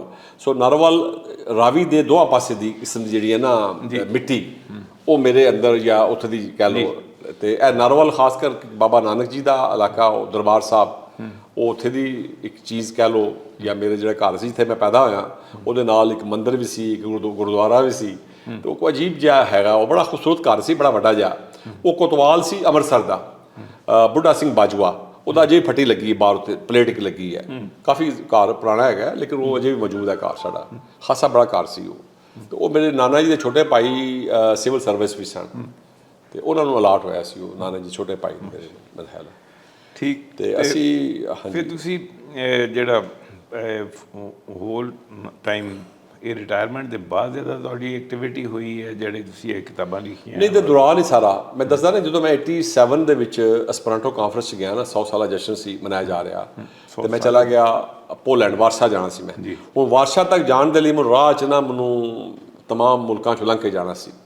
ਸੋ ਤੁਰਕੀ ਚਲਾ ਗਿਆ, ਫਿਰ ਉੱਥੇ ਮੇਰੇ ਇੱਕ ਦੋਸਤ ਸੀ ਅਲਬਰ ਯਾਲਚੀਨ, ਇਸਤੰਬੁਲ 'ਚ, ਉਹ ਫੌਤ ਹੋ ਗਏ ਨੇ, ਤੇ ਉਹਨਾਂ ਦੇ ਕੋਲ ਉਹਨਾਂ ਨੇ ਠਹਿਰਾਇਆ ਫਿਰ ਮੈਨੂੰ। ਫਿਰ ਅੱਗੇ ਮੈਂ ਬੁਲਗਾਰੀਆ ਚਲਾ ਗਿਆ, ਸੋਫੀਆ 'ਚ ਮੈਂ ਰਿਹਾ, ਐਸਪਰਾਂਟੋ ਦਾਨਾ ਦੇ ਘਰ 'ਚ ਰਿਹਾ ਮੈਂ। ਫਿਰ ਸੋਫੀਆ ਤੋਂ ਮੈਂ ਚੱਲ ਕੇ ਤੇ ਬਲਗਰਾਦ ਪਹੁੰਚਿਆ, ਬਲਗਰਾਦ ਮੈਂ ਉੱਥੇ ਰਿਹਾ। ਫਿਰ ਉੱਥੋਂ ਮੈਂ ਜ਼ਾਗਰੇਬ ਜਾਣਾ ਸੀ, ਮੈਂ ਇੱਕ ਦੋਸਤ ਸੀ ਮੇਰੀ, ਉਹ ਜਿਹੜੀ ਚਾਈਨਾ 'ਚ ਮਿਲੇ ਸਨ ਮੈਨੂੰ, ਤੇ ਉਹਨਾਂ ਦੇ ਕੋਲ ਜਾਣਾ ਸੀ ਮੈਂ, ਬਰਾਂਕਾ ਲੈਵਾਚਿਚ। ਤੋ ਉਹ ਲੇਵਾ 'ਚ ਉਹਨਾਂ ਨੂੰ ਮਿਲਣਾ ਸੀ, ਮੈਂ ਜਾ ਕੇ ਤੇ ਉਹਨਾਂ ਦੇ ਜ਼ਰੀਏ ਫਿਰ ਅੱਗੇ ਅਸੀਂ ਜਾਣਾ ਸੀ ਬਾਅਦ 'ਚ ਇਕੱਠੇ ਹੋ ਕੇ, ਤੇ ਨਾਲ ਕੁਛ ਮੁਲਕ ਫਿਰਨੇ ਸੀ। ਇਹ ਸਾਡਾ ਸਪਰੰਟੋ ਦਾਣਾ ਦਾ ਪ੍ਰੋਗਰਾਮ ਸੀ। ਤੇ ਉਹ ਜਿਸਲੇ ਬਾਅਦ ਉੱਥੇ ਵਾਕਿਆਤ ਵੀ ਬਹੁਤ ਸਾਰੇ ਐਸੇ ਹੈ ਨੇ ਕਿ ਗੱਡੀ ਮੇਰੇ ਕੋਲ ਛੁੱਟ ਗਈ, ਜਿਹਦੇ ਸਮਾਨ ਸਾਰਾ ਪਿਆ ਸੀ, ਮੇਰਾ ਹਰ ਚੀਜ਼ ਪਈ ਸੀ ਗੱਡੀ ਦੇ ਵਿੱਚ ਹੀ। ਔਰ ਉਹਨੇ ਮੈਂ ਪੁੱਛਿਆ ਵੀ ਕਿ ਨਾ ਉਹਨੂੰ ਅੰਗਰੇਜ਼ੀ ਆਉਂਦੀ ਸੀ ਨਾ ਸਪਰੰਟੋ ਹੁੰਦੀ ਸੀ, ਕੋਈ ਜ਼ਬਾਨ ਨਹੀਂ ਸੀ ਆਉਂਦੀ। ਮੈਂ ਉਹ TT ਨੂੰ ਪੁੱਛਿਆ ਕਿ ਕਿੰਨਾ ਟਾਈਮ ਰੁਕੇਗੀ ਗੱਡੀ ਇੱਥੇ, ਉਹਨੇ ਘੜੀ ਦੇਖ ਕੇ ਇੰਝ ਕਹਿ ਛੱਡਿਆ। ਤੇ ਮੈਂ ਕਿਹਾ ਬਹੁਤ ਵੱਡਾ ਸਟੇਸ਼ਨ ਹੈ ਬਲਗਰਾਦ, ਇਹ ਸ਼ਾਇਦ ਬਹੁਤ ਟਾਈਮ ਸੇ ਰੁਕੇਗੀ, ਘੰਟਾ ਰੁਕੇਗੀ। ਉਹ ਮੈਂ ਅੰਦਰ ਚਲਾ ਗਿਆ ਸਾਹਮਣੇ ਕੰਟੀਨ 'ਚ, ਅੰਦਰ ਜਾ ਕੇ ਮੈਂ ਅੰਡੇ ਬੋਇਲ ਲਏ ਤੇ ਚਾਸ਼ਾ ਕੀਤੀ ਤੇ ਧੋਤੀ ਕੁੜਤਾ ਪਾਇਆ ਸੀ ਮੈਂ ਆਪਣਾ ਈਜ਼ੀ ਐਡਰੈਸ, ਪੈਂਟ ਕੋਟ ਜਿਹੜਾ ਸੀ ਕੋਟ ਸ਼ਰਟ ਪੈਂਟ ਉਹ ਮੈਂ ਉਤਾਰ ਕੇ ਰੱਖੀ ਸੀ। ਟੇਪ ਰਿਕਾਰਡਰ ਸੀ, ਗਾੜਿਆਂ ਦੀ ਕਿਸ਼ਤਾਂ ਸਨ ਜਿਹੜੀਆਂ ਈਰਾਨ 'ਚ ਉਹਨਾਂ ਨੇ ਬਾਈਂਡ ਕਰ ਛੱਡੀਆਂ ਸੀ ਚਾਰੋਂ ਪਾਸਿਓਂ ਕਿ ਇਹ ਤੁਸੀਂ ਖੋਲ੍ਹ ਨਹੀਂ ਸਕਦੇ, ਈਰਾਨ ਦੇ ਵਿੱਚ ਅਲਾਓ ਨਹੀਂ ਹੈਗੀਆਂ। ਉਹ ਮੈਂ ਤੁਰਕੀ ਜਾ ਕੇ ਤੋੜਨੀ ਪਈ, ਸੀਲ ਤੋੜਨੀ ਪਈ ਬਾਰਡਰ 'ਤੇ ਆ ਕੇ। ਸੋ ਐਸਾਂ ਦੇ ਕੁਛ ਚੀਜ਼ਾਂ ਵੀ ਹੈ ਨੇ। ਤੇ ਉਹ ਕਿਸ਼ਤਾਂ ਸੀ, ਮਿਊਜ਼ਿਕ ਸੀ, ਸਭ ਕੁਛ ਟੇਪ ਜਾਂ ਹੋਰ ਮੇਰਾ ਲਿਖਣ ਦਾ ਕੁਛ ਸਮਾਨ ਸਾਰਾ ਕੁਛ ਉਹ ਗੱਡੀ ਲੈ ਗਈ 'ਚ ਨਿਕਲ ਗਈ। ਮੈਂ ਨਿਕਲਿਆ ਬਾਹਰ ਤਾਂ ਗੱਡੀ ਨਹੀਂ ਸੀ ਹੈਗੀ ਅੱਗੇ, ਔਰ ਮੈਂ ਉੱਥੇ ਹੁਣ ਪਰੇਸ਼ਾਨ ਫਿਰ ਰਿਹਾ ਕਿ ਗੱਡੀ ਕਿੱਥੇ ਗਈ, ਗੱਡੀ ਕਿੱਥੇ ਗਈ, ਪੰਜਾਬੀ 'ਚ ਬੋਲੀ ਜਾ ਰਿਹਾ। ਉੱਥੇ ਲੋਕੀ ਜਿਹੜੇ ਫਿਰ ਰਹੇ ਨੇ ਨਾ, ਔਰਤਾਂ ਬੀਬੀਆਂ, ਉਹ ਬੱਚਿਆਂ ਨੂੰ ਨਾਲ ਲੈ ਕੇ ਮੇਰਾ ਫੋਟੋ ਖਿਚਾਉਣਾ ਚਾਹੁੰਦੇ ਨੇ ਕਿ ਸ਼ਾਇਦ ਇੱਕ ਅਜੂਬਾ ਜਿਹਾ ਬੰਦਾ ਆਇਆ ਪਿਆ। ਉਹ ਮੈਂ ਮੇਰੀ ਗੱਡੀ ਚਲੇ ਗਈ ਹੈ, ਗੱਡੀ ਚਲੇ ਗਈ ਹਾਲ ਤੁਸੀਂ ਕੀ ਕਰ ਰਹੇ ਹੋ? ਉਹ 1 ਮਿੰਟ ਫੋਟੋ, 1 ਮਿੰਟ ਫੋਟੋ। ਉਹ ਖੈਰ ਪੁਲਿਸ ਕਹਿੰਦੇ ਨੇ, ਉਹਨਾਂ ਕੋਲ ਮੈਂ ਗਿਆ ਸਾਹਮਣੇ ਦਫ਼ਤਰ ਸੀ ਕੋ, ਕਿਸੇ ਨੇ ਕਿਹਾ ਉੱਥੇ ਚਲੇ ਜਾ। ਉਹਨੇ ਕਿਹਾ ਜੀ ਗੱਡੀ ਤੇ ਇਟਲੀ ਦੇ ਜਾ ਰਹੀ ਹੈ, ਤੋ ਕ੍ਰਾਸ ਕਰ ਗਈ ਹੈ ਤੇ ਤੇਰਾ ਸਮਾਨ ਜਿਹੜਾ ਨਾ ਕਿਤੇ ਪਤਾ ਨਹੀਂ ਉਤਾਰ ਲੈਣਗੇ। ਫਿਰ ਮੈਂ ਨੈਕਸਟ ਗੱਡੀ ਫੜ ਕੇ ਤੇ ਜ਼ਾਗਰੇਬ ਗਿਆ। ਤੇ ਜ਼ਾਗਰੇਬ ਹੁਣ ਉਹਦੇ 'ਚ ਐਡਰੈਸ ਵੀ ਚਲਾ ਗਿਆ, ਹਰ ਚੀਜ਼ ਚਲੇ ਗਈ ਜੋ ਲਿਖਿਆ ਸੀ ਉਹਦੇ ਡਾਇਰੀ 'ਚ ਐਡਰੈਸ ਚੈਸ। ਸ਼ੁਕਰ ਹੈ ਮੈਨੂੰ ਜੇਲਮ ਜਿਹੜੇ ਤਾਰਕ ਮਿਰਜ਼ਾ ਸਾਹਿਬ ਸੀ, ਇਹ ਮੈਨੂੰ ਜਿਸ ਸਟੇਸ਼ਨ 'ਤੇ ਛੱਡਣ ਆਏ ਨਾ ਜੇਲਮ, ਤੇ ਇਹਨਾਂ ਨੂੰ 2 ਗੱਲਾਂ ਕਹੀਆਂ। ਕਹਿੰਦੇ ਯਾਰ ਜਿਹੜੇ ਨੇ ਪੈਸੇ ਇਹ ਇੱਥੇ ਆਪਣੇ ਨਾਲ ਇੱਕ ਉਹ ਦਿੱਤਾ ਨਾ, ਪਰਸ ਦਿੱਤਾ ਮੈਨੂੰ, ਬੈਲਟ ਨਮਾ ਨਹੀਂ ਪਰਸ ਹੁੰਦਾ। ਕਹਿੰਦੇ ਨੇ ਯਾਰ ਪੈਸੇ ਤੇ ਪਾਸਪੋਰਟ ਇਹ ਤੂੰ ਉਸਖਾਨੇ 'ਚ ਵੀ ਜਾਵੇਂ ਰਾਤੀ ਸੌਵੇਂ ਵੀ ਇਹ ਤੂੰ ਆਪਣੇ ਨਾਲ ਬੰਨਣੇ। ਹਾਂ, ਇਹਦਾ ਵਸਾ ਨਾ ਖਾਈ, ਇਹਦਾ ਵਸਾ ਨਾ ਖਾਈ। ਸੋ ਦੈਟ ਵਾਜ਼ ਮਾਈ, ਉਹਨਾਂ ਨੂੰ ਅੱਲਾ ਬਖਸ਼ੇ ਰੀਸੈਂਟਲੀ ਫੌਤ ਹੋਏ ਨੇ, ਤੇ ਇਹ ਉਹਨਾਂ ਨੇ ਮੈਨੂੰ ਗਿਫਟ ਕੀਤਾ ਸੀ। ਮੈਨੂੰ ਯਾਦ ਹੈ ਜੇਲਮ ਸਟੇਸ਼ਨ 'ਤੇ ਖਲੋ ਕੇ 87 ਦੀ ਗੱਲ ਕਰ ਰਿਹਾ ਕਿ ਉਹ ਤਾਰਕ ਮਿਰਜ਼ਾ ਨੇ ਕਿਹਾ ਯਾਰ ਇਹ ਜਿਹੜੇ ਨਾ ਤੁਸੀਂ ਇਹ ਕੰਮ ਇਹ ਕਰਨਾ ਹੈ। ਫਿਰ ਕਿੱਦਾਂ ਇਹ ਅੱਛਾ ਉਹ ਪਾਸਪੋਰਟ ਤਾਂ ਮੇਰੇ ਕੋਲ ਹੈ ਸੀ, ਹੁਣ ਐਡਰੈਸ ਹਰ ਚੀਜ਼ ਗਵਾਚ ਗਈ ਮੇਰੇ ਕੋਲ, ਸਭ ਕੁਛ ਵੀ ਨਹੀਂ ਸੀ ਹੈਗਾ। ਬਟ ਯੂ ਨੋ ਕਿ ਜ਼ਾਗਰੇਬ ਤੱਕ ਜਾਣਾ ਹੈ ਅਗਲੀ ਜ਼ਾਗਰੇਬ ਤੋਂ ਅੱਗੇ ਮੈਂ ਜਾਣਾ ਸੀ ਬ੍ਰਿਜਿਟਸੇ। ਉਹ ਇੱਕ ਸ਼ਹਿਰ ਦਾ ਨਾਮ ਬ੍ਰਿਜਿਟਸੇ। ਮੈਂ ਉਹਨੂੰ ਬ੍ਰਿਜਿਟਸੇ ਅੰਗਰੇਜ਼ੀ 'ਚ ਬੋਲਦਾ ਪਿਆ ਸੀ, ਉਹ ਸਾਰੇ ਅੱਗੋਂ ਮੈਨੂੰ ਮੇਰੇ ਮੂੰਹ ਤੱਕਣ ਪਏ। ਤੇ ਉਹ ਬਹਰਹਾਲ ਮੈਂ ਉੱਥੇ ਜਿਸਲੇ ਫਿਰ ਰਿਹਾ ਸੀ ਨਾ ਜ਼ਾਗਰੇਬ ਸਟੇਸ਼ਨ 'ਤੇ ਕੋਈ ਵਾਕਿਆ ਵੀ ਹੋ ਗਿਆ, ਗੱਡੀ ਰੁਕੀ ਨਹੀਂ ਹੈਗੀ ਤੇ ਮੈਂ ਫਿਰ ਉਹ ਸ਼ੀਸ਼ਾ ਤੋੜਿਆ। ਇੱਕ ਅਜੀਬ ਜਿਹਾ ਕੇਸ ਉੱਥੇ ਹੋਇਆ ਮੇਰੇ ਨਾਲ ਇਹ ਵੀ। ਫਿਰ ਮੈਂ ਗਿਰਿਆ ਬਾਹਰ, ਚੋਟਾਂ ਮੇਰੇ ਆਈਆਂ, ਜ਼ਖਮ ਇੱਥੇ ਹੋ ਗਿਆ ਮੇਰੇ ਗਰਦਨ ਦੇ ਲਾਗੇ ਥੱਲੇ, ਖੂਨ ਨਾਲ ਮੇਰਾ ਕੁੜਤਾ ਸਾਰਾ ਭਰਿਆ ਪਿਆ ਸੀ। ਤਾਂ ਪੁਲਿਸ ਨੇ ਫੜ ਲਿਆ ਮੈਨੂੰ, ਪੁਲਿਸ ਨੇ ਫੜ ਕੇ ਜ਼ਾਗਰੇਬ ਦੇ ਥਾਣੇ 'ਚ ਲੈ ਗਏ ਮੈਨੂੰ। ਉੱਥੇ ਫਿਰ ਜਾ ਕੇ ਉਹਨਾਂ ਨੇ ਹੁਣ ਨਾ ਉਹਨਾਂ ਨੂੰ ਅੰਗਰੇਜ਼ੀ ਆਉਂਦੀ ਹੈ, ਮੈਂ ਅੰਗਰੇਜ਼ੀ ਬੋਲਣ ਦਾ ਸੀ ਅੱਛੀ, ਲੇਕਿਨ ਸਪਰਾਟੋ ਬੋਲਣ ਦਾ ਸੀ, ਕੋਈ ਜ਼ਬਾਨ ਨਹੀਂ ਸੀ ਹੁੰਦਾ ਉਹਨਾਂ ਨੂੰ। ਫਿਰ ਇੱਕ ਉਹਨਾਂ ਬੰਦਾ ਬੁਲਾਇਆ ਟੁੱਟੀ ਭੱਜੀ ਅੰਗਰੇਜ਼ੀ ਵਾਲਾ, ਤੇ ਮੈਂ ਉਹਨੂੰ ਕਿਹਾ ਮੈਂ ਜਾਣਾ ਬ੍ਰਿਜਿਟਸੇ। ਉਹ ਕਹਿਣ ਕੋਈ ਕੰਟਰੀ ਬ੍ਰਿਜਿਟਸੇ ਕੋਈ ਸ਼ਹਿਰ ਦਾ ਨਾਂ ਨਹੀਂ। ਫਿਰ ਸਾਹਮਣੇ ਮੈਪ ਲੱਗਾ ਸੀ ਉੱਥੇ ਦਾ ਨਾ ਯੂਗੋਸਲਾਵੀਆ ਦਾ ਮੈਪ, ਉਸ ਮੈਪ 'ਚ ਮੈਂ ਖੜੋ ਕੇ ਮੈਂ ਕਿਹਾ ਮੈਂ let me check it here. ਉਹ ਫਿਰ ਮੈਂ ਜਾ ਕੇ ਜ਼ਾਗਰੇਬ ਤੋਂ ਕੋਈ 35 ਕਿਲੋਮੀਟਰ ਦੇ ਕਰੀਬ ਸ਼ਾਇਦ ਕੋਈ ਡਿਸਟੈਂਸ ਸੀ, ਫਾਸਲਾ ਸੀ, ਉਹ ਲਿਖਿਆ ਸੀ। ਉਹਨਾਂ ਫਿਰ ਆਪਣੀ ਜ਼ਬਾਨ 'ਚ ਬੋਲਿਆ ਉਹਨੂੰ, ਉਹ ਇੰਟਾਇਰਲੀ ਡਿਫਰੈਂਟ ਸੀ। ਉਹ ਬ੍ਰਿਜਿਟਸੇ ਨਹੀਂ ਸੀ ਹੈਗਾ, ਸਮਥਿੰਗ ਐਲ ਉਹਨਾਂ ਕੋਲ ਲਫ਼ਜ਼ ਬੋਲਿਆ। ਮੈਂ ਕਿਹਾ ਇਹ ਜਗ੍ਹਾ। ਫਿਰ ਮੈਨੂੰ ਉੱਥੇ ਭੇਜਿਆ ਗਿਆ ਥਾਣੇ, ਗੱਡੀ ਲੈ ਕੇ ਗਈ ਉਹਨਾਂ ਦੀ ਪੁਲਿਸ ਦੀ, ਉੱਥੇ ਫਿਰ ਮੈਨੂੰ ਸ਼ਿਫਟ ਕੀਤਾ ਪੁਲਿਸ ਵਾਲਿਆਂ ਕੋਲ। ਮੈਂ ਕਿਹਾ ਇੱਥੇ ਮੈਂ ਜਾਣਦਾ। ਹੁਣ ਉਹ ਮੈਨੂੰ ਸਵਾਲ ਕਰਨ ਲੱਗਿਆ, ਨਾ ਅੰਗਰੇਜ਼ੀ ਉੱਥੇ ਹੁੰਦੀ, ਬੜਾ ਪ੍ਰੋਬਲਮ ਬਣਿਆ। ਸਿਰ ਪਾਸੇ ਇੰਗਲਿਸ਼ ਦਾ ਮਸਲਾ ਸੀ, ਉੱਥੇ ਜਰਮਨ ਬੋਲਦੇ ਸੀ ਲੋਕੀ, ਲੇਕਿਨ ਅੰਗਰੇਜ਼ੀ ਸ਼ੈਲੀ ਐਸਪਰਟੋ ਨਹੀਂ ਸੀ ਬੋਲਦੇ ਲੋਕੀ। ਖੈਰ ਇੱਕ ਉਹ ਜਿਹੜੀ ਬਰਾਂਕਾ ਲੈਵਾ 'ਚ ਹੈ ਨਾ, ਉਹਨੇ ਇੱਕ ਬਾਜ਼ਾਰ 'ਚ ਨਾ ਉੱਥੇ ਚਾਈਨਾ ਵਿੱਚ ਬੀਜਿੰਗ 'ਚ 86 ਵਿੱਚ ਨਾ 2 ਕਸ਼ਤੀਆਂ ਲਈਆਂ ਸੀ। ਪਤਾ ਚਾਈਨਾ ਵਿੱਚ ਨਾ ਲੱਕੜੀ ਦੇ ਬੰਬੂ ਦੀ ਬਣੀਆਂ ਕਸ਼ਤੀਆਂ 2, ਤੇ ਉਹਨੇ 2 ਤੋਹਫੇ ਲਏ ਸੀ, ਮਤਲਬ ਉੱਥੋਂ ਨਾ ਖਰੀਦੇ ਉਸਨੇ। ਤੇ ਮੈਨੂੰ ਯਾਦ ਹੈ ਉਹ ਮੈਂ ਹੀ ਨਾਲ ਸੀ ਉਹਦੇ, ਤੇ ਇੱਕ ਕਸ਼ਤੀ ਉਹਨੇ ਮੈਨੂੰ ਦਿੱਤੀ ਕਿ ਤੂੰ ਗਿਫਟ ਲੈ ਜਾ ਮੇਰੇ ਵੱਲੋਂ। ਤੇ ਕਹਿੰਦੀ ਕਿ ਮੈਂ ਆਪਣਾ ਜਿਹੜਾ ਮੇਰਾ ਬॉयਫ੍ਰੈਂਡ ਹੈਗਾ, ਦੋਸਤ ਹੈ ਮੇਰਾ, ਮੈਂ ਉਹਦੇ ਸੇ ਲੈ ਕੇ ਜਾ ਰਹੀ ਹਾਂ। ਠੀਕ ਹੈ। ਤੇ ਉਹ ਐਸਾ ਇੱਕ ਚਾਂਸ ਬਣਿਆ ਜਿਸ ਵੇਲੇ ਉੱਥੇ ਮੈਂ ਥਾਣੇ 'ਚ ਬੈਠਾ, ਉਹ ਪੁਲਿਸ ਦੇ ਇੰਸਪੈਕਟਰ ਬ੍ਰਿਜ ਸੇ ਉੱਥੇ ਬਿਠਾਇਆ ਮੈਨੂੰ ਉਹਨਾਂ ਨੇ, ਧੋਤੀ ਮੈਂ ਪਾਈ ਹੈ, ਕੱਪੜੇ ਮੇਰੇ ਖੁਸ਼ਕ ਹੋ ਗਏ ਨੇ ਖੂਨ ਦੇ ਨਾਲ ਜਿਹੜੇ ਲੱਗੇ ਨੇ, ਤੇ ਅਜੀਬ ਜਿਹੀ ਹਾਲਤ ਮੈਂ ਬੈਠਾ। ਤੇ ਹੁਣ ਨਾਂ ਨਹੀਂ ਯਾਦ, ਮੈਂ ਕਿਹਾ ਬਰਾਂਕਾ। ਉਹ ਕਹਿੰਦਾ ਮੈਨੂੰ ਬਰਾਂਕਾ ਇੱਥੇ ਇੱਕ 20-25 ਬਰਾਂਕਾ ਵੇ, ਤੂੰ ਕਿਹੜੀ ਗੱਲ ਕਰ ਰਿਹਾ ਬਰਾਂਕਾ ਦੀ? ਮੈਂ ਕਿਹਾ ਬਰਾਂਕਾ ਲੈਵਚ 'ਚ। ਫਿਰ ਮੈਂ ਦੱਸਿਆ, ਉਹ ਦੱਸਿਆ। ਖੈਰ ਇਹਦੇ 'ਚ ਵੀ ਨਜ਼ਰ ਪੈ ਗਈ ਉੱਥੇ ਕਸ਼ਤੀ 'ਤੇ, ਉਹ ਜਿਹੜੀ ਉਹਦੇ ਉੱਥੇ ਉਹ ਕਸ਼ਤੀ ਉਹਦੇ ਕੋਲ ਪਈ ਸੀ, ਉਹ ਹੀ ਵਾਜ਼ ਦਾ ਬॉयਫ੍ਰੈਂਡ ਆਫ ਦੈਟ ਲੇਡੀ। ਅੱਛਾ। ਉਹ ਮੈਂ ਉੱਠ ਕੇ ਕਿਹਾ, ਮੈਂ ਕਿਹਾ ਇਹ ਬਰਾਂਕਾ ਜਸਟ ਮੈਂ ਕਿਹਾ ਇਹ ਬਰਾਂਕਾ ਜਿਹੜੀ ਕਸ਼ਤੀ ਵਾਲੀ ਹੈਗੀ ਹੈ। ਉਹਨੇ ਉਸੇ ਵੇਲੇ ਉਹਨੂੰ ਫੋਨ ਕੀਤਾ, ਬਰਾਂਕਾ ਗੱਡੀ 'ਚ ਪਤਾ ਕਿੱਥੋਂ ਵਿਚਾਰੀ ਆਈ, ਸਲਵੇਨੀਆ ਤੋਂ, ਜਿਹੜਾ ਸ਼ਹਿਰ ਹੈਗਾ ਉਹਨਾਂ ਦਾ ਕੋਈ ਲੁਬਲਿਆਨਾ, ਉੱਥੋਂ ਆਈ, ਪੜ੍ਹਨ ਗਈ ਸੀ। ਤੇ ਉਹ ਖੈਰ ਪਹੁੰਚੀ ਉੱਥੇ 12 ਵਜੇ ਨਾਲ। ਉਹਨੇ ਫਿਰ ਮੈਨੂੰ ਗੱਡੀ 'ਚ ਆਪਣੇ ਨਾਲ ਕਾਰ ਖੜਿਆ, ਕੱਪੜੇ ਮੇਰੇ ਵਾਲਦ ਸਾਹਿਬ ਦੇ, ਉਹਨੇ ਆਪਣੇ ਅੱਬਾ ਜੀ ਦੇ ਕੱਪੜੇ ਪਾਏ।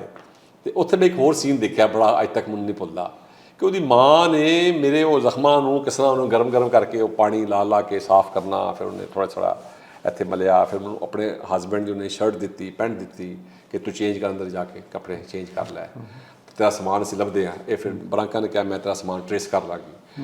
ਉਹ ਵਾਕਿਆ ਅਜੀਬ ਜਿਹਾ ਹੈਗਾ। ਅਸੀਂ ਉੱਥੇ ਘਰ 'ਚ ਮੈਂ ਨਹਾਇਆ, ਤੋਤਾ ਬਾਹਰ ਆਇਆ, ਤੇ ਉਸ ਮਾਂ ਨੇ ਨਾ ਉਹਦੇ ਓਵਨ ਦੇ ਵਿੱਚ, ਉਹਨੂੰ ਓਵਨ ਸੀ ਥੱਲੇ ਲੱਕੜੀਆਂ ਵਾਲਾ ਬੜਾ ਸਾਰਾ, ਪਿੰਡ ਜਿਹਾ ਹੈਗਾ, ਛੋਟਾ ਇਤਿਹਾਸ ਸੀ, ਉਹਦੇ 'ਚ ਉਹਨੇ ਫਿਰ ਕੇਕ ਜਿਹੇ ਬਣਾਏ ਮੇਰੇ ਸੇ, ਬੜੇ ਸੋਹਣੇ ਟੇਸਟੀ ਕੇਕ, ਠੀਕ ਹੈ। ਉਹ ਕੇਕ ਮੈਨੂੰ ਗਰਮ ਮੈਨੂੰ ਅਜੇ ਤੱਕ ਉਹ ਕੇਕ ਦੀ ਔਰ ਉਸ ਮਾਂ ਦੀ ਮੁਹੱਬਤ, ਉਹਦਾ ਬਾਬਰ ਇੱਥੇ ਹੱਥ ਲਾਉਣਾ, ਉਹਦੀ ਵਾਲਦਾ ਦਾ, ਮੈਨੂੰ ਬਰਾਂਕਾ ਦਾ ਚੈੱਕ ਕਰਨਾ, ਦੇਖਣਾ, ਤਾਂ ਇੰਨੀ ਜਿਹੜੀ ਹੁਬ ਹੁੰਦੀ ਹੈ ਨਾ ਮਦਰ ਦੀ, ਉਹਦੇ 'ਚ ਰਿਲੀਜਨ ਇਜ਼ ਮਾਈਨਸ। ਜਿਹੜਾ ਮਜ਼ਹਬ ਹੈਗਾ ਨਾ, ਇਹ ਦਾ ਰੀਅਲ ਹਿਊਮਨ ਦਾ ਰਿਸ਼ਤਾ ਇਨਸਾਨਾਂ ਦਾ ਹੈਗਾ, ਇਨਸਾਨ ਦਾ ਇਨਸਾਨ ਨਾਲ ਰਿਸ਼ਤਾ ਹੈਗਾ। ਅਤੇ ਉਹ ਮੈਨੂੰ ਅੱਜ ਤੱਕ ਉਹਦੀ ਹੁਣ ਇਹ ਗੱਲ ਬਹੁਤ ਪੁਰਾਣੀ ਹੈਗੀ ਆ, ਆਲਮੋਸਟ 37 ਈਅਰਸ ਬੈਕ, ਅਤੇ ਅੱਜ ਤੱਕ ਮੈਨੂੰ ਉਹਦੀ ਬਖਸ਼ਿਸ਼ ਕਰੇ ਉਸ ਬਾਈ ਦੀ, ਮੈਂ ਸਮਝਦਾ।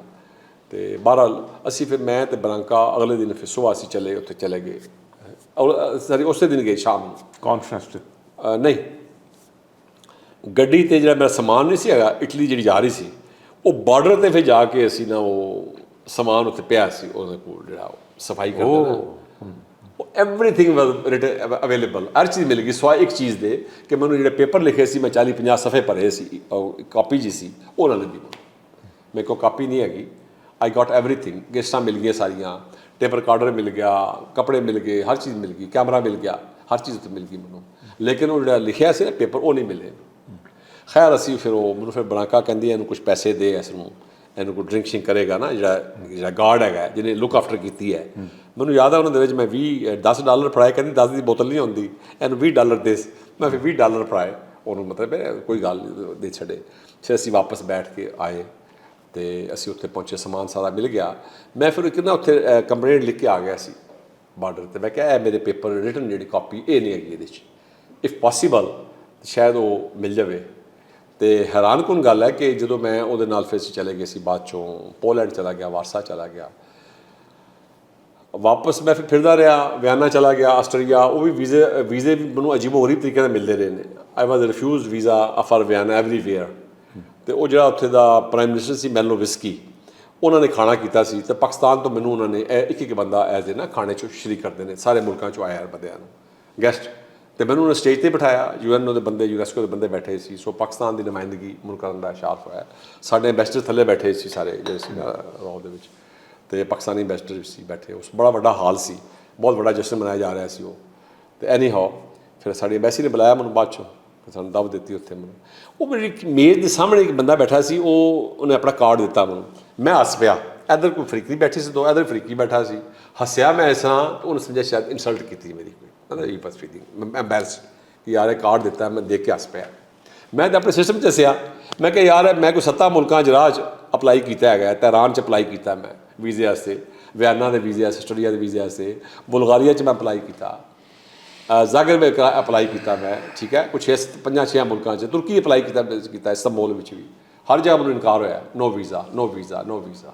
ਸਲਵੇਨੀਆ 'ਚ ਵੀ ਨਹੀਂ ਅਪਲਾਈ, ਜਿੱਥੇ ਕੌਂਸੂਲੇਟ ਹੈਗਾ ਸੀ ਜਾਂਦਾ ਰਿਹਾ, ਨੋ।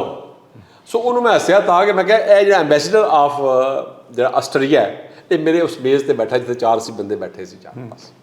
ਤਾਂ ਮੈਂ ਤਾਂ ਹੱਸਿਆ, ਮੈਂ ਕਿਹਾ ਮੈਂ ਦੈਟਸ ਅ ਰੀਜ਼ਨ। ਉਹ ਮੈਨੂੰ ਕਹਿੰਦਾ okay you are welcome, come tomorrow, have a cup of coffee with me, I will give you visa।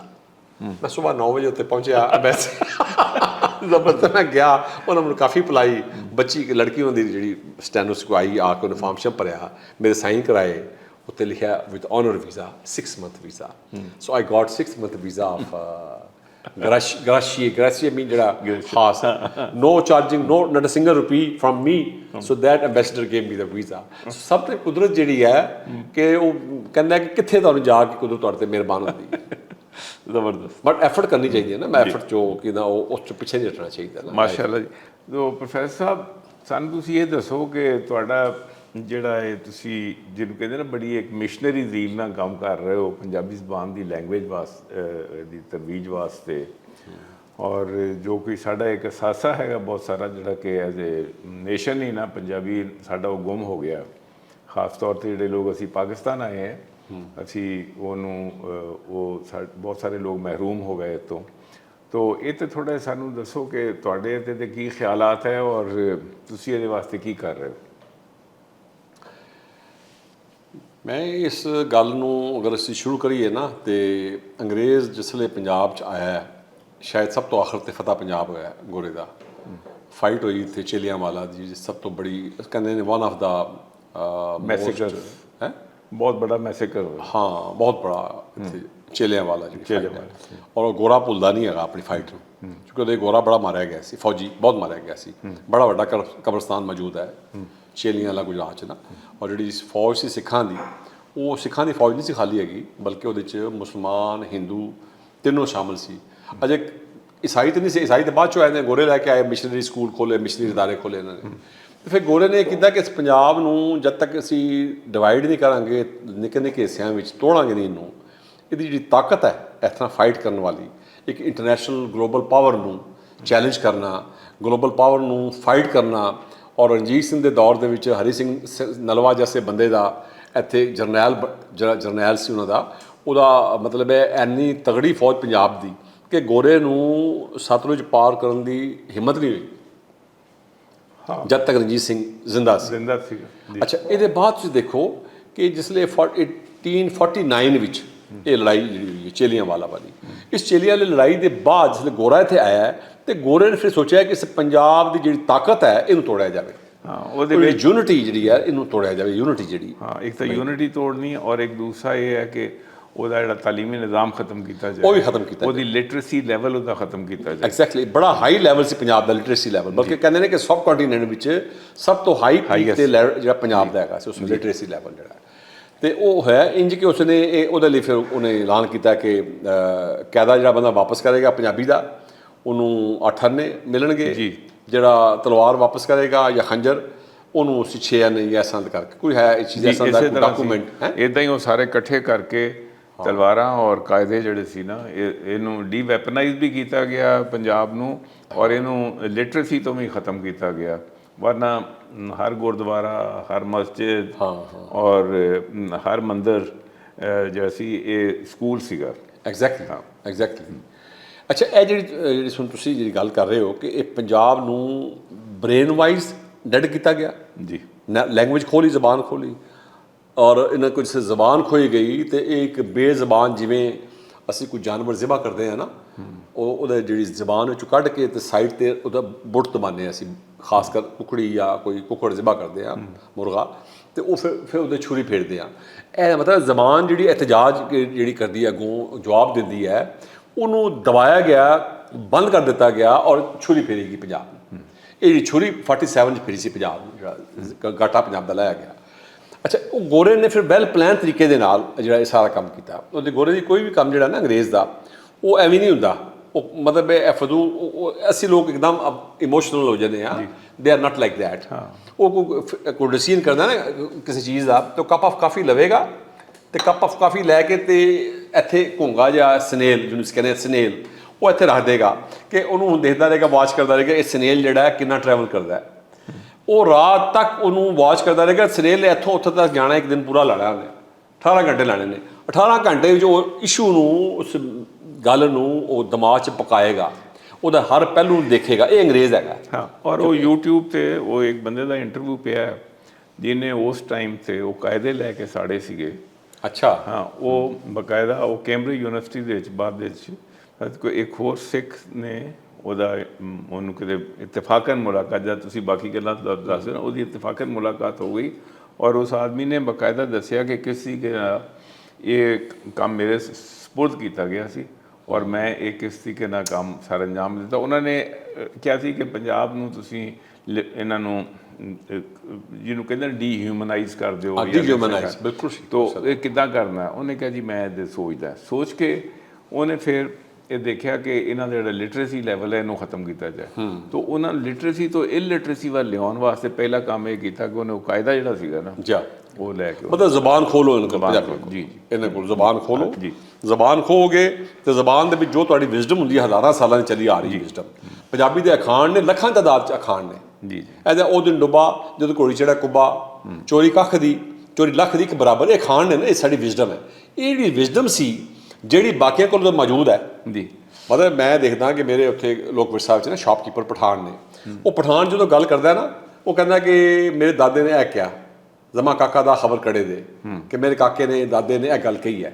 ਇਹ ਕੋਈ ਪੰਜਾਬੀ ਨਹੀਂ ਕਹਿੰਦਾ ਕਿ ਮੇਰੇ ਨਾਨੇ ਨੇ ਇਹ ਗੱਲ ਕਹੀ ਹੈ ਜਾਂ ਮੇਰੇ ਦਾਦੇ ਨੇ ਇਹ ਗੱਲ ਕਹੀ, ਬਿਕੋਜ਼ ਤੇ ਉਹ ਜਿਹੜਾ ਦਰਮਿਆਨ ਦੇ ਵਿੱਚ ਜਿਹੜਾ ਤਲਕ ਸੀ ਦਾਦੇ ਦਾ, ਨਾਨੇ ਦਾ, ਵਿਜ਼ਡਮ ਦਾ, ਉਹ ਬ੍ਰੇਕ ਕਰ ਦਿੱਤਾ ਗਿਆ, ਤੋੜਤਾ। ਦਰਮਿਆਨ 'ਚ ਇੱਕ ਦੀਵਾਰ ਖੜੀ ਕਰ ਦਿੱਤੀ ਗਈ ਹੈ ਕਿ ਪੰਜਾਬੀ 'ਚ ਕੋਈ ਬੱਚਾ ਤਾਂ ਉਰਦੂ ਬੋਲਦਾ ਪਿਆ, ਉਰਦੂ ਬੋਲਣ ਵਾਲੇ ਬੱਚੇ ਨੂੰ ਕੀ ਪਤਾ ਹੁਣ ਨਾਨਾ ਦਾਦਾ ਪੰਜਾਬੀ ਕਿਹੜੀ ਗੱਲ ਕਰ ਰਿਹਾ ਹੈਗਾ, ਕਿਹੜਾ ਖਾਣ ਕਹਿ ਰਿਹਾ ਹੈਗਾ।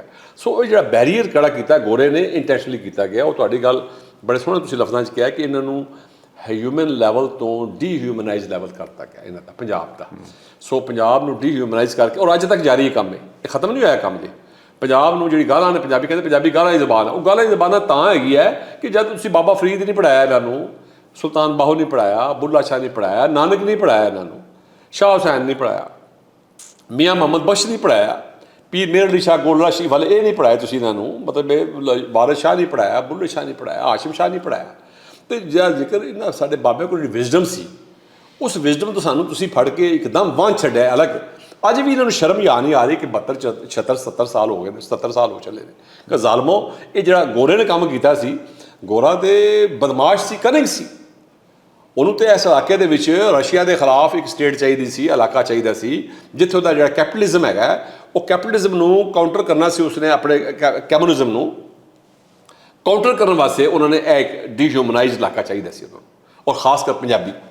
ਠੀਕ ਹੈ, ਬਾਕੀਆਂ ਦੀ ਜ਼ਬਾਨ ਨਹੀਂ ਛੇੜੀ ਉਹਨੇ। ਪਠਾਨ ਪਸ਼ਤੋ ਬੋਲਦੇ ਆਪਣੀ, ਉਹਨਾਂ ਦੀ ਜ਼ਬਾਨ ਕਾਇਮ ਹੈ, ਆਪਸ ਪਸ਼ਤੋ ਬੋਲਦੇ ਲੱਗੇ ਰਹਿੰਦੇ, ਸਿੰਧੀ ਬੋਲਦੇ, ਬਲੋਚੀ ਬੋਲਦੇ। ਬੰਗਲਾ ਵਾਲਿਆਂ ਨੂੰ ਵੀ ਕਿਹਾ ਗਿਆ ਕਿ ਤੁਸੀਂ ਆਪਣੀ ਜ਼ਬਾਨ ਛੱਡ ਦਿਓ, ਔਰ ਦੇ ਰਿਫਿਊਜ਼ਡ ਕਿ ਨਹੀਂ, ਅਸੀਂ ਨਹੀਂ ਹੋ ਸਕਦਾ, ਅਸੀਂ ਨਹੀਂ ਛੱਡ ਸਕਦੇ, ਸਾਡੀ ਜ਼ਬਾਨ ਹੈ, ਬਾਤ ਕਿਸੇ ਛੱਡਦੀ ਪੜ ਕੇ। ਤੇ ਪੰਜਾਬੀਆਂ ਨੇ, ਜਿਹੜੇ ਪੰਜਾਬੀ ਮੁਸਲਮਾਨ ਨੇ, ਅਨਫੋਰਚੂਨੇਟਲੀ ਇਹਨਾਂ ਨੂੰ ਜਿਹੜਾ ਨਾ, ਉਹ ਫਿਰ ਉਹਨਾਂ ਨੂੰ ਕਰਨਾ ਵੀ ਆਸਾਨ ਸੀ ਨਾ, ਕਿਉਂਕਿ ਉਹ ਪਹਿਲੇ ਹੀ ਉਹਨਾਂ ਦੇ ਇੰਨਾ ਕੰਮ ਹੋ ਚੁੱਕਾ ਸੀ। ਔਰ ਇੱਕ ਵੈਸੇ ਇੱਕ ਥਿਊਰੀ ਇਹ ਵੀ ਹੈ ਕਿ ਜਿਹੜਾ ਪੰਜਾਬੀ ਮੁਸਲਮਾਨ ਸੀ, ਉਹ ਆਪਣੇ ਆਪ ਨੂੰ ਐਗਰੀਵਡ ਸਮਝਦਾ ਸੀਗਾ ਸਿੱਖਾਂ ਤੋਂ ਵੀ। ਔਰ ਜਿਸ ਵੇਲੇ ਗੋਰਾ ਆਇਆ ਤਾਂ ਗੋਰੇ ਨੇ ਜਿਸ ਵੇਲੇ ਸਿੱਖਾਂ ਨੂੰ ਕੀਤਾ, ਤਾਂ ਉਹ ਪੰਜਾਬੀ ਜਿਹੜਾ ਸੀਗਾ ਨਾ, ਉਹਨੇ ਗੋਰੇ ਨੂੰ ਵੈਲਕਮ ਕੀਤਾ। ਮੈਂ ਕਿਸੇ ਨੂੰ ਪੁੱਛਿਆ ਸੀ ਕਿ ਇਹ ਕਿੱਦਾਂ ਹੋਇਆ ਕਿ ਪੰਜਾਬੀ ਜਿਹੜੇ ਸੀਗੇ, ਇਹਨਾਂ ਨੇ ਸਭ ਤੋਂ ਪਹਿਲੇ ਪਤਲੂਨਾਂ ਪਾਈਆਂ ਔਰ ਸਭ ਤੋਂ ਅਖੀਰ ਹੈ ਉਤਾਰਨ ਵਾਲੇ ਉਹਨਾਂ ਨੂੰ ਆਪਣਾ ਲਿਬਾਸ ਉਹਨਾਂ ਨੇ ਗੋਰੇ ਦਾ ਅਪਣਾ ਲਿਆ। ਤੇ ਇਹ ਡਾਕਟਰ ਇਸਰਾਰ ਸਾਹਿਬ ਨੂੰ ਮੈਂ ਸਵਾਲ ਪੁੱਛਿਆ ਸੀ। ਅੱਛਾ, ਹੈ ਜੀ। ਉਹਨਾਂ ਨੇ ਕਿਹਾ ਕਿ ਪੰਜਾਬੀ ਨੇ ਉਹਨੂੰ ਵੈਲਕਮ ਕੀਤਾ, ਹੈ ਜੀ। ਔਰ ਡਾਕਟਰ ਇਸਰਾਰ ਸਾਹਿਬ ਖੁਦ ਇਸ ਲਿਬਾਸ ਦੇ ਬੜੇ ਖਿਲਾਫ ਸੀਗੇ, ਲੇਕਿਨ ਉਹਨਾਂ ਨੇ ਕਿਹਾ ਕਿ ਇਹ ਜਿਹੜਾ ਨਾ ਔਰ ਖ਼ਾਸ ਤੌਰ 'ਤੇ ਤੁਸੀਂ ਅਗਰ ਇਹ ਲਾਹੌਰ ਦਾ ਇਲਾਕਾ ਔਰ ਇਹ ਦੇਖੋ, ਤੇ ਇਹ ਦੇ ਵੈਲਕਮ ਦਾ ਗੋਰਾ ਇਨ ਦੈਟ ਵੇ। ਔਰ ਉਹਦਾ ਨਤੀਜਾ ਹੈ ਕਿ ਫਿਰ ਉਹ ਪੰਜਾਬੀ ਤੋਂ ਬੋਲਦੇ ਵੀ ਹੈ ਪੰਜਾਬੀ, ਲੇਕਿਨ ਅਸਲੀ ਉਹਦੀ ਜਿਹੜੀ ਰੂਹ ਸੀ ਉਹ ਤੋਂ ਦੂਰ ਹੁੰਦੇ ਤੁਰੇ ਗਏ। ਮੈਂ ਤੁਸੀਂ ਇਸ ਗੱਲ ਨੂੰ ਨਾ ਇਸ ਤਰ੍ਹਾਂ ਕਹਿ ਸਕਦੇ ਹੋ ਕਿ ਪੰਜਾਬ ਦਾ ਜਿਹੜਾ ਸੀ ਨਾ, ਇੱਕ ਸਾਡਾ ਆਮ ਬੰਦਾ ਕਿਸਾਨ ਵਾਈਬੀਜੀ ਕਰਨ ਵਾਲਾ, ਜਿਹਨੂੰ ਅਸੀਂ ਜੱਟ ਕਹਿੰਦੇ ਹਾਂ, ਜਾਂ ਗੁੱਜਰ ਜਾਂ ਰਾਜਪੂਤ, ਇਹ ਰਾਜਪੂਤ ਥੋੜ੍ਹੇ ਲੜਾਕਾ ਯਾਨੀ ਫੌਜ ਵਿੱਚ ਸ਼ਾਮਲ ਲੋਕ ਹੁੰਦੇ ਨੇ, ਅਰਾਈ, ਇਹ ਜ਼ਮੀਨ ਨਾਲ ਜੁੜੇ, ਜਿਹੜੇ ਜ਼ਮੀਨ ਨਾਲ ਜੁੜੇ ਤਬਕਾਤ ਸੀ ਸਾਰੇ, ਇਹ ਪੰਜਾਬੀ ਹੋਰ ਤਰ੍ਹਾਂ ਦੇ ਨੇ। ਇੱਕ ਉਹ ਪੰਜਾਬੀ ਜਿਹੜੇ ਬਾਹਰੋਂ ਆਏ ਸੀ, ਏਲੀਅਨਸ, ਜਿਹੜੇ ਇੱਥੇ ਅੱਜ ਇਹਨਾਂ ਨੇ ਪੰਜਾਬ 'ਚ ਆ ਕੇ, ਚਾਹੇ ਉਹ ਹਮਲਾਵਰਾਂ ਨਾਲ ਆਏ ਸੀ, ਚਾਹੇ ਉਹ ਅਫਗਾਨਿਸਤਾਨ ਦੇ ਜ਼ਰੀਏ ਆਏ, ਸੈਂਟਰਲ ਏਸ਼ੀਆ 'ਚੋਂ ਆਏ, ਅਰਬਾਂ 'ਚੋਂ ਆਏ, ਉਹ ਪੰਜਾਬੀ ਦਾ ਹੋਰ ਤਰ੍ਹਾਂ ਦੇ ਸੀ। ਅੱਛਾ, ਉਹਨਾਂ 'ਚ ਹੀ ਫਰਕ ਹੈਗਾ। ਉਹਦੇ 'ਚ ਹੁਣ ਬੁੱਲੇ ਸ਼ਾਹ ਅਤੇ ਵਾਰਿਸ ਸ਼ਾਹ ਵੀ ਹੈਗਾ, ਉਹ ਸੈਯਦ ਨੇ, ਬਟ ਉਹ ਦੋਨੋਂ ਐਸੇ ਸੈਯਦ ਨੇ, ਕੋਈ ਜਣੇ ਦੇ ਪੁੱਤਰ ਨੇ, ਉਹਨਾਂ ਮਾਵਾਂ ਦੇ ਅਜ਼ੀਮ, ਉਹਨਾਂ ਮਾਵਾਂ ਨੂੰ ਸਲਾਮ, ਜਿਨ੍ਹਾਂ ਨੇ ਜ਼ਮੀਨ ਦੀ ਜ਼ਬਾਨ, ਇਸ ਧਰਤੀ ਦੀ ਜ਼ਬਾਨ ਨੂੰ ਵੈਲਕਮ ਕੀਤਾ, ਇਹਦੇ ਨਾਲ ਜੋੜਿਆ ਆਪਣੇ ਆਪ ਨੂੰ। ਹਾਂ, ਇੱਕ ਹੋਰ ਇੰਟਰਸਟਿੰਗ ਮੈਂ ਤੁਹਾਨੂੰ ਪੁੱਛਣਾ ਚਾਹੁੰਦਾ ਕਿ ਇੱਕ ਇਹ ਹੈਗੀ ਅਰਬਨਾਈਜ਼ਡ ਪੰਜਾਬੀ, ਉਹ ਖੇਤ ਦੇ ਨਾਲ ਨਹੀਂ ਜੁੜੀ ਹੋਈ। ਜਿਹੜਾ ਬੰਦਾ ਸ਼ਹਿਰ ਦੇ 'ਚ ਰਹਿ ਰਿਹਾ ਨਾ, ਉਹਨੂੰ ਨਹੀਂ ਪਤਾ ਕਿ ਇਹ ਖਾਲੇ 'ਚ ਪਾਣੀ ਕੀ ਆ ਰਿਹਾ, ਖਾਲਾ ਕੀ ਚੀਜ਼ ਹੈ, ਨਗਾਲ ਮਰ ਗਿਆ ਪਾਣੀ ਦਾ, ਇਹ ਕੀ ਚੀਜ਼ ਹੈ, ਹੋਰ ਬਹੁਤ ਸਾਰੀਆਂ ਚੀਜ਼ਾਂ ਨੇ, ਵਤਰ ਕੀ ਹੈਗਾ, ਬਹੁਤ ਸਾਰਾ। ਉਹ ਖੇਤੀਬਾੜੀ ਦੀ ਜਿਹੜੀ ਡਿਕਸ਼ਨ ਹੈ, ਉਹ ਡਿਕਸ਼ਨ ਤੋਂ ਉਹ ਲੋਕ ਜਿਹੜੇ ਅਰਬਨਾਈਜ਼ਡ ਪੰਜਾਬੀ ਹੈ, ਉਹ ਉਸ ਡਿਕਸ਼ਨ ਤੋਂ ਦੂਰ ਹੈ। ਔਰ ਬਹੁਤ ਸਾਰੀ ਜਿਹੜੀ ਤੁਹਾਡੀ ਇਹ ਡਿਸਕਸ਼ਨਸ ਹੁੰਦੀਆਂ ਨਾ, ਇਹ ਉਹਨਾਂ ਲੋਕਾਂ ਦੀ ਜਿਹੜੇ ਕਿ ਨਾ ਮਤਲਬ ਕਿ ਜ਼ਮੀਨ ਔਰ ਜਿਹੜੇ ਜ਼ਰਾਤ ਹੈ ਉਹਦੇ ਨਾਲ ਉਹਦੇ ਕਰੀਬ ਤਰੀਨ ਸੀਗੇ ਲੋਕ। ਪਤਾ ਨਹੀਂ ਮੇਰਾ ਠੀਕ ਹੈ। ਤੁਸੀਂ ਜਿਹੜੀ ਗੱਲ ਕਰ ਰਹੇ ਹੋ ਨਾ, ਉਹ ਇੱਕ ਹੋਰ ਸਤ੍ਹਾ ਤੇ ਗੱਲ ਹੈਗੀ ਹੈ ਕਿ ਜਿਹੜੇ ਲੋਕ ਸ਼ਹਿਰੀ ਨੇ ਜਾਂ ਜਿਹੜੇ ਉਸ ਪੇਸ਼ੇ ਦੇ ਨਾਲ ਨਹੀਂ ਜੁੜੇ, ਚੂੰਕਿ ਆਪਣੇ ਆਪਣੇ ਪੇਸ਼ੇ ਦੇ ਨਾ, ਹਰ ਚਾਹੇ ਕੋਈ ਲੁਹਾਰ ਹੈ ਤਾਂ ਫਿਰ ਲੁਹਾਰਾ ਗੱਲਾਂ ਨੂੰ ਜਾਣਦਾ ਸਾਰੀ ਨੂੰ, ਠੀਕ ਹੈ। ਜੇ ਕੋਈ ਤਰਖਾਣ ਹੈ ਤਾਂ ਤਰਖਾਣੀ ਜਿਹੜੀਆਂ ਗੱਲਾਂ ਉਹ ਚੀਜ਼ਾਂ ਨੂੰ ਜਾਣੇਗਾ, ਕਿਉਂਕਿ ਜੁਲਾਹਾ ਹੈ ਤਾਂ ਜੁਲਾਹੇ ਦੀ ਗੱਲਾਂ ਨੂੰ ਜਾਣੇਗਾ, ਠੀਕ ਹੈ। ਇਸੇ ਤਰ੍ਹਾਂ ਜਿਹੜਾ ਕਿਸਾਨ ਹੈਗਾ ਵਾਹੀ ਬੀਜੀ ਕਰਨ ਵਾਲਾ, ਉਹਦਾ ਜਿਹੜਾ ਕੋਈ ਆੜਤੀ ਹੈ ਦਰਮਿਆਨ ਦੇ ਵਿੱਚ ਮਾਲ ਉੱਥੋਂ ਸਸਤਾ ਲੈ ਕੇ ਮਹਿੰਗਾ ਵੇਚਣ ਵਾਲਾ, ਉਹਦੀ ਆਪਣੀ ਉਹ ਹਰ ਫਿਦਨ ਸ਼ੋਬੇ ਦੀ ਆਪਣੀ ਜ਼ਬਾਨ ਬਣ ਜਾਂਦੀ ਹੈ। ਜਿਵੇਂ ਅੰਗਰੇਜ਼ੀ ਡਿਕਸ਼ਨਰੀਆਂ ਬੜੀਆਂ ਬਹੁਤ ਸਾਰੀਆਂ, dictionary of commerce, dictionary of philosophy, dictionary of so each and every then ਜਿਹੜਾ ਪੇਸ਼ਾ ਹੈਗਾ ਉਹਦੀ ਆਪਣੀ ਇੱਕ ਲੋਧ ਬਣ ਜਾਂਦੀ ਡਿਕਸ਼ਨ ਹੈ ਜੀ। ਉਹ ਹੋਰ ਗੱਲ ਮੈਂ ਕਰ ਰਿਹਾ। ਮੈਂ ਦੂਜੀ ਗੱਲ ਕਰਨ ਲੱਗਾ, ਮੈਂ ਇੱਥੇ ਕਹਿ ਰਿਹਾ ਜਿਹੜੇ ਸਿੱਧੇ ਪੰਜਾਬ ਦੇ ਸਾਡੇ ਮੁਕਾਮੀ ਬੰਦੇ ਸੀ ਨਾ, ਮੁਸਲਮਾਨ ਜਿਹੜੇ ਸੀ ਕਲਮਾਗੋ ਆਮ ਬੰਦੇ, ਠੀਕ ਹੈ, ਉਹਨਾਂ ਦੀ ਮੈਂ ਗੱਲ ਕਰ ਰਿਹਾ ਕਿ ਉਹ ਔਰ ਦੂਜੀ ਜਿਹੜੀ ਇੱਕ ਹੈਜਮੋਨਿਕ ਕਲਾਸ ਤੁਹਾਡੇ ਉੱਤੇ ਪੰਜਾਬ ਦੇ ਵਿੱਚ, ਜਿਹਨੂੰ ਅਸੀਂ ਗੋਰਿਆਂ ਦੇ ਦੌਰ 'ਚ ਖਾਸ ਕਰ ਉਹਨਾਂ ਨੂੰ ਨਵਾਜ਼ਿਆ ਗਿਆ, ਉਹਨਾਂ ਨੂੰ ਜ਼ਮੀਨਾਂ ਦਿੱਤੀਆਂ ਗਈਆਂ, ਉਹਨਾਂ ਨੂੰ ਬੜੇ ਸਜਾਦਾ ਨਸ਼ੀਨ, ਬੜੇ ਗੱਦੀ ਨਸ਼ੀਨ, ਬੜੇ ਵਡੇਰੇ, ਇਹ ਕੋਈ ਐਸੇ ਲੋਕੀ ਯਾਨੀ ਗੋਰਿਆਂ ਦੇ ਨਾਲ ਜਿਹੜੇ ਉਹਨਾਂ ਦੇ ਇੱਕ ਬੜੀ ਹੈ ਚੀਫਟਸਨ ਨੇ ਪੰਜਾਬ ਸੇ ਦੀ ਕਿਤਾਬ ਦੇਖ ਲਓ, ਜਾਂ ਐਪਟਸਨ ਦੀ ਕਿਤਾਬ ਜਿਹੜੀ ਉਹ ਕਾਸਟ ਐਂਡ ਟਰਾਈਬਸ ਇਨ ਪੰਜਾਬ, ਇਹਨਾਂ ਵਿੱਚ ਤੁਹਾਨੂੰ ਕਾਫੀ ਕੁਛ ਮਵਾਦ ਮਿਲ ਜਾਏਗਾ ਉਸ ਦੌਰ ਦੇ ਵਿੱਚ ਕਿ ਇਹ ਜਿਹੜੇ ਮੌਜੂਦਾ ਈਵਨ ਸਾਡੀ ਜਿਹੜੀ ਅਸ਼ਰਾਫੀਆ ਇਹਨਾਂ ਦੇ ਆਵਾਜ਼ ਜਿਹੜੇ ਨੇ, ਇਹਦੇ ਵਿੱਚ ਇਹਨਾਂ ਨੂੰ ਕਿੱਥੋਂ ਕਿਸ ਬੰਦੇ ਨੂੰ ਉਹਨਾਂ ਨੇ ਹੁੱਕ ਕੀਤਾ ਗੋਰਿਆਂ ਨੇ ਜੀ। ਸੋ ਉਹ ਇੱਕ ਵੱਖਰੀ ਕਲਾਸ ਬਣਾਈ ਗਈ ਜੀ, ਉਹ ਮੁਕਾਮੀ ਲੋਕਾਂ ਦੇ ਖਿਲਾਫ ਇਸਤੇਮਾਲ ਕੀਤਾ, ਮੁਕਾਮੀ ਲੋਕਾਂ ਦੇ। ਅੱਛਾ, ਉਹ ਜਿਹੜਾ ਮੁਕਾਮੀ ਲੋਕਾਂ ਦੇ ਖਿਲਾਫ, ਉਹ ਅੱਜ ਵੀ ਜਿਹੜਾ 76 ਸਾਲ 70 ਸਾਲ ਹੋ ਗਏ ਨੇ, 77 ਈਅਰਸ ਨਾਓ, ਕਿ ਉਹ ਪੰਜਾਬੀ ਜ਼ਬਾਨ ਸਕੂਲਾਂ 'ਚ ਰਾਇਜ ਨਹੀਂ ਕਰਦੇ ਪਏ, ਉਹਦੇ ਵਿੱਚ ਇਹ ਇੱਕ ਰੁਕਾਵਟ ਹੈ ਜਿਹੜੀ ਮੈਂ ਫੀਲ ਕਰ ਰਿਹਾ ਕਿ ਕਹਿੰਦੇ ਨੇ ਜੇ ਪੰਜਾਬੀ ਇਹਨਾਂ ਨੂੰ ਦੇਣ ਦੀ ਕੋਸ਼ਿਸ਼ ਕੀਤੀ ਗਈ ਨਾ, ਕਿਤੇ ਸਾਡਾ ਪਲਟਾ ਨਾ ਹੋ ਜਾਵੇ।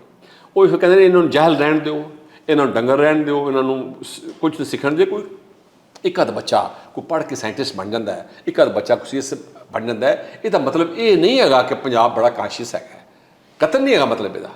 ਪੰਜਾਬ ਦਾ ਸੁਰਤ ਵਾਈ ਜਿਹੜਾ ਹੈ ਉਹ ਕੋਈ ਖੋਪੜੀ ਉਹਦੀ ਪੰਜਾਬੀ ਦੀ ਕੰਮ ਨਹੀਂ ਕਰ ਰਹੀ ਉਸ ਤਰ੍ਹਾਂ ਜਿਸ ਤਰ੍ਹਾਂ ਬਾਕੀਆਂ ਦੀ ਕੰਮ ਕਰ ਰਹੀ ਹੈ, ਜਿੰਨੇ ਬਾਕੀ ਦੇ ਬੰਦੇ ਅਲਰਟ ਨੇ, ਜਿਸ ਤਰ੍ਹਾਂ ਕਾਰੋਬਾਰ 'ਚ ਪਠਾਨ ਅੱਗੇ ਆ ਰਹੇ ਨੇ, ਬਿਜ਼ਨਸ ਵਿੱਚ ਜਾਂ ਜਾਬਾਂ ਦੇ ਵਿੱਚ ਜਾਂ ਈਵਨ ਪੇਸ਼ਿਆਂ ਦੇ ਵਿੱਚ ਬਹੁਤ ਤੇਜ਼ੀ ਨਾਲ ਅੱਗੇ ਆ ਰਹੇ ਨੇ। ਉਹ ਆਪਣੀ ਜ਼ਬਾਨ ਜਿਹੜੀ ਆ ਉਹਨਾਂ ਨੂੰ ਤਾਕਤ ਦੇ ਰਹੀ ਹੈ, ਉਹਨਾਂ ਦੇ ਜਿਹੜੀ ਕੰਟੀਨਿਊਟੀ ਹੈ ਜਾਂ ਨੌਲੇਜ ਦੀ ਫਰਮ ਦਾਦਾ ਨਾਨਾ, ਉਹ ਬੱਚਿਆਂ ਦੇ ਸੇ ਗੱਲਬਾਤ ਕਰਦੇ ਨੇ, ਉਹਦੇ 'ਚ ਬੈਰੀਅਰ ਨਹੀਂ ਹੁੰਦਾ। ਇਹ ਨਹੀਂ ਕਹਿੰਦਾ, ਮੈਨੂੰ ਇੱਕ ਅਜੀਬ ਜਿਹਾ ਵਾਕਿਆ, ਲੋਕ ਵਿਰਸਾ ਛਾਪ 'ਚ ਨਾ ਇੱਕ ਪਠਾਨ ਬੜਾ ਹੈਂਡਸਮ, ਲੰਬਾ ਚੌੜਾ, ਨਾਲ ਉਹਦੀ ਵਾਈਫ ਗੋਰੀ, ਉਹ ਵੀ ਬੜੀ ਹੈਂਡਸਮ ਖਾਤੂਨ, 6 ਫੁੱਟ ਦੇ ਆਲਮੋਸਟ ਕਹਿ ਲਓ, ਅਤੇ ਨਾਲ 2 ਬੱਚੇ ਸੀ ਉਹਨਾਂ ਦੇ, 2 ਬੇਟੇ। ਉਹ ਆਏ ਅਤੇ ਉਹ ਹੈ ਤੇ ਪੈਂਟ ਸ਼ਰਟ ਵਿੱਚ ਸਨ, ਅਤੇ ਉਹ ਬਾਪ ਜਿਹੜਾ ਉਹਨਾਂ ਨਾਲ ਪਸ਼ਤੋ 'ਚ ਗੱਲ ਕਰ ਰਿਹਾ ਸੀ।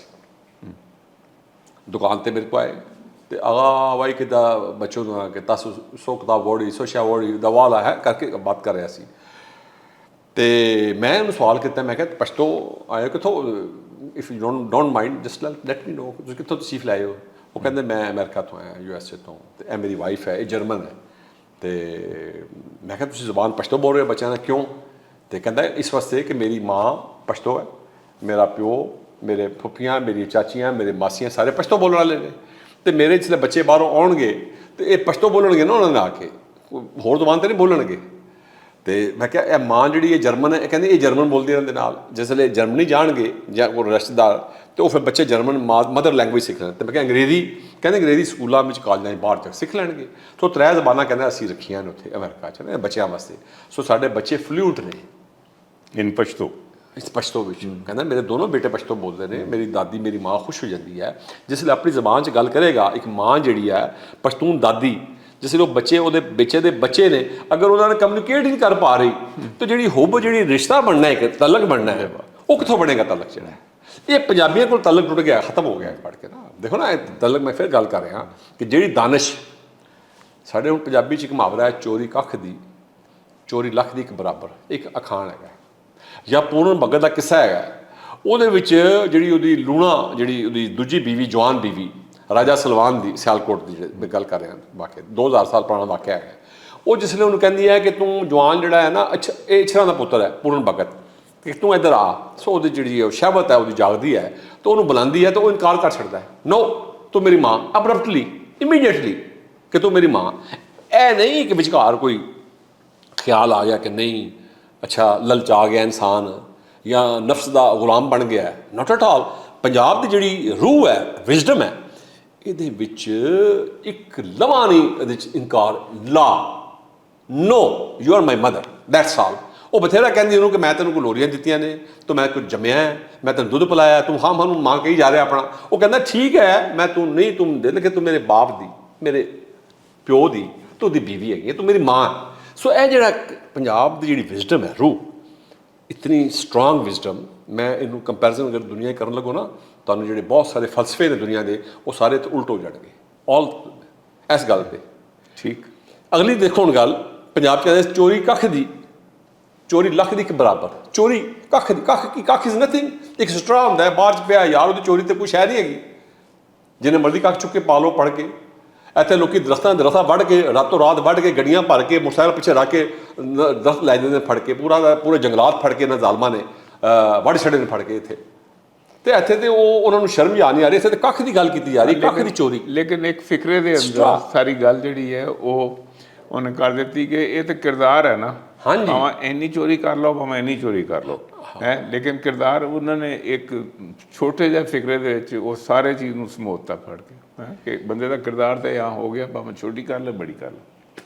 ਉਹ ਬੰਦਾ ਮਤਲਬ ਹੈ ਕਿ ਚਾਹੇ ਉਹ ਪੁਲਿਸ ਵਾਲਾ ਹੈ, ਅਗਰ ਫਰਜ਼ ਕੀਤਾ 50-100 ਰੁਪਏ ਲੈ ਕੇ 200 ਮੋਟਰਸਾਈਕਲ ਛੱਡ ਸਕਦਾ ਹੈ, ਉਹ 5 ਲੱਖ 2 ਲੱਖ 3 ਲੱਖ ਲੈ ਕੇ ਟਰੱਕ ਭਰਿਆ ਬੱਚੇ ਦਾ ਅਗਵਾ ਕੀਤਾ ਹੈ, ਜਾਂ ਨਸ਼ੇ ਦਾ, ਜਾਂ ਅਸਲੇ ਦਾ, ਜਾਂ ਹੋਰ ਗੰਦ ਜਿਹੜਾ ਹੁੰਦਾ ਹੈ ਸਾਡੇ ਇਸ ਪੰਜਾਬ 'ਚ ਹੁੰਦਾ ਹੈ ਨਾ, ਸਾਰੇ ਪਾਸੇ ਹੁੰਦਾ ਹੈ, ਉਹ ਉਹਨਾਂ ਨੂੰ ਕਿਸਾ ਰੋਕੇਗਾ ਫੜ ਕੇ?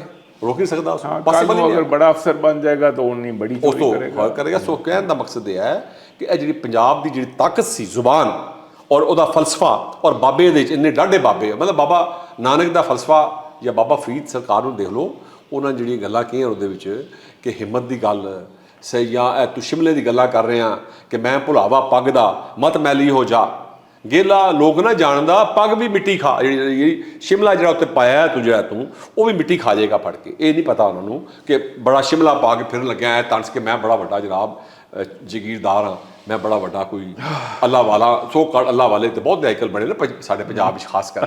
ਤੇ ਉਹ ਮਤਲਬ ਉਹਨਾਂ ਨੂੰ ਇਹ ਪਤਾ ਕਿ ਜਿਹੜਾ ਸ਼ਿਮਲਾ ਹੈ ਇਹ ਮਿੱਟੀ ਇਹ ਵੀ ਖਾ ਜਾਏਗੀ, ਸਿਰ ਵੀ ਖਾ ਜਾਏਗੀ। ਸ਼ਿਮਲਾ ਦੇ ਬਾਅਦ ਦੀ ਗੱਲ ਹੈਗੀ ਹੈ, ਬ੍ਰੇਨ ਵੀ ਤੁਹਾਡਾ ਮਿੱਟੀ ਮਗਜ਼ ਖਾ ਜਾਏਗੀ, ਸਿਰ ਦਾ ਸਾਰਾ ਕੁਝ, ਅੱਖਾਂ ਵੀ ਮਿੱਟੀ ਖਾ ਜਾਣਗੀਆਂ। ਇਹ ਨਹੀਂ ਪਤਾ ਲੱਗਦਾ।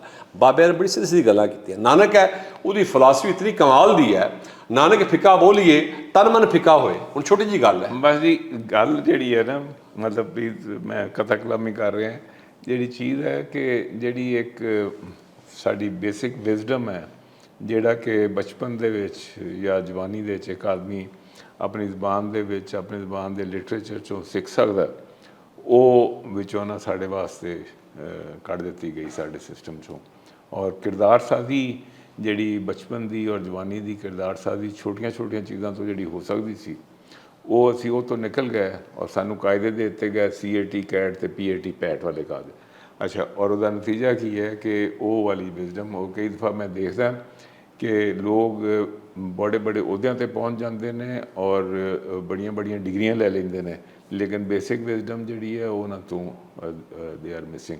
ਤੋ ਪ੍ਰੋਫੈਸਰ ਸਾਹਿਬ ਜਿਹੜੀ ਗੱਲ ਕਰ ਰਹੇ ਨੇ, ਮੈਂ ਸਿਰਫ ਉਹਦੀ ਇੱਕ ਤਸ਼ਰੀਹ ਕਰ ਰਿਹਾ, ਤੋ ਪਲੀਜ਼ ਤੁਸੀਂ ਗੱਲ ਕਰ ਰਹੇ। ਹਾਂਜੀ, ਤੇ ਮਤਲਬ ਇਹ ਕਿਸੇ ਇਲਾਕੇ ਦੀ ਜਿਹੜੀ ਇਸਤਕਾਮਤ ਹੈ, ਤਗੜਾ ਹੋਣਾ, ਇਹਦੇ 'ਚ ਕੀ ਨੁਕਸਾਨ ਸੀ? ਫਰਜ਼ ਕੀਤਾ ਅਗਰ ਪੰਜਾਬੀ ਬੱਚਾ 16-15 ਕਰੋੜ ਆਬਾਦੀ ਹੈ ਪੰਜਾਬ ਦੀ, ਅਗਰ ਇਹ ਸਾਰੇ ਦਾ ਸਾਰਾ ਬੱਚਾ ਅਗਰ ਇਹਨਾਂ ਨੂੰ ਪੰਜਾਬੀ ਪੜ੍ਹਾਤੀ ਜਾਂਦੀ ਹੈ, ਇਹਨਾਂ ਨੂੰ ਬਾਬਾ ਫਰੀਦ, ਖਾਜਾ ਗੁਲਾਮ ਫਰੀਦ, ਮੀਆਂ ਮੁਹੰਮਦ ਬਖਸ਼, ਬੁੱਲੇ ਸ਼ਾਹ, ਵਾਰਿਸ ਸ਼ਾਹ, ਨਾਨਕ, ਇਹ ਅਗਰ ਪੜ੍ਹਾਤਾ ਜਾਂਦਾ ਹੈ, ਇਹਨਾਂ ਨੂੰ ਜ਼ਬਾਨ ਇਹਨਾਂ ਦੀ ਦਿੱਤੀ ਜਾਂਦੀ ਹੈ, ਇਹਦੇ 'ਚ ਨੁਕਸਾਨ ਕੀ ਹੈਗਾ ਸੀ ਇਹਨਾਂ ਦਾ? ਇਹਦੇ 'ਚ ਮੁਲਕ ਤਗੜਾ ਹੋ ਜਾਣਾ ਸੀ, ਇੱਕ ਬਾਸ਼ਊਰ ਕੌਮ, ਤੁਹਾਡੀ ਅਖਲਾਕ ਕਿਰਦਾਰ ਦੇ ਨਾਲ ਭਰੀ ਕੌਮ। ਜਿਸ ਵੇਲੇ ਤੁਹਾਡੇ ਇਹ ਚੀਜ਼ਾਂ ਨਹੀਂ ਹੋਣਗੀਆਂ, ਤੁਹਾਡੇ ਡਿਸੀਜ਼ਨ ਜਿਹੜੇ ਇਮੈਚੁਰ ਹੋਣਗੇ, ਡਿਸੀਜ਼ਨ ਇੰਤਹਾਈ, ਜਿਹੜੀ ਸ਼ਾਇਦ ਦੇਖੋਗੇ ਲਲਚਾ ਜਾਓਗੇ। ਬਾਬੇ ਤਾਂ ਮਨਾ ਕਰਦੇ, ਚੱਲ ਬੁੱਲਿਆ ਉੱਥੇ ਚਲੀ ਜਿੱਥੇ ਸਾਰੇ ਅੰਨੇ, ਨਾ ਕੋਈ ਸਾਡੀ ਜ਼ਾਤ ਪਛਾਣੇ, ਨਾ ਕੋਈ ਸਾਨੂੰ ਮੰਨੇ।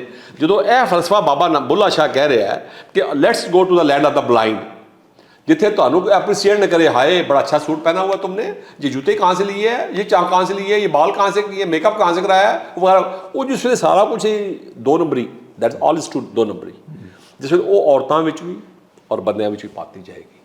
सो जो बुल्ले शाह का कंसैप्ट है, जो साड़ी पंजाब की रूह है, फिलासफी सारे बाबे की, खाली बुल्ले शाह तो चलो बड़ा बोल्ड, बड़ा तगड़ा साडा पंजाब का एक सिंबल है, ठीक है, बुल्ला की जाना मैं कौन। सो वो कहता है कि जिसले ਅੱਖਾਂ ਤੇਰੀਆਂ ਅੰਨੀਆਂ ਹੋ ਜਾਣ, ਅਗਰ ਤੇਰੀਆਂ ਐਸੀ ਚਲੀਏ ਥਾਂ 'ਤੇ ਜਿੱਥੇ ਤੇਰੀ ਕੋਈ ਜ਼ਾਤ ਨਾ, ਤੇਰੀ ਜ਼ਾਤ ਕੀ ਹੈਗੀ ਹੈ, ਇੱਥੇ ਪਹਿਲਾ ਜ਼ਾਤ ਪੁੱਛਦੇ ਨੇ ਕਿਹੜੀ ਜ਼ਾਤ ਹੈ ਤੇਰੀ, ਉੱਚੀ ਜ਼ਾਤ ਹੈ ਜਾਂ ਮਾੜੀ ਜ਼ਾਤ ਹੈ। ਇਹ ਮਾੜੀ ਜ਼ਾਤ ਵਾਲੇ ਬੰਦੇ ਨੂੰ ਇਨਸਾਨ ਨਹੀਂ ਸਮਝਦੇ, ਹਾਲਾਂਕਿ ਉਹਦਾ ਔਰ ਉਹਦਾ ਦੋਵਾਂ ਦਾ ਜੰਮਣ ਦਾ ਤਰੀਕਾ ਇੱਕ ਹੀ ਹੈਗਾ, ਇੱਕੋ ਹੀ ਥਾਂ ਤੋਂ ਪੈਦਾ ਹੋ ਕੇ ਆ ਰਹੇ ਨੇ ਸਾਰੇ ਦੇ ਸਾਰੇ। ਉਹਦਾ ਪੋਟੈਂਸ਼ੀਅਲ ਵੀ ਇੱਕੋ ਹੀ ਹੈ, ਪੋਟੈਂਸ਼ੀਅਲ ਵੀ ਇੱਕ ਹੈਗਾ ਫੜ ਕੇ। ਉਹ ਫਿਰ ਜਿਸਾ ਰੱਬ ਉਹਦੇ 'ਚ ਰੂਹ ਹੈ, ਇਨਸਾਨ ਇਸਾ ਰੂਹ ਉਹਦੇ 'ਚ ਵੀ ਅੱਲਾ ਨੇ ਪਾਈ। ਇਸੇ ਤਰ੍ਹਾਂ ਉਹ ਜਿਹੜੀ ਮਾਂ ਉਹਦੇ 'ਚ ਕਨਸੈਪਟ ਹੈ ਮਾਂ ਬੱਚੇ ਦਾ, ਉਹ ਮਾਂ ਬੱਚਾ ਉਧਰ ਵੀ ਹੈਗਾ ਸਾਰਾ। ਸੋ ਇਹ ਨਹੀਂ ਹੁੰਦਾ ਕਿ ਕਮੀ ਦਾ ਬੱਚਾ ਜਿਹੜਾ ਹੈਗਾ ਜਾਂ ਜਿਹੜੀ ਕਾਸਟ ਸਾਡੀ ਲੋਅਰ ਕਾਸਟ ਨੇ ਉਹ ਰਿਜੈਕਟਡ ਹੋ ਗਈਆਂ, ਔਰ ਜਿਹੜੇ ਅਪਰ ਕਾਸਟ ਹੈਗੇ ਨੇ ਆਪਣੇ ਆਪ ਨੂੰ ਉਹ ਬੜੇ ਐਰੋਗੈਂਸ ਤਰੀਕੇ ਦੇ ਨਾਲ ਇਜ਼ਹਾਰ ਕਰਦੇ ਨੇ। ਗੱਡੀਆਂ ਦੇ ਪਿੱਛੇ ਬਾਅਦ ਜਾਹਿਲ ਲੋਕਾਂ ਨੇ ਲਿਖਾਇਆ ਹੁੰਦਾ ਫੜ ਕੇ ਕਿ ਅਸੀਂ ਬੜੇ ਸੁਪਰ ਹੈਗੇ। ਯਾਰ ਇਨਸਾਨ ਹੈਗੇ ਹੋ ਤੁਸੀਂ, ਔਰ ਤੁਸੀਂ ਬਕਾਇਦਾ ਤੁਹਾਡੇ ਵਿੱਚੋਂ ਉਹ ਗੰਦ ਸਾਰਾ ਵੇਸਟ ਨਿਕਲਦਾ ਵਿੱਚੋਂ ਬਾਹਰ। ਕੋਈ ਥੱਲਿਓਂ ਕੋਈ ਇਹ ਨਹੀਂ ਕਹਿ ਸਕਦਾ ਕਿ ਇਨਸਾਨ ਦੇ ਵਿੱਚੋਂ ਉਹ ਨਿਕਲਦਾ ਕੀ ਕਹਿੰਦੇ ਨੇ ਜਿਹੜੀ ਹੁਤਨ ਹੈ, ਜਿਹੜੀ ਉਹਦੀ ਮੁਸ਼ਕ ਹੈ, ਪਿਸ਼ਾਬ ਗੰਦ ਹੀ ਨਿਕਲ ਗਿਆ ਵਿੱਚੋਂ ਦੇ, ਪੋਸੀਬਲ ਹੀ ਨਹੀਂ ਹੈਗਾ ਵੇਸਟ। ਚਾਹੇ ਕਿਸੇ ਥੱਲੜੀ ਕਾਸਟ ਦਾ ਬੰਦਾ ਹੋਵੇ, ਚਾਹੇ ਬ੍ਰਾਹਮਣ ਹੋਵੇ, ਚਾਹੇ ਸ਼ੂਦਰ ਹੋਵੇ, ਚਾਹੇ ਕੋਈ ਹੋਵੇ। ਸੋ ਕਹਿਣ ਦਾ ਮਕਸਦ ਹੈ ਇਹ ਜਿਹੜੀ ਡਿਫਰੈਂਸ਼ੀਏਸ਼ਨ ਹੈ ਇਨਸਾਨਾਂ ਦੇ ਦਰਮਿਆਨ ਵਿੱਚ, ਇਹ ਕਮ ਅਜ਼ ਕਮ ਮੇਰੇ ਖਿਆਲ 'ਚ ਕਮ ਅਜ਼ ਕਮ ਪਾਕਿਸਤਾਨ ਦੇ ਵਿੱਚ ਅਲਾਉ ਨਹੀਂ ਹੋਣੀ ਚਾਹੀਦੀ, ਕਿ ਇੱਥੋਂ ਤੇ ਨਿਕਲਣੀ ਚਾਹੀਦੀ ਸੀ ਬਾਹਰ। ਲੇਕਿਨ ਇੱਥੇ ਜ਼ਿਆਦਾ ਬਦਬੂਦਾਰ ਮਾਸ਼ਰਾ ਹੋ ਗਿਆ ਹੈ, ਇੰਡੀਆ ਦੇ ਨਾਲੋਂ ਵੀ ਜ਼ਿਆਦਾ ਬਦਬੂਦਾਰ ਮਾਸ਼ਰਾ ਇੱਥੇ। ਦੂਜੇ ਇਨਸਾਨ ਨੂੰ ਇਨਸਾਨ ਨਹੀਂ ਸਮਝਦੇ ਬਰਾਬਰ ਬੈਠੇ ਕਿਸੇ। ਇਸੇ ਤਰ੍ਹਾਂ ਜ਼ਬਾਨ ਦੀ ਮੈਂ ਗੱਲ ਕਰ ਰਿਹਾ, ਜਿਹੜਾ ਬੰਦਾ ਪੰਜਾਬੀ 'ਚ ਗੱਲ ਕਰਦਾ ਹੈ ਉਹ ਇਮੀਡੀਏਟਲੀ ਲੋ ਗ੍ਰੇਡ ਤੇ ਸੁੱਟ ਛੱਡਦੇ ਫੜ ਕੇ ਉਸ ਨੂੰ, ਉਹ ਥੱਲੇ ਸੁੱਟਦੇ ਫੜ ਕੇ ਕੂੜੇ 'ਚ, ਕਿ ਪੰਜਾਬੀ ਬੋਲਣ ਵਾਲਾ ਬੰਦਾ ਕੂੜੇਦਾਨ 'ਚੋਂ ਆਇਆ। ਔਰ ਅੰਗਰੇਜ਼ੀ ਬੋਲਣ ਵਾਲਾ ਬੰਦਾ ਜਿਹੜਾ ਅੰਗਰੇਜ਼ੀ ਬੋਲ ਰਿਹਾ ਬੰਦਾ, ਇਹ ਬੜੀ ਕਿਸੇ ਉੱਤੋਂ ਅਸਮਾਨ ਤੋਂ ਉਤਰਿਆ ਹੈਗਾ। ਔਰ ਜਿਹੜਾ ਉਰਦੂ 'ਚ ਬੋਲਦਾ ਹੈ ਉਹ ਵੀ ਬੜਾ ਕੋਈ ਅਸਮਾਨ ਤੋਂ ਉਤਰਿਆ ਹੈ, ਜਿਹਨੇ ਕੋਈ ਕੁਰਾਨ ਪਾਕ ਦੀ ਆਇਤਾਂ ਅੱਛੀਆਂ ਜਾਂ ਯਾਦ ਕੀਤੀ ਹੁੰਦੀ ਬੰਦੇ ਬਾਅਦ, ਲੇਕਿਨ ਅਸਲ 'ਤੇ ਚੀਜ਼ ਕਿਰਦਾਰ ਹੈਗਾ। ਸੋ ਉਹ ਜਿਸ ਵੇਲੇ ਇੰਨੀ ਤੇਜ਼ੀ ਨਾਲ ਇੰਨੀ ਸ਼ਾਨਦਾਰ ਤਰੀਕੇ ਨਾਲ ਬੋਲਦਾ ਹੈ ਤੇ ਬੰਦਾ ਵਾਹ ਵਾਹ ਕਰ ਰਿਹਾ ਸੁਭਾਨ ਅੱਲਾਹ ਸੁਭਾਨ ਅੱਲਾਹ ਸੁਭਾਨ ਅੱਲਾਹ। ਬਟ ਦਾ ਰੀਅਲ ਥਿੰਗ ਜਿਹੜਾ ਕਿਰਦਾਰ ਇਨਸਾਨ ਦਾ, ਉਹਦਾ ਕਰੈਕਟਰ ਜਿਹੜਾ ਹੈ ਜੀ, ਉਹ ਵਿੱਚੋਂ ਮਾਈਨਸ ਕਰਤਾ ਜਾਂਦਾ ਹੈ। ਸੋ ਲੈਂਗੁਏਜ ਵਾਈਜ਼ ਵੀ ਪੰਜਾਬ ਦੇ ਨਾਲ ਬੜਾ ਵੱਡਾ ਇੱਕ ਕਿਸਮ ਦਾ ਧਰੋ ਹੋ ਰਿਹਾ ਹੈਗਾ, ਹੱਥ ਹੋ ਰਿਹਾ ਹੈਗਾ, ਕਿਉਂਕਿ ਜ਼ਬਾਨ ਪੜ੍ਹਾਈ ਨਹੀਂ ਜਾ ਰਹੀ। ਮੀਡੀਆ ਜ਼ਬਾਨ, ਮੀਡੀਆ ਤੇ ਕੌਣ ਤਬਕਾ ਕਾਬਲ ਦਾ ਜਿਹੜਾ ਐਂਟੀ ਪੰਜਾਬੀ ਹੈ, ਚਾਹੇ ਉਹ ਪੰਜਾਬੀ ਜ਼ਬਾਨ ਵਾਲੇ ਹੀ ਬੰਦੇ ਨੇ ਸ਼ਾਇਦ, ਲੇਕਿਨ ਉਹ ਪੰਜਾਬੀ ਨੂੰ ਆਨ ਨਹੀਂ ਕਰਦੇ, ਪੰਜਾਬੀ ਨੂੰ ਆਨ ਨਹੀਂ ਕਰ ਰਹੇ। ਤੋ ਤੁਸੀਂ ਪ੍ਰੋਫੈਸਰ ਸਾਨੂੰ ਇਹ ਦੱਸੋ ਕਿ ਇਹ ਮਾਸ਼ਾਅੱਲਾ ਤੁਸੀਂ ਤੁਹਾਡੇ 'ਚ ਬਹੁਤ ਬੜੀ ਇੱਕ ਅਵੇਅਰਨੈਸ ਆਈ, ਔਰ ਸਾਡੇ ਲੋਕਾਂ 'ਚ ਵੀ ਅਵੇਅਰਨੈਸ ਹੈ ਲੇਕਿਨ ਲੇਟੈਂਟ ਹੈ, ਅਸੀਂ ਇਹਦੇ 'ਤੇ ਕੁਝ ਕਰ ਨਹੀਂ ਸਕੇ ਕਿਉਂਕਿ ਹੋਰ ਜ਼ਿੰਦਗੀ ਦੇ ਚੈਲੰਜਸ ਐਸੇ ਸੀ। ਤੁਸੀਂ ਇਹਦੇ 'ਚ ਬਾਕਾਇਦਾ ਮੈਂ ਦੇਖਦਾ ਕਿ ਤੁਸੀਂ ਕਿਤਾਬਾਂ ਵੀ ਕੀਤੀਆਂ, ਔਰ ਤੁਸੀਂ ਕੀਤਾ ਔਰ ਬੜੀ ਲੋ ਕਾਸਟ ਤੁਸੀਂ ਕਿਤਾਬਾਂ ਪ੍ਰਿੰਟ ਵੀ ਕੀਤੀਆਂ, ਔਰ ਸੂਫੀ ਵਿਜ਼ਡਮ ਵੀ ਲੈ ਕੇ ਆਏ ਹੋ।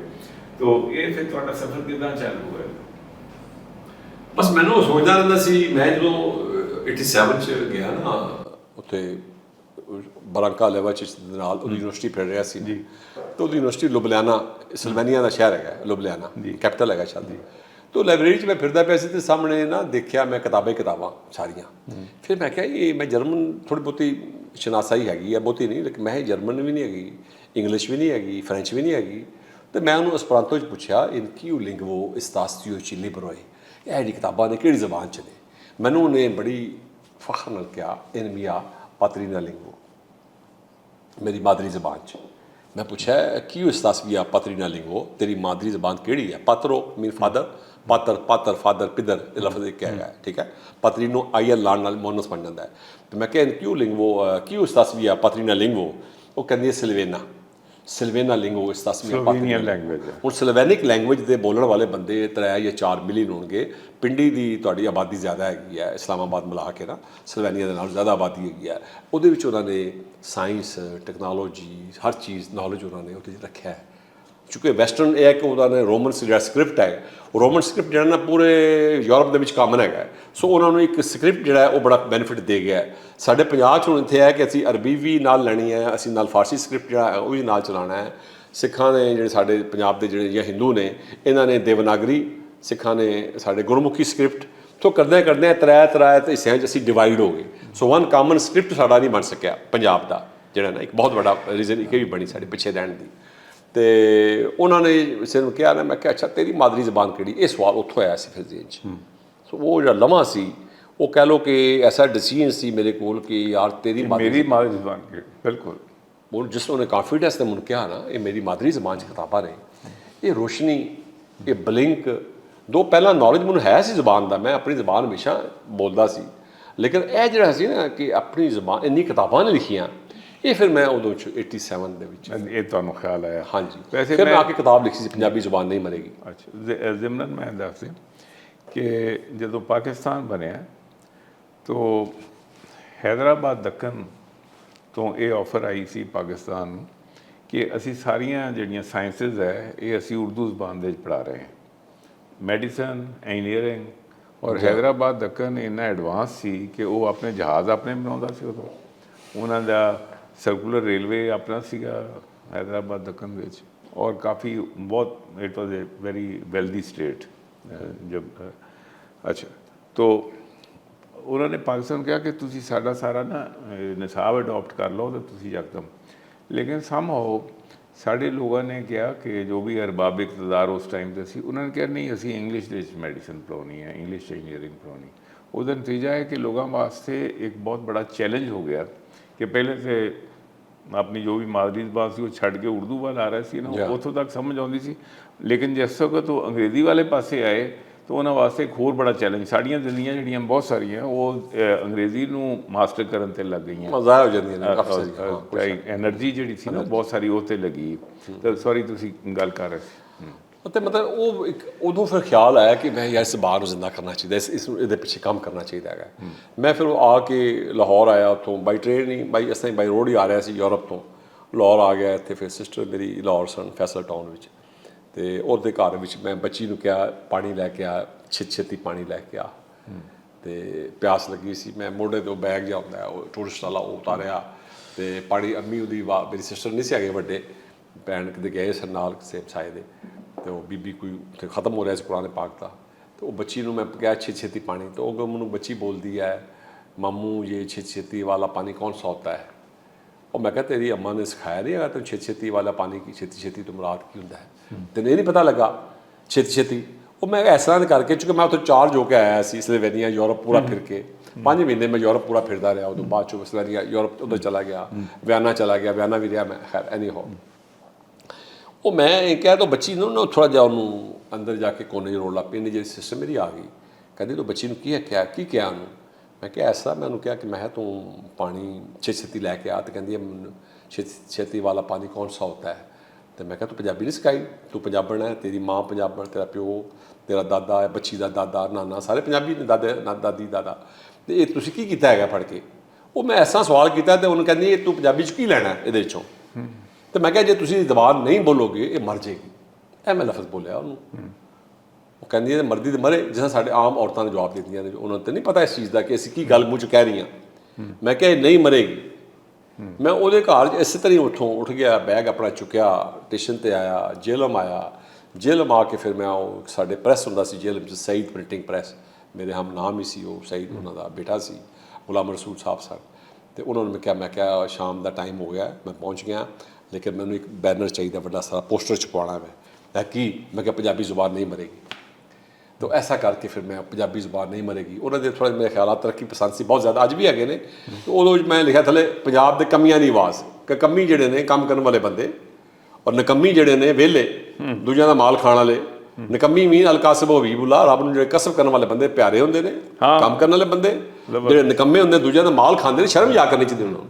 ਹੱਕ ਨਹੀਂ ਹੈ ਕਿਸੇ ਦਾ ਮਾਲ ਕਮਾਉਂਦਾ ਕੋਈ ਹੈ, ਖਾਂਦਾ ਕੋਈ ਹੈ, ਕੋਈ ਤਰੀਕਾ ਤਾਂ ਨਹੀਂ ਹੈਗਾ। ਕਿਸ ਤਰੀਕੇ ਨਾਲ ਲਫ਼ਜ਼ ਦੇ ਕਮੀ ਬਣਾਇਆ ਗਿਆ। ਹਾਂ, ਲਫ਼ਜ਼ ਕਮੀ ਨੂੰ ਇਹਨਾਂ ਨੇ ਹੈਟਰ ਜਿਹੜਾ ਬੰਦਾ ਦਸਤੀ ਕੰਮ ਕਰਨ ਵਾਲਾ ਉਹਨੂੰ ਕਮੀ ਕਹਿ ਦਿੱਤਾ ਫੜ ਕੇ। ਹਾਲਾਂਕਿ ਉਹ ਅਜ਼ੀਮ ਹੈਗਾ, ਬਿਹਤਰ ਉਸ ਬੰਦਾ ਜਿਹੜਾ ਵਿਹਲਾ ਬੰਦਾ ਬੈਠਾ ਪਿੱਛੇ ਗਾਓ ਤੱਕਿਆ ਲਾ ਕੇ ਪੱਖਾ ਜਨਾਬ ਚਲਿਆ ਜਾ ਰਿਹਾ, ਖੁਸ਼ਬੂਆਂ ਖਾ ਰਹੀ ਜਾ ਰਹੀਆਂ ਨੇ, ਉਹਦੇ ਤੁਸੀਂ ਹੱਥ ਵੀ ਕੱਟਦੇ ਹੋ ਨਾ, ਤੇ ਉਹਦਾ ਫਿਰ ਵੀ ਕੰਮ ਚੱਲਦਾ ਰਹੇਗਾ, ਕਿਉਂਕਿ ਉਹਦੀ ਤਾਰਤ ਵੀ ਕੋਈ ਕਰ ਜਾਏਗਾ। ਹਾਂਜੀ, ਉਹ ਕਮੀ ਕੋਈ ਕਰੇਗਾ। ਹਾਂ, ਕਮੀ ਕਰੇਗਾ, ਬਿਲਕੁਲ ਠੀਕ ਕਹਿ ਰਹੇ ਸੀ।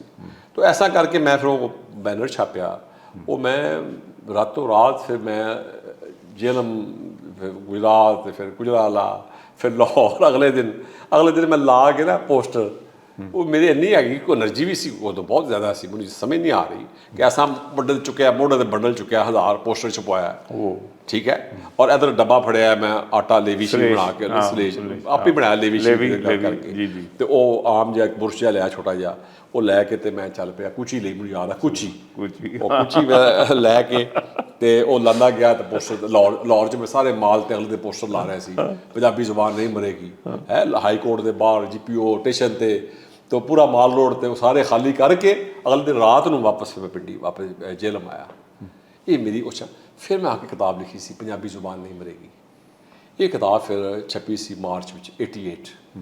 ਉਦੋਂ ਮਤਲਬ ਇਹ ਮੇਰੀ ਪਹਿਲੀ ਕਿਤਾਬ ਸੀ ਇਸ ਜ਼ਬਾਨ ਦੇ ਹਵਾਲੇ। 31 ਸਾਲ ਮੇਰੀ ਉਮਰ ਸੀ ਉਦੋਂ, ਤੇ 30 ਸਾਲ ਦੀ ਉਮਰ ਲਿਖਣਾ ਸ਼ੁਰੂ ਕੀਤਾ ਮੈਂ, ਜ਼ਬਾਨ ਕਿਉਂ ਮਾਰਤੀ ਗਈ ਹੈ।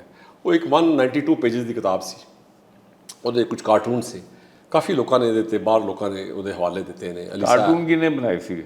ਕਾਰਟੂਨ ਬਣਾਉਣ ਵਾਲਾ ਬੰਦਾ ਸੀ ਇੱਕ ਕੁਝ ਸ਼ਾਹ ਸੀ, ਬੜਾ ਅੱਛਾ ਇੱਥੇ ਹੈਗਾ ਸੀ ਨਿਊਜ਼ ਦਾ। ਖੈਰ ਅਸੀਂ ਕਾਰਟੂਨ ਦਾ ਆਈਡੀਆ ਤੁਸੀਂ ਦਿੰਦੇ ਸੀ? ਆਈਡੀਆ ਮੈਂ ਦਿੰਦਾ ਸੀ, ਆਈਡੀਆ ਮੇਰਾ ਹੁੰਦਾ ਸੀ। ਸਕੈਚੋ ਕਰਦੇ? ਸਕੈਚ ਮੈਂ ਕਿਹਾ ਯਾਰ ਤੱਕੇ ਨਾ ਪੰਜਾਬੀ ਇੱਕ ਮਤਲਬ ਪੇਂਡੂ ਬੰਦਾ ਹੈਗਾ, ਉਹ ਥੱਲੇ ਬੈਠਾ ਹੈ, ਜਿਹੜਾ ਉਰਦੂ ਬੋਲਣ ਵਾਲਾ ਸ਼ੇਰਵਾਨੀ ਪਾ ਕੇ ਉੱਤੇ ਆਇਆ ਹੈ, ਜਿਹਨੇ ਕੋਟ ਪੈਂਟ ਟਾਈ ਪਾਈ ਸਭ ਤੋਂ ਉੱਤੇ ਆਇਆ ਹੈ। ਸੋ ਐਸਾ ਮੈਂ ਕਿਹਾ ਇਹ ਹੁਣ ਤਾਲੀਮ ਦਾ ਜਿਹੜਾ ਨਾ ਸਿਸਟਮ ਮੈਂ ਕਿਹਾ, ਜਾਂ ਪੰਜਾਬ ਗੌਰਮੈਂਟ ਸਾਡੀ ਜਿਹੜੀ ਹੈਗੀ ਹੈ ਇਹਦਾ ਜਿਹੜਾ ਉਰਦੂ ਦੇ ਪੌਦਿਆਂ ਨੂੰ ਪਾਣੀ ਦੇ ਰਿਹਾ, ਫੁੱਲ ਲੱਗੇ ਨੇ, ਅੰਗਰੇਜ਼ੀ ਦੇ ਪੌਦਿਆਂ ਨੂੰ ਗਮਲੇ ਨੂੰ ਪਾਣੀ ਦਿੱਤਾ ਜਾ ਰਿਹਾ, ਫੁੱਲ ਲੱਗੇ ਨੇ, ਪੰਜਾਬੀ ਦਾ ਗਮਲਾ ਟੁੱਟਾ ਪਿਆ, ਮਰਿਆ ਪਿਆ, ਖਤਮ ਹੋਇਆ ਬੂਟਾ।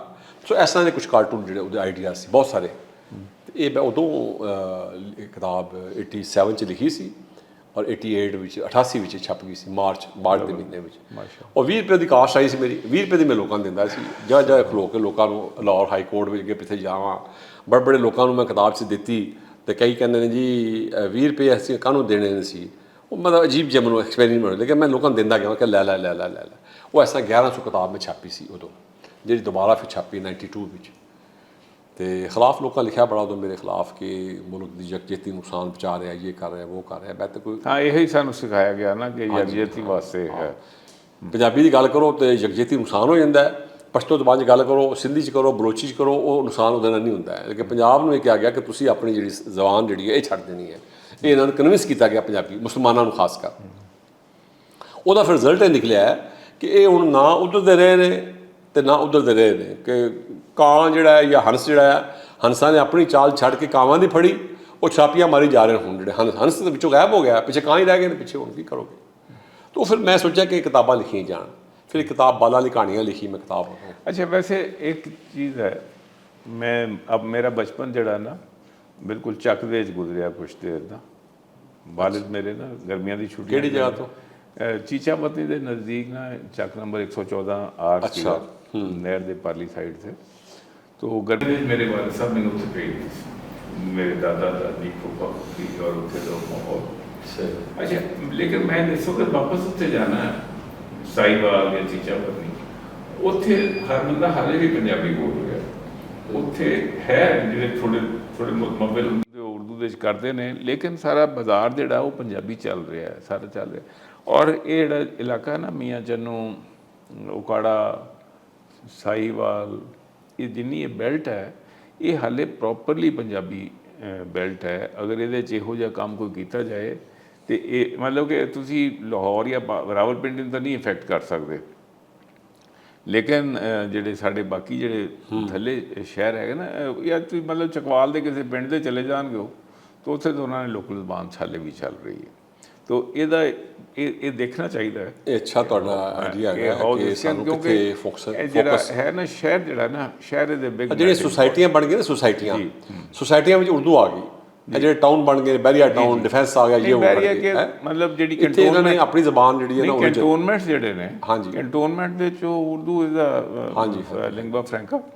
तो लेकिन ये है कि हाले भी मैं समझदा कि इस किस्म की चीज़ जी अगर फोकस किया जाए, क्योंकि एक चीज़ मैनू इंटरस्टिंग ये लगती कि पंजाबी जी ज़बान है, इसका ज़मीन के नाल बहुत ज़्यादा ताल्लुक है। ज़मीन का इन मतलब कि ज़रात के नाल बहुत ज़्यादा ताल्लुक है, क्योंकि बेशतर जो पंजाबी है वो आ रहा उतों।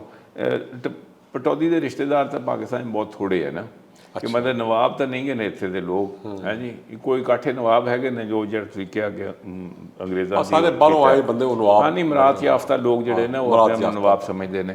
लेकिन जनरली हर बंदा जोड़ा ना वो या तो थर्ड जनरेशन अर्बनाइज्ड है, या 2 जनरेशन अर्बनाइज्ड है, या 1 जनरेशन अर्बनाइज्ड है। हुण लोग बंदा उठेगा मियाँ वाली तो इत्थे आ जाएगा या लाहौर चला जाएगा, तो he is first generation of urbanization. वो आया जितों हैगा उत्थे तो उसकी लिंगवा फ्रैंका होर सी, ਜ਼ਬਾਨ ਉਹ ਆਪਣੀ ਪੰਜਾਬੀ ਦੀ ਜਿਹੜੇ ਵੀ ਡਾਇਲੈਕਟ ਸੀ ਉਹ ਬੋਲ ਰਿਹਾ ਸੀ। ਜਿਸਲੇ ਉਹ ਲਾਹੌਰ ਜਾਂ ਰਾਵਲਪਿੰਡੀ ਆ ਗਿਆ ਤਾਂ ਉਹਨੇ ਫਿਰ ਚੇਂਜ ਹੋ, ਕਿਉਂਕਿ ਤੁਸੀਂ ਇਫੈਕਟ ਹੋ ਜਾਂਦੇ ਹੋ ਨਾ ਬਾਕੀ ਮਾਹੌਲ ਤੋਂ। ਤੋ ਲੇਕਿਨ ਇਹ ਹੈ ਕਿ ਜਿਹੜੇ ਇਲਾਕੇ ਹੈਗੇ ਨੇ ਪਿੱਛੇ, ਉੱਥੇ ਹਾਲੇ ਵੀ ਇੱਕ ਚਾਂਸ ਹੈਗਾ ਕਿ ਅਗਰ ਇਸ ਕਿਸਮ ਦੀ ਕੋਈ ਤਹਿਰੀਕ ਹੋਵੇ ਤੇ ਦੇਰ ਇਜ਼ ਅ ਚਾਂਸ ਕਿ ਨਾ ਕਰ ਸਕਦੇ, ਕਿਉਂਕਿ ਜਿਹੜੀ ਹੁਣ ਮੇਰੀ ਹੈ ਤੁਹਾਡੀ ਜਨਰੇਸ਼ਨ ਹੈ ਨਾ, ਅਸੀਂ ਉਹਨਾਂ ਲੋਕਾਂ ਦੇ ਨਾਲ ਜ਼ਿੰਦਗੀ ਗੁਜ਼ਾਰੀ ਹੈ ਜਿਨ੍ਹਾਂ ਦਾ ਪਿੱਛੇ ਜ਼ਮੀਨ ਨਾਲ ਔਰ ਉਸ ਕਲਚਰ ਨਾਲ ਤਾਲੁਕ ਸੀਗਾ, ਹੈ ਜੀ। ਉਹਨਾਂ ਤੋਂ ਅਸੀਂ ਕੁਝ ਵਿਜ਼ਡਮ ਸਿੱਖ ਲਈ, ਇਸੇ ਵਜ੍ਹਾ ਨਾਲ ਅਸੀਂ ਬੈਠੇ ਇਹ ਗੱਲ ਕਰ ਰਹੇ ਹਾਂ। ਸਹੀ ਹੈ ਜੀ। ਅਗਰ ਇਹ ਮੇਰੀ ਉਹ ਬੈਕਗਰਾਊਂਡ ਨਾ ਹੁੰਦੀ ਤੇ ਮੈਂ ਤੁਹਾਡੇ ਨਾਲ ਇਸ ਜ਼ਬਾਨ ਦੇ ਗੱਲ ਨਹੀਂ ਕਰ ਸਕਦਾ ਸੀ, ਹੈ ਜੀ। ਅੱਛਾ, ਲੇਕਿਨ ਅਸੀਂ ਉਸ ਜਨਰੇਸ਼ਨ ਤੋਂ ਉਹ ਦੇਰ ਇਜ਼ ਅ ਚਾਂਸ ਕਿ ਉਸ ਪਾਸੇ ਕੀਤਾ ਜਾਏ। ਅੱਛਾ, ਇਹ ਵੀ ਮੈਂ ਸਿਰਫ ਲੈਂਗੁਏਜ ਦੀ ਗੱਲ ਕਰ ਰਿਹਾ, ਫਿਰ ਸੂਫੀਜ਼ਮ ਅਸੀਂ ਪਾਸੇ ਰੱਖਦੇ ਹਾਂ, ਸੂਫੀਜ਼ਮ ਬਾਅਦ ਦਾ ਕਿਸੇ ਬਾਅਦ ਇਨਸ਼ਾਅੱਲਾ ਕਰਾਂਗੇ।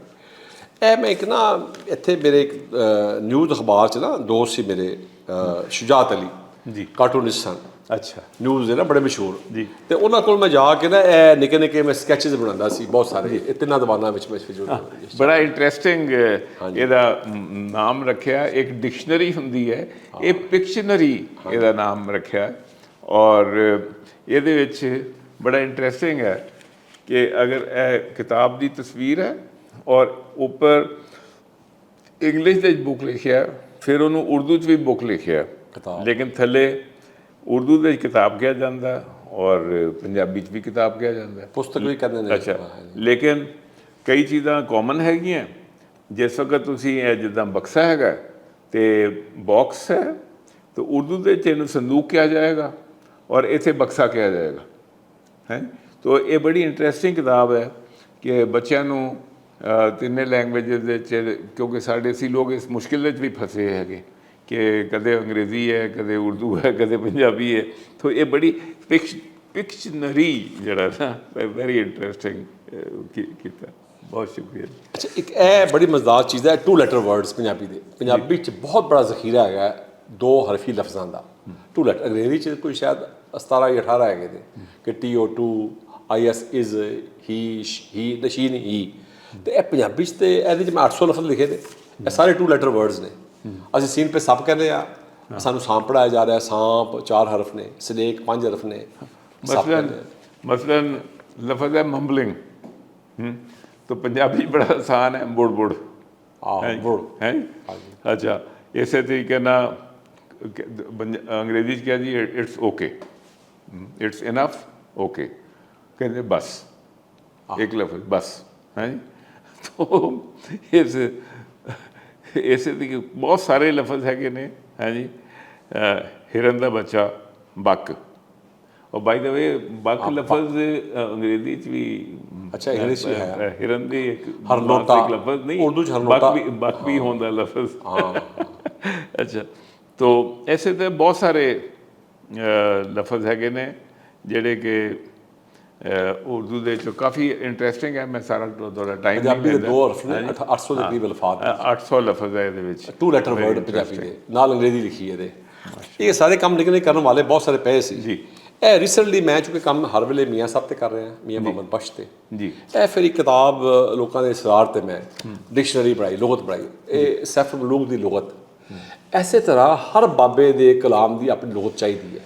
ਸਰ ਤੁਸੀਂ ਬਰੀਫਲੀ ਸਾਨੂੰ ਇਹ ਦੱਸੋ ਹਾਂਜੀ ਕਿ ਸੈਫੁਲ ਮਲੂਕ, ਕਿਉਂਕਿ ਮੈਂ ਵੀ ਨਹੀਂ ਪੜ੍ਹੀ ਹੋਈ, ਔਰ ਮੈਨੂੰ ਸੈਫੁਲ ਮਲੂਕ ਕੋਈ ਕਹਾਣੀ ਹੈਗੀ ਹੈ ਜਾਂ ਕੋਈ ਨਾਵਲ ਹੈ, ਕੀ ਚੀਜ਼ ਹੈ, ਜਾਂ ਪੋਇਮ ਹੈ, ਕੀ ਚੀਜ਼? ਨਹੀਂ, ਇਹ ਮਾਫੌਕਲ ਫਿਤਰਤ ਕਹਿ ਲਓ। ਇਹਦੇ 'ਚ ਕੁਛ ਐਸੀਆਂ ਮਖਲੂਕਾਤ ਦਾ ਜ਼ਿਕਰ ਹੈ ਜਿਨ੍ਹਾਂ ਪਰੀਆਂ ਦੀ ਕਹਿ ਲਓ ਇਹਦੇ 'ਚ ਤਲਕ ਹੈ। ਜਿਹੜਾ ਹੈ ਜਿਹੜੀ ਸ਼ਾਹ ਪਰੀ, ਜਿਹੜਾ ਕਰੈਕਟਰ ਇੱਕ ਫੀਮੇਲ, ਉਹ ਪਰੀ ਹੈਗੀ ਹੈ, ਫੇਰੀ ਜਾਂ ਪੈਰੀ ਕਹਿ ਲਓ ਉਸਨੂੰ। ਔਰ ਜਿਹੜਾ ਸੈਮੂ ਸ਼ਹਜ਼ਾਦਾ ਹੈਗਾ, ਇਹ ਖਾਕੀ, ਇਹ ਬੰਦਾ ਹੈਗਾ। ਸੋ ਇਹ ਬੇਸਿਕਲੀ ਸਟੋਰੀ ਹੈ ਜਿਹੜੀ it's a love story, love story. ਅੱਛਾ, ਹਾਂ, ਲੇਕਿਨ ਜਿਹਦਾ ਐਂਡ ਜਿਹੜਾ ਨਾ ਉਹ ਸਾਡੇ ਵਾਂਗ, ਜਿਹੜੇ ਸਾਡੇ ਪੰਜਾਬ 'ਚ ਜਿਹੜੇ ਕਿਸੇ ਨੇ ਜਾਂ ਪੂਰੇ ਸਾਡੇ ਇੰਡਸ ਵੈਲੀ ਵਿੱਚ, ਇਹ ਸਾਡੇ ਕਿਸੇ ਸਾਰੇ ਟ੍ਰੈਜਿਕ ਨੇ ਐਂਡ 'ਤੇ ਜਾ ਕੇ। ਆਲ ਆਰ ਟ੍ਰੈਜਿਕ, ਚਾਹੇ ਹੀਰ ਰਾਂਝੇ ਦਾ ਹੋਵੇ, ਚਾਹੇ ਸੱਸੀ ਪੁੰਨੂ ਦਾ ਹੋਵੇ, ਸੋਹਣੀ ਮਹੀਵਾਲ ਦਾ ਹੋਵੇ, ਇਹ ਸਾਰੇ ਕਿਸੇ ਟ੍ਰੈਜਿਕ ਨੇ, ਮਿਰਜ਼ਾ ਸਾਹਿਬਾਂ ਦਾ ਹੋਵੇ। ਲੇਕਿਨ ਇਹ ਜਿਹੜਾ ਸੈਫੁਲ ਕਿੱਸਾ ਹੈਗਾ, ਇਹ ਇਜਿਪਟ ਦਾ ਕਿੱਸਾ ਹੈ, ਉੱਥੋਂ ਚੱਲੀ ਸੀ ਇਹ ਕਹਾਣੀ। ਉੱਥੇ ਦਾ ਆਸਮ ਸ਼ਾਹ ਸੀ। ਇਹਦਾ ਐਂਡ ਜਿਹੜਾ ਹੈਗਾ ਨਾ ਉਹ ਟ੍ਰੈਜਿਕ ਨਹੀਂ ਹੈਗਾ, ਬਲਕਿ ਉਹ ਦੋਨਾਂ ਦਾ ਮਿਲਾਪ ਹੋ ਜਾਂਦਾ ਹੈ। ਫਿਰ ਸ਼ਾਦੀ ਹੁੰਦੀ ਹੈ, ਫਿਰ 50 ਸਾਲ ਰੂਲ ਕਰਦਾ ਉਹ ਇਜਿਪਟ ਦੇ ਉੱਤੇ ਬੰਦਾ। ਅਤੇ ਇਹ ਕਹਾਣੀ ਜਿਹੜੀ ਹੈ ਇੱਕ ਖਾਕੀ ਦੀ ਅਤੇ ਇਹਦੇ ਨਾਰੀ ਦੇ ਨਾਲ, ਨਾਰੀ ਮੀਨ ਜਿਹੜੀ ਅੱਗ ਦੀ ਮਖਲੂਕ ਕਹਿ ਲਓ ਸੀ। ਐਸਾ ਅੱਗ ਜਿਹਦੀ ਅੱਗ ਦੇ ਜਿਹੜੀ ਜਨਾਤ ਜਿਹਦਾ ਹੁੰਦੀ ਹੈ ਨਾ, ਇਹਨਾਂ ਦਾ ਅੱਗ ਧੂਏ ਦੇ ਬਗੈਰ ਅੱਗ ਔਰ ਸਾਇਆ ਨਹੀਂ ਹੁੰਦਾ, ਨਾ ਸਾਇਆ ਨਾ shadow, no shadow no smoke, so that is a fire, so that out of fire, ਉਸ ਫਾਇਰ ਦੇ ਵਿੱਚੋਂ ਫਿਰ ਇਹ ਚੀਜ਼ਾਂ ਜਿਹੜੀਆਂ ਨੇ ਜਿੰਨਾਤ ਜਾਂ ਚੀਜ਼ਾਂ ਜਿਹੜੀਆਂ ਨੇ ਬਣਦੀਆਂ ਨੇ। ਸੋ ਇਹ ਅੱਛਾ ਇਹ ਹਰ ਰੂਪ ਧਾਰ ਲੈਂਦੇ ਨੇ, ਬੰਦੇ ਨੂੰ ਇਹ ਹਾਸਲ ਨਹੀਂ ਹੈਗਾ, ਇਹ ਸਾਰਾ ਗੱਲਾਂ ਲਿਖੀਆਂ ਮੀਆਂ ਸਾਹਿਬ ਇਹਦੇ ਵਿੱਚ ਹੈਗਾ। So it's like a more than a fairy tale, it's a fairy tail, ਲੇਕਿਨ ਇਹਨੂੰ ਅਸੀਂ ਮੀਆਂ ਸਾਹਿਬ ਨੇ ਨਾ ਦੋ ਪਰਤਾਂ ਹੀ ਲਿਖਿਆ ਇਸ ਨੂੰ। ਹੁਣ ਮੀਆਂ ਸਾਹਿਬ ਦੇ ਵੱਡੇ ਭਾਈ ਨੇ ਕਿਹਾ ਕਿ ਤੁਸੀਂ ਇਹ ਕਹਾਣੀ ਐਸੀ ਲਿਖੋ ਸੈਫ ਮਲੂਕ ਵਾਲੇ ਪਾਸੇ ਕਿ ਪਾਓ ਨੂੰ ਜਿਹੜਾ ਨਾ ਸ਼ੇਰ ਬਣਾਵੀਂ, ਇਸ ਨੂੰ ਇੱਕ ਪਾ ਕਿੱਸਾ ਹੋਵੇ, the story should be 1 quarter but the wisdom should be 3 quarter, 3 times, 3 time more, 3/4 ਕਹਿ ਲਓ ਹਿੱਸਾ।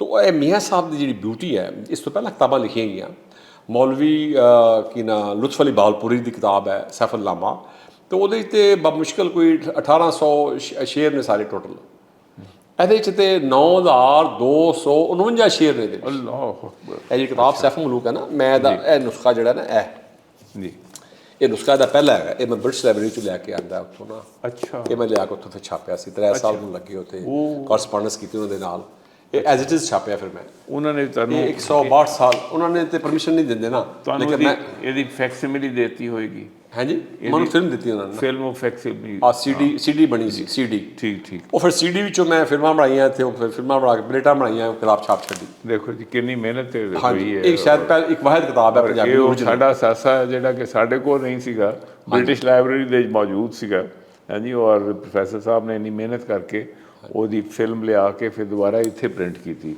ਹਾਂਜੀ, ਔਰ ਲੇਕਿਨ ਇਹਨੂੰ ਹੁਣ ਮੇਰੇ ਖਿਆਲ ਪੜ੍ਹਨ ਵਾਲੇ ਬਹੁਤ ਥੋੜੇ ਹੋਣ। ਇਹਨੂੰ ਸਾਰਿਆਂ ਨੇ ਕੰਪੋਜ਼ ਕਰ ਲਿਆ ਮੈਂ ਇਸ ਪੂਰੀ ਕਿਤਾਬ ਨੂੰ। ਇਹਦੇ ਬਾਅਦ ਅੱਜ ਕੱਲ੍ਹ ਕੋਰਲ ਡਰਾਜ ਜਾ ਕੇ ਮੈਂ ਜ਼ੇਰਾਂ ਜ਼ਬਰਾਂ ਲਾ ਰਿਹਾ, ਕੰਮ ਕਰ ਰਿਹਾ, ਇਸ 'ਤੇ ਬੈਠਾ ਕਾਫੀ ਸਾਰਾ, ਕਿਉਂਕਿ ਔਰ ਇਹ ਕੰਮ ਮੇਰਾ ਇਨਸ਼ਾਅੱਲਾ ਨਜ਼ਦੀਕ ਆ, ਹੁਣ ਛਪ ਜੇਗੀ। 7 ਸਾਲ ਹੋ ਗਏ ਨੇ ਲੱਗਿਆ ਇਸ ਤੇ, 7 ਸਾਲ ਲਗਾਤਾਰ ਮੈਂ ਸੈਫ ਮਲੂਕ ਦੇ ਉੱਤੇ ਕੰਮ ਕਰ ਰਿਹਾ। ਵੈਸੇ ਤਾਂ ਇਹ ਕੰਮ ਕਰਦੇ ਹਾਂ ਸੈਫ ਮਲੂਕ ਤੋਂ 14 ਸਾਲ ਹੋ ਗਏ ਨੇ, ਲੇਕਿਨ 7 ਸਾਲ ਤੋਂ ਮੈਂ ਦੁਬਾਰਾ ਨਵੇਂ ਸਿਰ ਤੋਂ ਫਿਰ ਇਸ ਨੂੰ ਨਾ ਮੈਂ, ਇਹ ਲਿਹਾਈ ਪੁਰਾਣੀ ਹੈਗੀ ਇਹਦੇ 'ਚ, ਇਹ ਫਾਰਸੀ ਲਿਹਾਈ ਸੀ ਉਸ ਵੇਲੇ, ਪਰਸ਼ੀਅਨ ਪੰਜਾਬੀ ਦੀ ਕਦੀਮ ਲਿਹਾਈ। ਹੁਣ ਤੁਸੀਂ ਕਿਹੜਾ ਇਹਨੂੰ ਗੁਰਮੁਖੀ 'ਚ ਕੀਤਾ ਵਾ? ਨਹੀਂ, ਮੈਂ ਸ਼ਾਹਮੁਖੀ 'ਚ ਕੀਤਾ ਹੈਗਾ, ਅਲਫਬੇ ਵਿੱਚ, ਅਲਫਬੇ ਵਿੱਚ ਫਾਰਸੀ। ਲੇਕਿਨ ਜਿਹੜਾ ਚਲੋ ਸਾਡੇ ਕੋਲ ਚਾਂਸ ਹੈਗਾ ਕਿ ਅਸੀਂ ਇਹਨੂੰ ਸ਼ਾਇਦ ਪੜ੍ਹ ਸਕੀਏ। ਹਾਂਜੀ ਇਨਸ਼ਾਅੱਲਾ।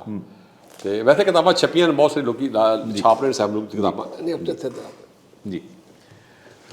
ਤੇ ਜ਼ਿਆਦਾ ਕੰਮ ਮੈਂ ਮੀਆਂ ਸਾਹਿਬ ਤੇ ਕਰ ਰਿਹਾ, ਜ਼ਿਆਦਾ ਕੰਮ ਜਿਹੜਾ ਨਾ। ਠੀਕ ਹੈ। ਅੱਛਾ, ਕੋਈ 11-12 ਕਿਤਾਬਾਂ ਮੀਆਂ ਸਾਹਿਬ ਸਰ, ਤੇ। ਇਹ ਮੇਰਾ ਖਿਆਲ ਹੈ ਸਾਡਾ ਜਿਹੜਾ ਸੈਸ਼ਨ ਹੈ ਨਾ, ਇਹ ਨਾਮ ਮੁਕੰਮਲ ਹੈ। ਇਹ ਜਿਹੜੀ ਤੁਹਾਡੀ ਪਬਲੀਕੇਸ਼ਨਸ ਹੈ ਔਰ ਜਿਹੜਾ ਤੁਸੀਂ ਜਨਰਲੀ ਹੋਰ ਇਹਦੇ ਇਲਾਵਾ ਜਿਹੜੀ ਐਕਟੀਵਿਟੀਜ਼ ਕਰ ਰਹੇ ਹੋ ਪੰਜਾਬੀ ਵਾਸਤੇ, ਤੇ ਇਹ ਅਸੀਂ ਨੈਕਸਟ ਸੈਸ਼ਨ ਦੇ ਵਿੱਚ ਇਨਸ਼ਾਅੱਲਾ ਇੱਕ ਹੋਰ ਸੈਸ਼ਨ ਅਸੀਂ ਇਨਸ਼ਾਅੱਲਾ ਕਰਾਂਗੇ, 1 ਜਾਂ 2 ਜਾਂ 3 ਸੈਸ਼ਨ ਦੇ ਵਿੱਚ, ਤਾਂ ਕਿ ਵਿਊਅਰਸ ਜੋ ਤੁਸੀਂ ਲੋਕ ਜ਼ਿਆਦਾ ਤਫਸੀਲ ਨਾਲ ਪ੍ਰੋਫੈਸਰ ਸਈਦ ਅਹਿਮਦ ਸਾਹਿਬ ਜੋ ਕੰਮ ਕਰ ਰਹੇ ਨੇ, ਔਰ ਇਨਸ਼ਾਅੱਲਾ ਇਹ 'ਚ ਤੁਸੀਂ ਕੁਝ ਵਿਜ਼ਡਮ ਵੀ ਆਏਗੀ ਤੁਹਾਡੇ ਵਾਸਤੇ, ਔਰ ਕੁਝ ਤੁਹਾਡੀ ਸ਼ਨਾਸਾਈ ਹੋਏਗੀ ਕਿ ਪੰਜਾਬੀ 'ਚ ਕਿੰਨਾ ਕੰਮ ਹੋ ਰਿਹਾ ਇੱਥੇ ਇਸ ਮਾਮਲੇ 'ਚ, ਔਰ ਬਾਕੀ ਵੀ ਲੋਕ ਇਨਸ਼ਾਅੱਲਾ ਇਹਦੇ ਨਾਲ ਇਕੱਠੇ ਹੋਣਗੇ। ਬਹੁਤ ਸ਼ੁਕਰੀਆ। ਸ਼ਾਪ ਹੈਗੀ ਨਾਲ ਜ਼ਿਕਰ ਕਰਨਾ ਸੀ। ਬਹੁਤ ਸ਼ੁਕਰੀਆ। ਹਾਂਜੀ, ਬੜੀ ਮਿਹਰਬਾਨੀ।